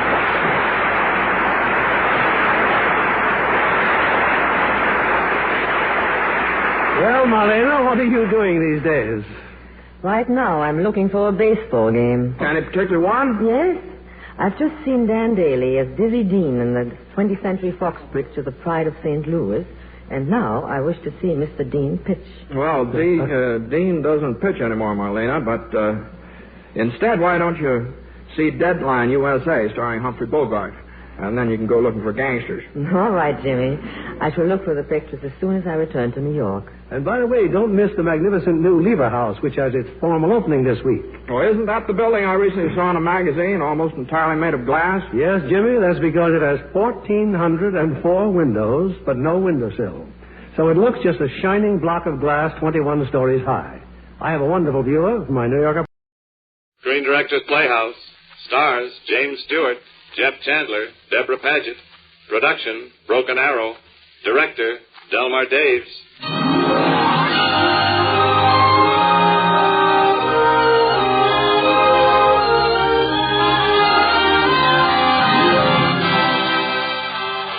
Tonight, the Screen Directors Playhouse is pleased to present, transcribed, An Adventure Between War and Peace. Here is our adaptation of Broken Arrow, as James Stewart, Jeff Chandler, and Deborah Paget recreate their original screen roles of Jeffords, Cochise, and Sansire.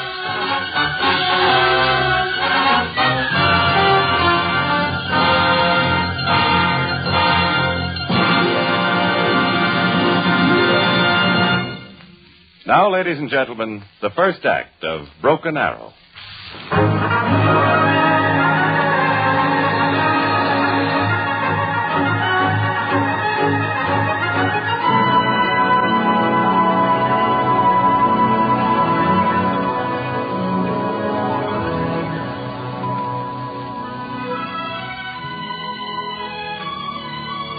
This is the story of a land, of the people who lived on it and fought a war in the year 1870, and of a man whose name was Cochise.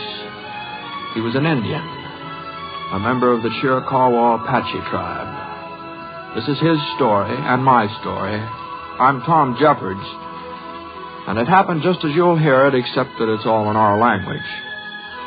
And it began one night up in the Apache country where I'd been prospecting for gold. I'd been asleep. I woke up to feel the hand on my throat and to see the Apache face in the moonlight. Do not cry out. Huh? What? It is Juan from Tucson. Juan? What the devil? I'll find your place. Yeah, it scared the life out of me. What's a tame Apache doing in this country? Message from Colonel Parnell, new commander at Fort Grant. He wants you. Oh, no, I'm not in the Army anymore. He wants you, Captain Jeffords, to scout to make war on Apaches. They never get enough, do they? Civil War, Indian War, they never get enough. You'll come to Tucson tomorrow. Oh, all right. I'll tell him myself. Tomorrow. Yeah. I go now. This is a very dangerous place for me. Yeah, for both of us. All right, see you tomorrow.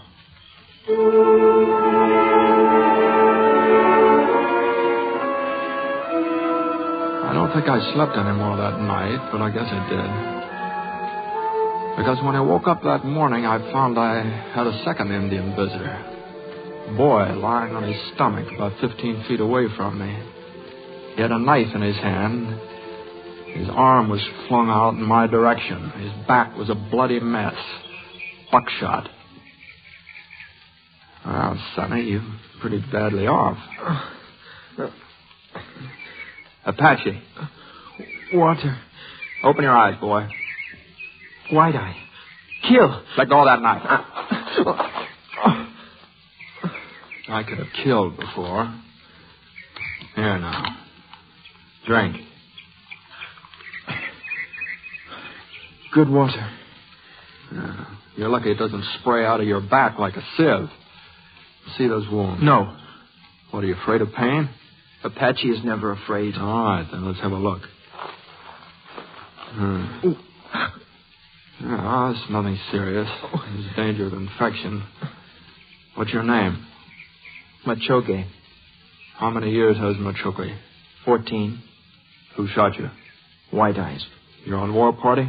No, this is novice time for me. I learned to be a man now. I take trips. Ah. You would have been very proud to kill me. Yes. Too much killing. All right, I help you. Maybe sometime you help White Eye. No, I kill. 14 years old. All right, let's boil some water for those wounds.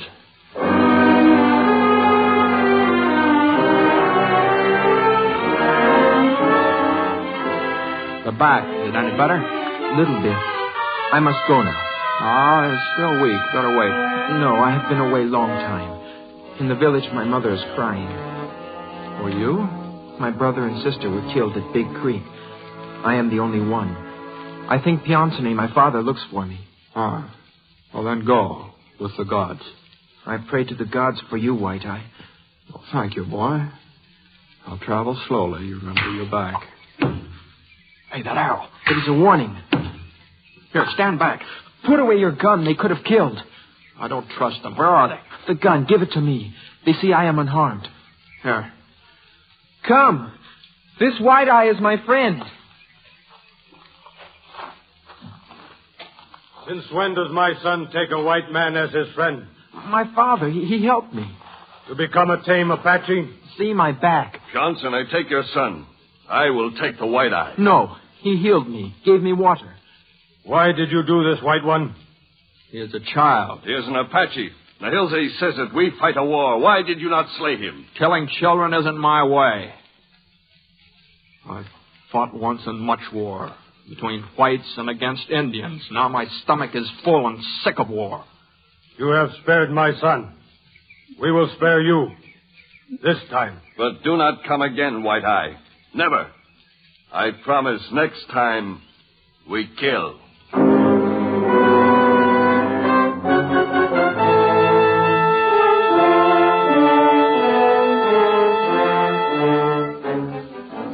And then, as if it had never happened, I was riding my horse again, riding back to Tucson. I learned things that day. I learned that Apache mothers cried for their sons, that Apache fathers loved their children. And I learned that Apache men had a sense of fair play. It gave me a lot to think about and to talk about at Tucson. Tom, it just doesn't seem reasonable for Indians to act like that. Well, that's the way it happened, Milt. Not just a saloon story. Well, it's worth a drink on the house. Hey, O'Connor! Hey, forget it. I've already got the dust from my mouth. Jeffords? Couldn't help hearing. My name's Slade. Oh, yeah. Last week, the Apaches burned my home. My wife was in it. Oh, I'm sorry. You're trying to make them out gentlemen? That's the way it happened, Mr. Slade. Tom, that's Colonel Bernal. Probably wants you. All right. I'll see you at the post office later, Milt. Colonel Bernal? You're Jeffords? I heard you wanted me, Colonel. I want a good scout. I've just been given command of Fort Grant. Well, congratulations. My orders are to clean out Cochise. I'll need all the expert help I can get. Uh-huh. Well, Colonel, there just isn't anybody that expert around here. I can back you up, Jeffords. I have 250 fresh men, disciplined troopers. That's very nice. Too bad they're going to be dead soon. No, not this time. With the help of a few trained men like yourself, I'll have this war over in 6 months. No, you won't, Colonel. Now, see here, Jeffords, I know my business. So does Cochise. An ignorant savage. Yes, he's ignorant. He can't even read a map. But he and his warriors know every coyote and cactus in Arizona. My men are disciplined. Disciplined? For the first time in Indian history, He's got Apaches from all the tribes fighting together under the same command. Colonel, I want to see an end to this war, too. But in 6 months, you'll be transferred just as another failure. And I see I can't count on you. Good day, Jeffers. Jeffers? Yes, Mr. Slade. Just whose side are you on, anyway? The side that'll end the fighting. And Cochise started it, let him end it. Now, wait a minute. Now, let's get the facts straight. Cochise didn't start this war. A snooty little lieutenant started it. Flew a flag of truce, which Cochise honored. And under it, he hung Cochise's brother. How's it ever going to end unless we kill them all? It'll stop when one side just makes one small sign. I'll make my sign with a rifle. What else is there? I got a sister in the East. She'll never even know what happened to us out here. Can't even send her a letter. Can't even get the mail through. And you want to... I just want to stop it all. Just one small sign.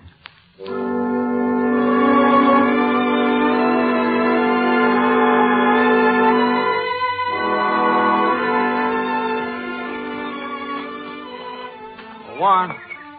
You asked for me, Captain Jeffords? Yes, I need an Indian friend. Come on into the mail office, will you?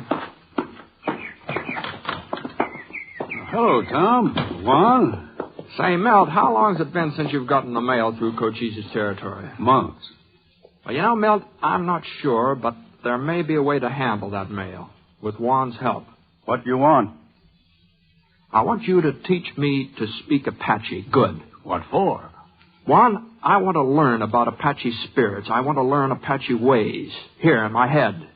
And here in my heart. No white man asked to learn these things. Why do you? I want to speak with Cochise. Tom, you're crazy. I've been willing to look for gold in Cochise's territory. Now I'll take a chance on finding something else.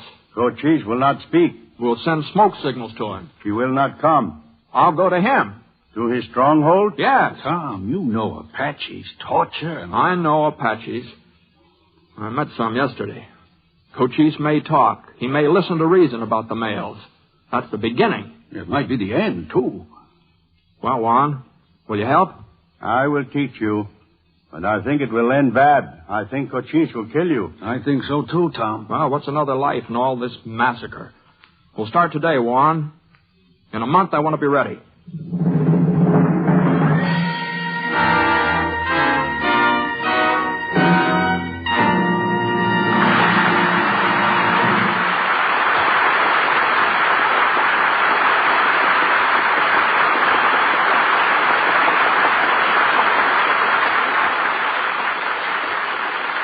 This is a radio network.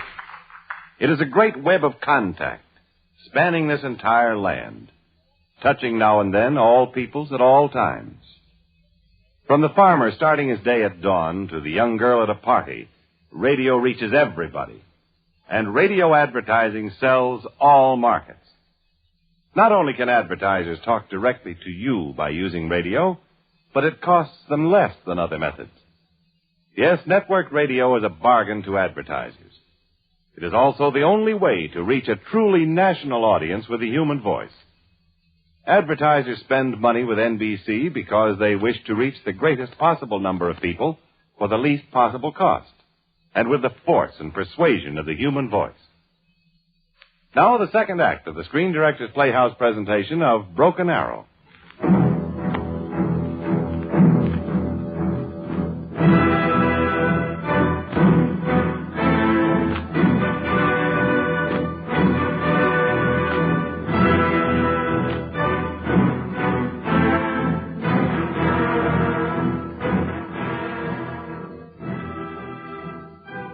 Look, my warriors.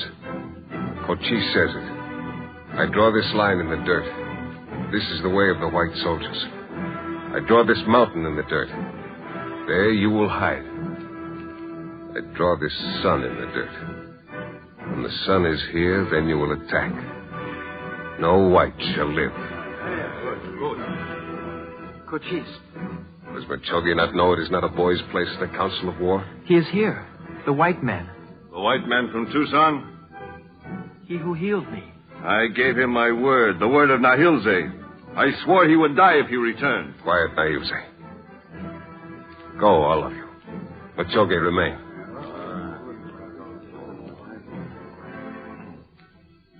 Tell me of this man. He is not like other whites. Shall I have him killed? No. Because he helped you? Perhaps he wishes to harm all of us. Then if I were a great chief, if I were Cochise, I would speak with him. I would read his heart. Your advice is good, little warrior.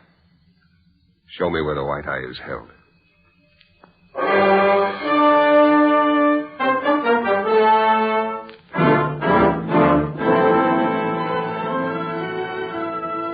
You have brave eyes, tall one, for a man who may have but a little while to live. It is known that the chief of the Chiricahua Apaches is the greatest Indian leader. He must have a great heart. I speak to that heart now. Why have you come here? I speak of signals. We call them mail. The white man's signals, which he puts down on pieces of paper and sends from one place to the other. What of these? Well, now, the men who carry these signals seek no trouble. They make no trouble, yet your warriors kill them. It is war. But these men are not warriors. I've come to ask that you let them travel in safety. Who sent you? No one. It was my own thought. This mail carries war signals against us. No. War signals are carried by the military. These are other things. And have you never fought against us? Yes. Yes, at the Battle of Apache Pass. And why should I not have you tortured? Because I come in peace with a straight tongue. My brother died when the white men spoke with a straight tongue. There are bad whites. But a wise man knows that not all people are bad. And you are wise, Cochise, or you would not be the leader of your people. Perhaps in your heart is a spark, a hope that someday your people and mine will live together as brothers. Your people do not want peace. Tomorrow there must be peace. For us and for the Apaches, who each moon lose more warriors in bitter victories. Why should not the white man act first? You want me to be better than the white man? A white man has come here. Your words have truth in them. I respect you for coming here. You will rest with us tonight? Well, that is my wish. I will think on these things, tall one. Now walk with me in the village so my people will see us together.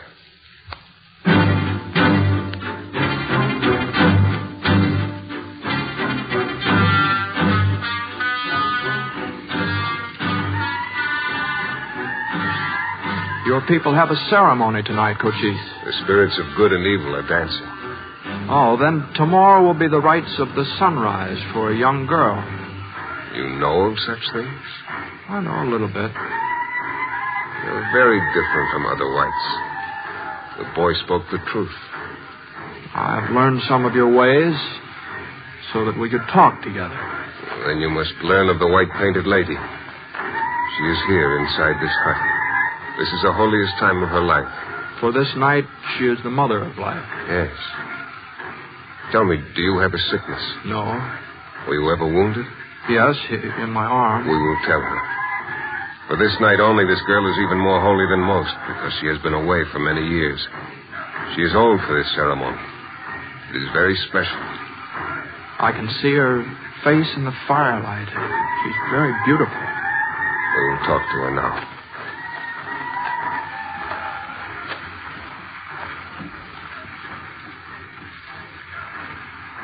White-painted lady. Sansiore has waited for you, Cochise. I have old wounds. But each scar is a mark of love for your people. The path of your people is stretched long behind you. And you are the head. And you are the heart. And you are the blood. You will be well. I have brought a friend. He has an old arm wound. Then he is welcome. Is it all right? She asks for you. Thank you. Give me your arm. Does it hurt you? Sometimes. It will never hurt again. You do this for me? An enemy? The mother of life knows no enemies. And tomorrow, when you are no longer mother of life, when you're just a girl, will I be your enemy then? I cannot speak of tomorrow. Now go. You will live long. The good things will be yours. The sun will shine for you. What is your name? Sincere. Sincere. Morning star. Now you must go. Thank you, Sincere.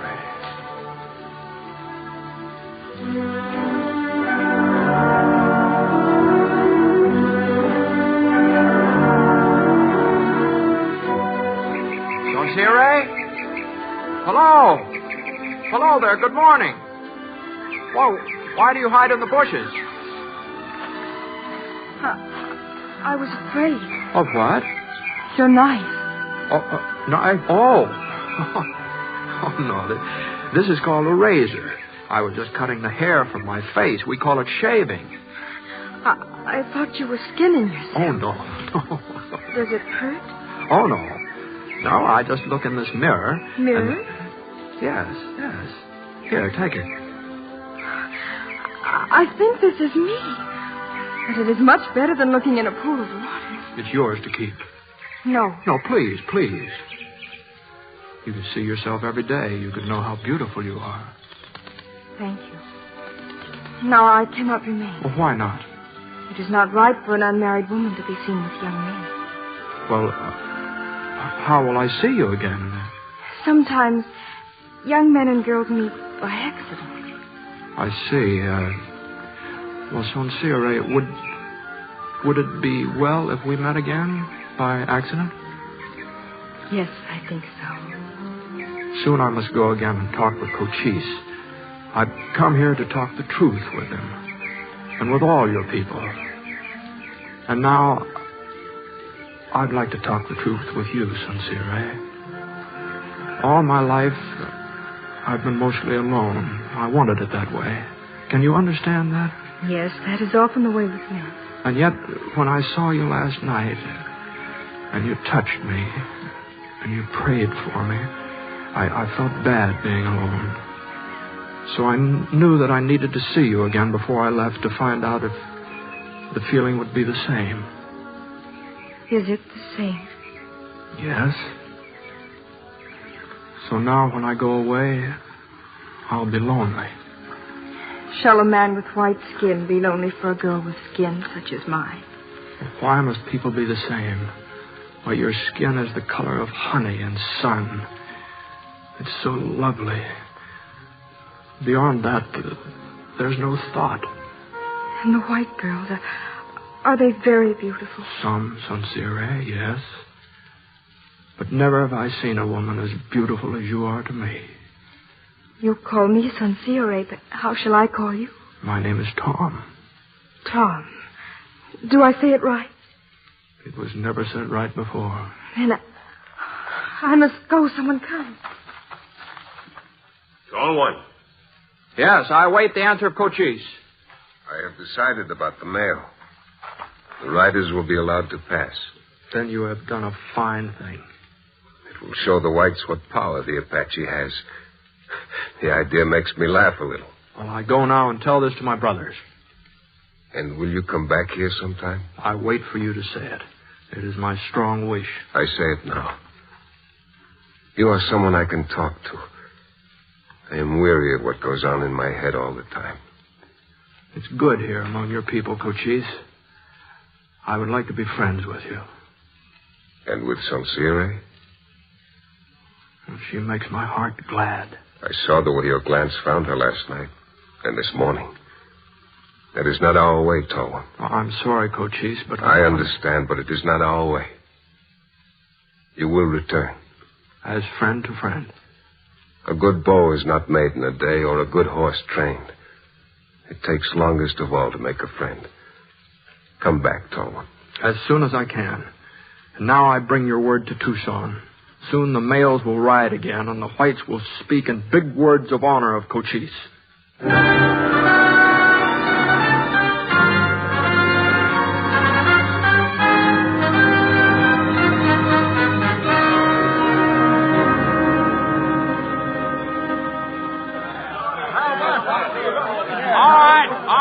right. Quiet down.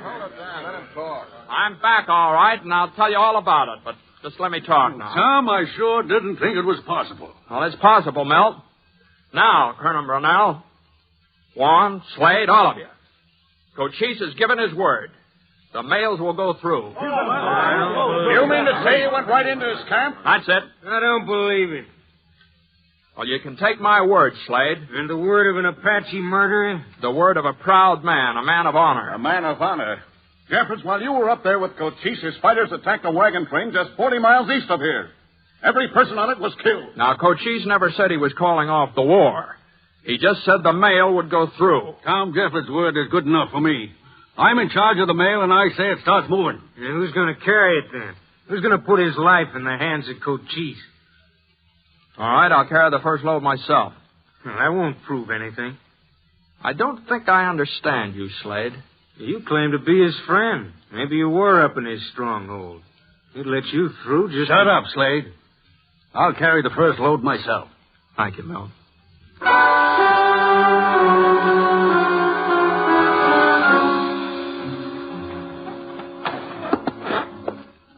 I can't sit still any longer. Why doesn't Milt come back? Because he's dead, Jeffords, that's why. Take it easy, Slade. He's Jeffords' friend. Thank you, Colonel. No. I know he's all right. Cochise wouldn't lie. Cochise. That's right. Build up the hate, burn it into your guts, let the war go on and on and on. Let your family finish it when you're... I don't have any family. The Apaches took care of that. It's no use, Jeffords. There's only one way we'll settle it, with blood. Well, when Milt gets back, won't that prove anything? I don't think he's coming back. He's already a day overdue. Face it, Jeffords, we're in a war, and it's going to get tougher. General Howard has been posted in to take Fort Grant. A full general means more troops and a full-size campaign. Against what, ghosts? You can't fight it. Milt! He made it. Hello, Tom. Well, Slade, guess we were wrong. But did you have any trouble? Did you see any Apaches? No Apaches. Well, then it worked. Cochise kept his word, but what held you up? We're coming back. There was a wagon train, army escort for General Howard, cut to pieces. I found what was left. Well, they all dead? Almost all. Howard got through. A few others.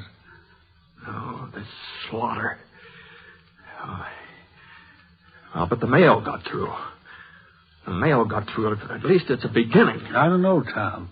Everybody's pretty upset about it. They're looking for somebody to blame. White man working with Cochise. Well, that's crazy. Cochise doesn't need a white him. man working with Cochise.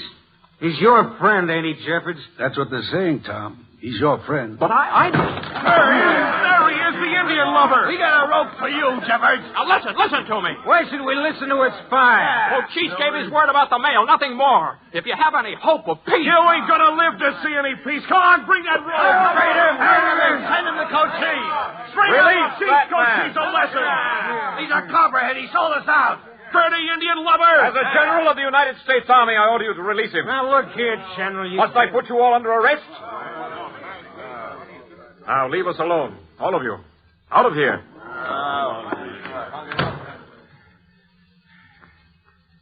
Now, I guess you're General Howard. And you're the man I've heard about. The man who went to face Cochise. Well, thanks for getting my head out of that noose. I don't want your gratitude.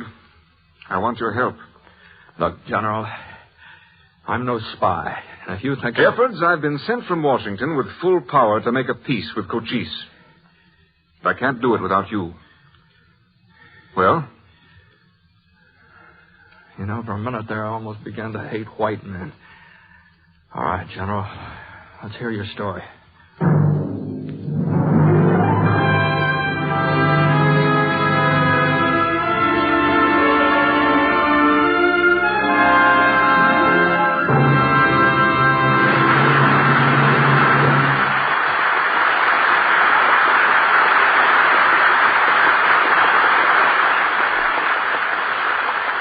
If you wanted to sell your house or a car, you wouldn't send a piece of paper with your sales talk printed on it. You'd talk with a buyer yourself, because people sell better than paper. The voice is more persuasive than ink. And that's true in advertising, too. Now, that doesn't mean that everyone should use door-to-door salesmen. No, that's pretty expensive. A door-to-door salesman can make only about 20 calls a day. But there is a way advertisers can use the human voice and personality to make several million nationwide calls at one time. It's network radio. Radio is people. It's a grocery clerk or an automobile salesman multiplied millions of times. With network radio, people talk to more people at less cost than with any other method of advertising, and with better results. For people sell better than paper. The Screen Directors Playhouse presentation of Broken Arrow, starring James Stewart, Jeff Chandler, and Deborah Paget, will continue in just a moment, after a brief pause for station identification.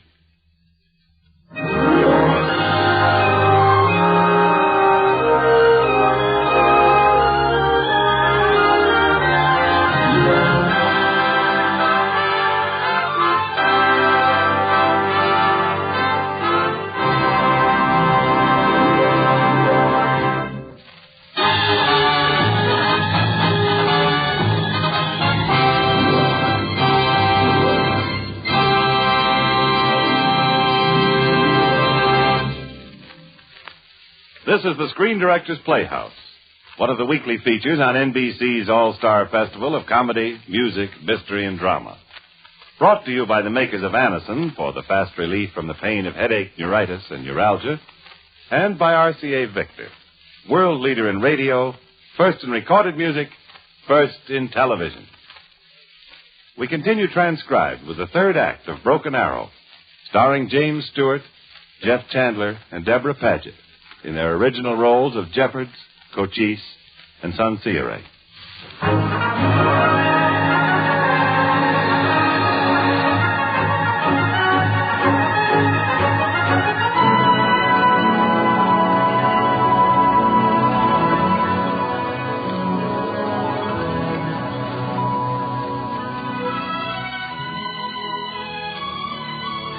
No one wanted the war. No one wanted to stop the fighting. Not Cochise, not the whites. It was all a sacrifice of prestige and honor. And then this man came to Tucson, this General Howard. His hair was white, his eyes were tired. I knew he'd fought in a lot of battles. But he talked of peace, and I thought of Cochise and Sansire, the Indian girl, and Slade, who'd lost his family. Well, Jeffords? Who sent you here? The President of the United States. With what power? Full power to make a fair treaty. Well, fair is a strange word, General. It means different things to different people. What does it mean to you? Equality for the Apaches and freedom on their own lands. I'll agree to that in principle. What else? The rest you can talk over with Cochise. Then you'll take me to see him? Alone? Without soldiers? If you say so. All right. Meet him as a great man, General Howard. Tell him the truth. Don't lie. If you do, he'll hate you and your kind forever, and I'll hate with him.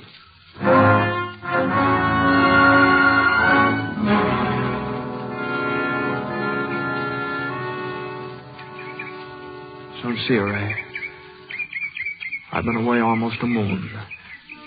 Has anything changed with you? No. When you went away, I became frightened.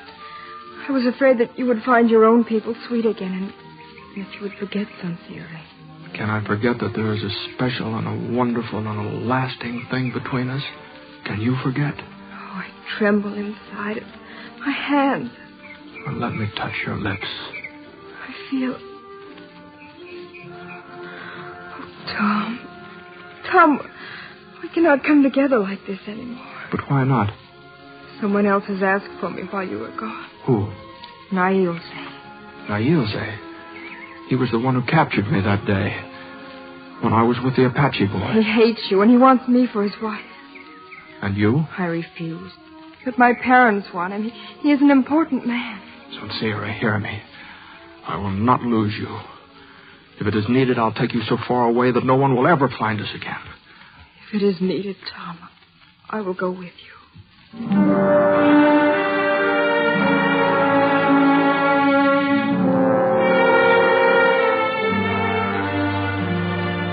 glad of your return, Tolman. I've come, Cochise, to speak of important things. First, you must listen. In this land, the birds are the friends of the Indian. They tell me that in Tucson you defended me against your own people. You are my friend, Tolman. I trust you. Cochise, you know that I have long held a dream of peace in my heart. And now I bring you word of an honorable peace. A peace that will give you your lands and give you freedom. And who sends this word? An American general at Tucson, a General Howard. Other generals have come before. I spit on their peace. This one speaks with a straight tongue. He says you will have your own lands. There will be no soldiers. What lands? That you must decide with him. If you wish, your people will live right here where they live now. Why does he make such an offer? Well, perhaps because the Apache has fought so long and so well. I will think on it. There is something else I wish to speak about. The girl, Sansire. Yes? It is not permitted for you to be friendly with her. She has been asked for.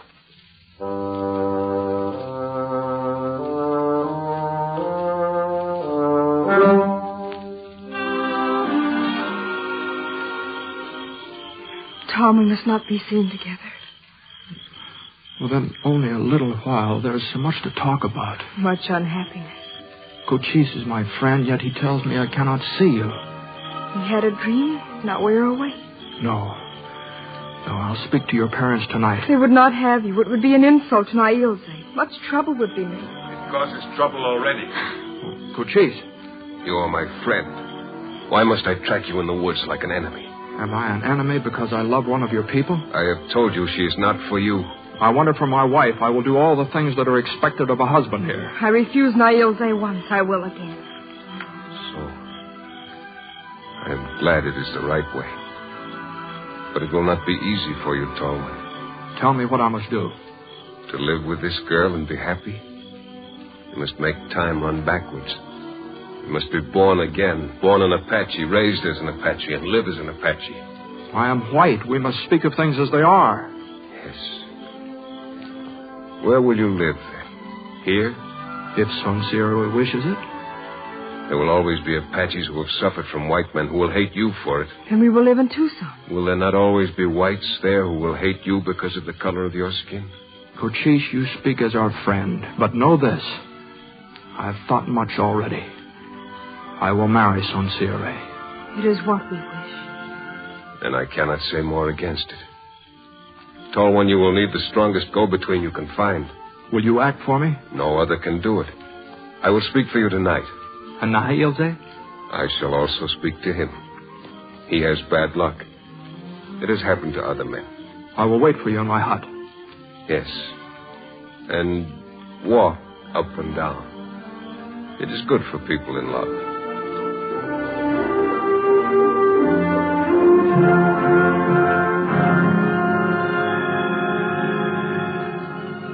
All one? Cochise, come in. Now, what did her parents say? You have no luck with women. They refused. Well, then I'll take her away. They can't force us. I make a joke. It is always a good joke. They did not refuse. Oh. Well, then we'll be married. It is all arranged. The marriage will be at the next full moon.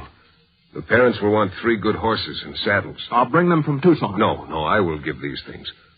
For a friend. Now I wish to speak of this General Howard. You trust him? Yes. Then return to Tucson. Bring him to me. And there is a chance of peace? I give no promises. I will send out runners tomorrow. Apaches from all the tribes must come here to talk. I'll write all these things down that you have said. I'll speak of them with General Howard. Write them, my brother. But remember, there are no promises. Sleep well. Let's see, paper and pencil. Around here someplace. Oh, the saddlebag, maybe. What the devil? Wait, What? Nailze. Once I promised you death. Now I bring it and wash out the shame of Sansire. Nailze! You come with a knife to the tent of my friend. We talk of peace, and you come with a knife. Give me your rifle, tall one. Now, he'll say we will go outside.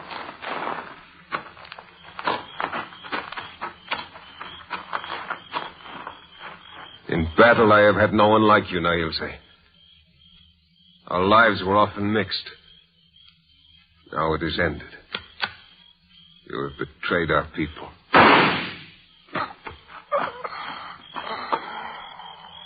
Now the tall one can face the general with the truth of Cochise in his heart.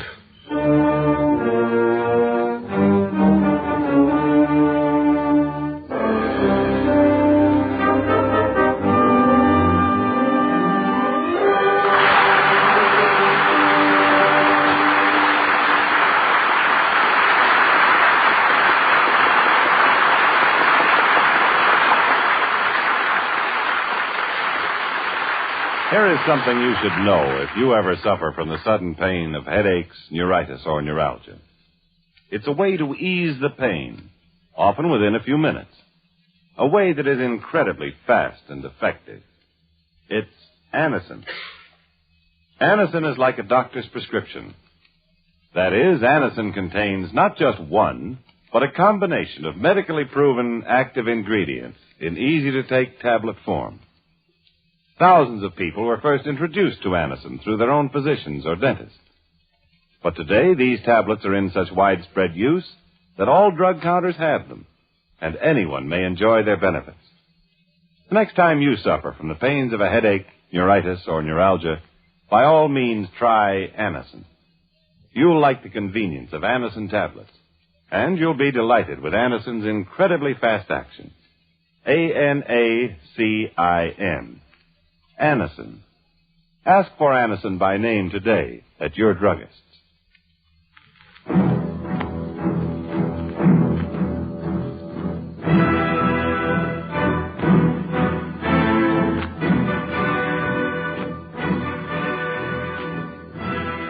I went back to Tucson for General Howard, and together we returned to the stronghold of Cochise. And together we waited while Cochise and the other Indian leaders discussed our peace offer. We could hear them arguing. Sometimes their voices were angry. We had to be patient. It was very hard on the general. I had something else to think about. Sincere. And we'd meet for a few minutes, and I'd fill my eyes and my heart with her. I can stay only a short time. You sit down there, and I will sit here. Well, you are very distant. Soon we will be very close. But now we must not even touch our hands. Well, that's a very cruel law. No, now is the time I must work. I prepare the clothes for the wedding, and I must build a special hut for our honeymoon. Away from everybody. Soon we will ride the white horses to our secret place. Well, can I help you with your work? No. In all this, my mother helps and teaches me. And I try to do as I think she did when she was a girl. There was never another like you, Sincere. Thank you. Now I must go to my mother. Shepherds, Cochise is coming. Goodbye, my sweetheart. All right, General. Come, you are wanted at the council. You explain the map to them? My brothers have many questions. We will answer as best we can. Here is the council place. Go in.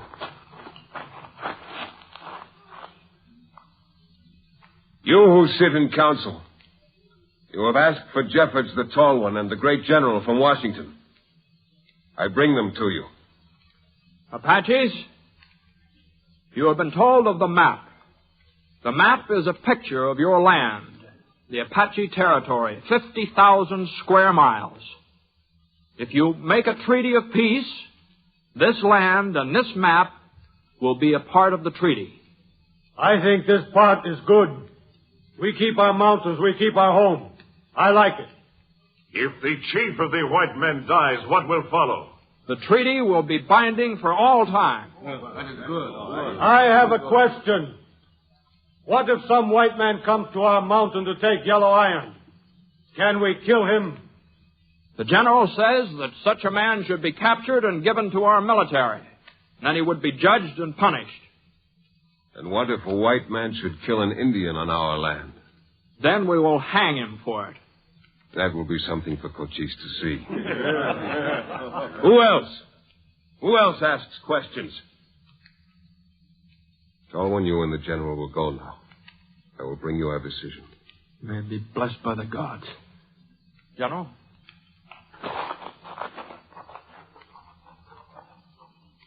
Who speaks now? Who gives judgment? I trust none of it. Gauclair speaks.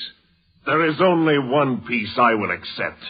We will put all the whites on a reservation, and then we will guard them. This is not a thing of laughter. If Gauclair finds this peace bitter, then perhaps he will tell us why. Where will we get blankets, corn, horses?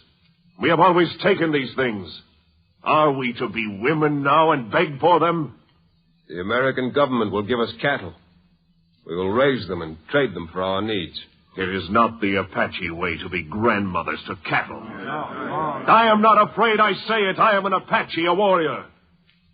And Gauclair says Cochise has lost his taste for battle. He spits out our victories to drink the milk of surrender. It is not this false peace we need, but a new chief. Now I talk. I say that the Americans keep cattle, but they are not soft and weak. The Americans are growing stronger, while we are growing weaker. When a big wind comes, a tree must bend or be lifted out by its roots. We will test this peace. We will make a test of it for 3 moons.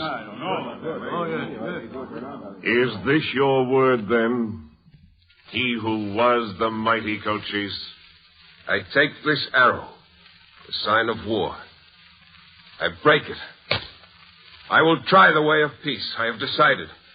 I'll give my word to the American general. The word of a coward. Those who stay with me must keep my word. Let all others walk away. From now on, they are no longer my brothers. If more walk away than stay, then I will no longer be your chief. I walk away. I walk away. Who else comes? 1, 2. Who else? Gauclair, take your women, your children, your horses, your weapons. Leave our territory. Then I leave my name also. I spit on my Chiricahua name. And take the name my Mexican enemies have given me. Learn it well as the whites will learn it. And fear the name Geronimo.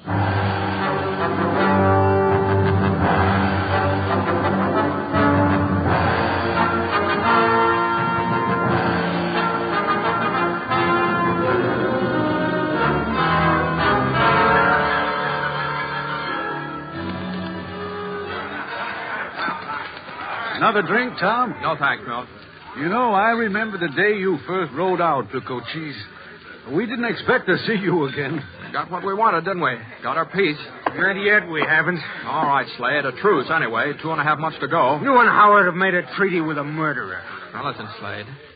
You and your family have been the victims of a terrible tragedy. But can't you understand this is the end of all that? You bring my wife back from the grave, and then I'll believe you. 2 days ago, Geronimo and his band attacked the stagecoach. Cochise's Indians chased them away. Apaches protecting white men. Now, isn't that proof enough? Proof he's waiting for us to go soft.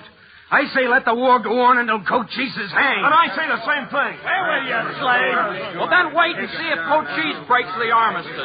Give it a chance, will you? Give it a chance.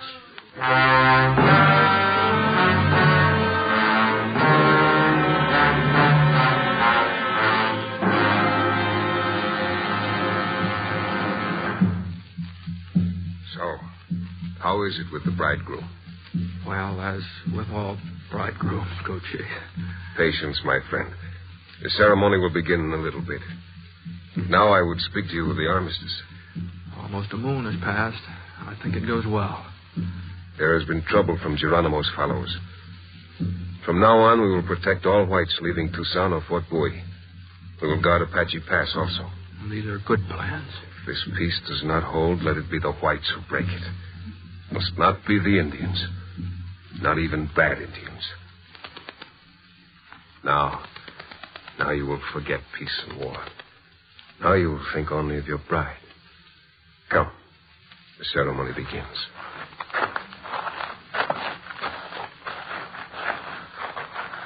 Here is your son, Sire. And here, the medicine man. Oh, Sonsire, the gods have made you lovelier than all other creatures. We must not speak. Let the woman who is to marry stand here. Let the man who is to marry stand here. Your left hand, woman. Your right hand, man. Now, through this knife does your blood mingle. Now you will kneel upon earth, woman. Now for you there is no rain, for one is shelter to the other.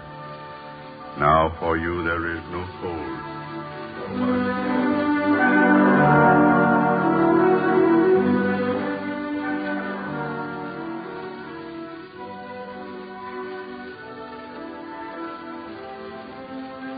Sonsire, there's no difference now. No, we are the same, wife and husband. I find it strange. I thought so much of peace, but it was always a peace of soldiers. But now I see there is a different kind of peace inside a man.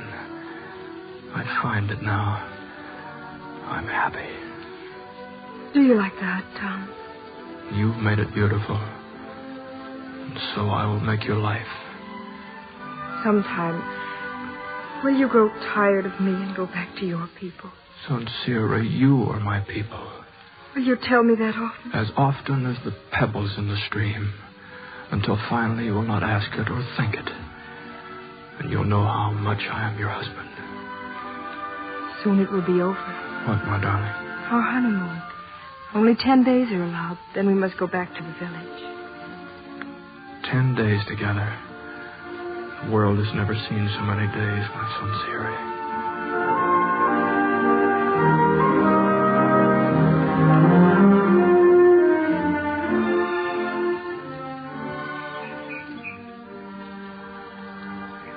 Now you draw the bow carefully. Then let the arrow fly. Oh, Tom, I could do better. Well, I have to learn, don't I? Never mind, Sonsire. When he's a grown man, he will know how to use the bow and arrow. High into the air it went, and right into the can. Tall one, you know that arrows are difficult to make. Now you must bring it back. You mean go down into the canyon? Well, that's what... Cochise? Yes? Down there, a white man. He has no place here. Well, I know that man. Oh, Slade! Perkins! I told you they were thieves. What are you doing there? Tracking a stolen horse. Followed the trail right into Cochise's country. What do you think, Cochise? None of my people stole his horse. He lies. I know this man. He's an Indian hater. Now, if we can show him he's wrong, it'll be a good thing. You speak wisely. We will look. I would like to come, please. Why not? Soon the women will go hunting, too. Oh, Slade! What? We want to talk. We're coming down. Come on over here. I'll show you the trail. Sonsire, you better wait right Please, here. Tom, I... Sonsire! Rick! Cochise, it's you there. Sonsire.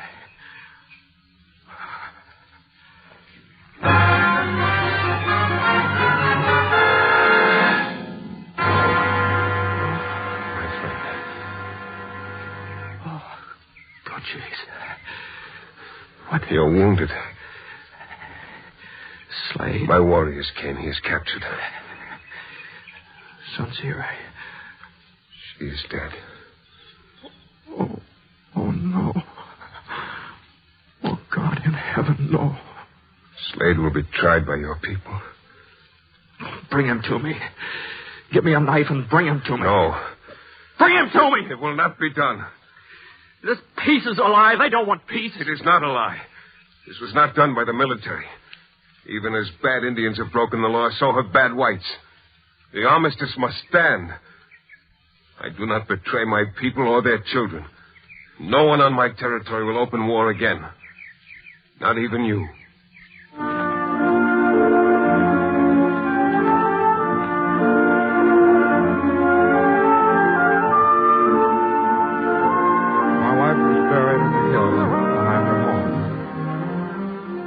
friends came to her grave. Milt, General Howard, a lot of people from Tucson. They came, and soon the armistice period was through, and we had peace. And this is the story I wanted to tell you of Cochise, of my wife, Sonsire, whose death sealed the peace, and of how the arrow was broken forever.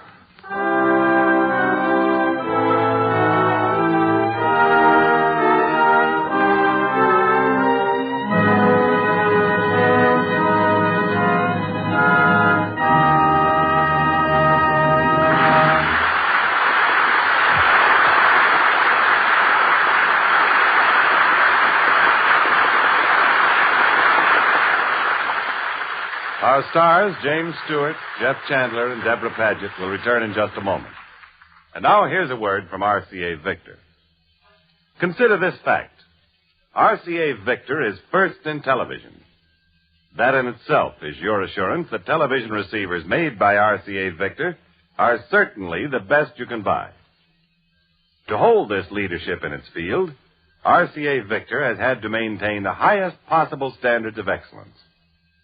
Perfect examples of these standards can be found in any RCA Victor television set. From inexpensive table model receivers to luxurious big screen consoles, one factor predominates: quality.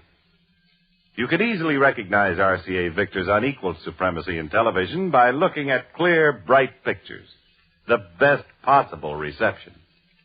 And the cabinetry of every RCA Victor television set in any price range reflects the skilled, experienced craftsmanship for which RCA Victor is world famous. What's more, RCA Victor television is million-proof, quality proven in well over 2 million homes. That, too, is your assurance of complete satisfaction when you buy a television receiver made by RCA Victor.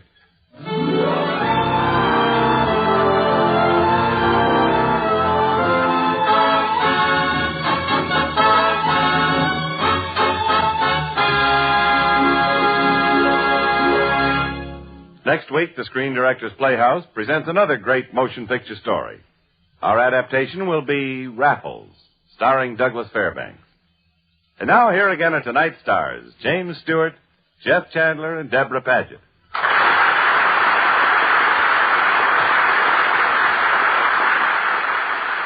Deborah, Jeff, well, this looks like a real Broken Arrow reunion. The gang's all here, isn't it? All except the horses. And the director. Well, the sound man's already gone home, so we can't do much about the horses. But we can bring out the director. So, ladies and gentlemen, Jimmy and Jeff and I would like to introduce the very talented motion picture artist who guided us through Broken Arrow. And directed Bird of Paradise, Task Force, Destination Tokyo. And so many other pictures that bear the name of Delmar Daves.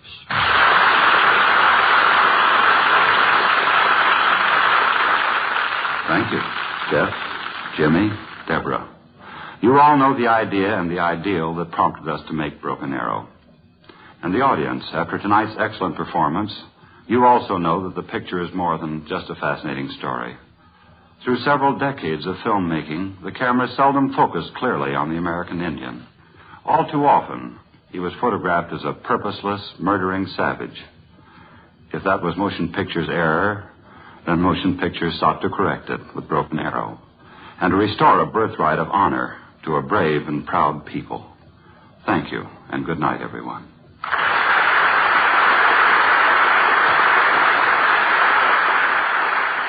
You have been listening to the Screen Directors Playhouse, one of the weekly features on NBC's All-Star Festival of Comedy, Music, Mystery, and Drama. Brought to you by the makers of Anacin for fast relief from the pain of headache, neuritis, and neuralgia, and by RCA Victor, world leader in radio, first in recorded music, first in television.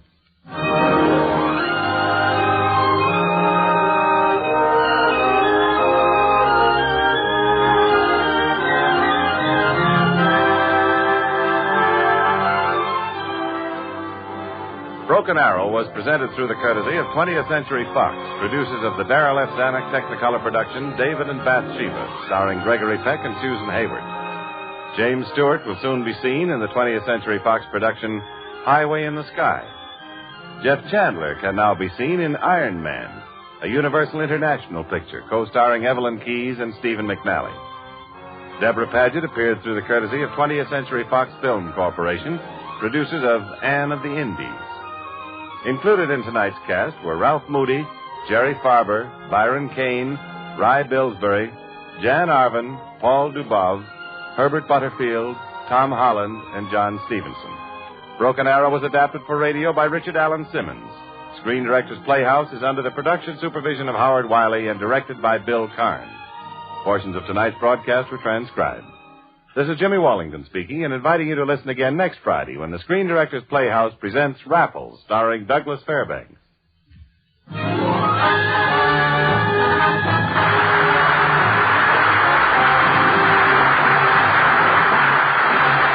Listen again next week to the Screen Directors Playhouse, one of the weekly features on NBC's All-Star Festival of Comedy, Music, Mystery, and Drama. Listen tomorrow evening for The Magnificent Montague, starring Monty Woolley, the Saturday night feature of the All-Star Festival. Now it's Night Beat, later The Man Called X on NBC.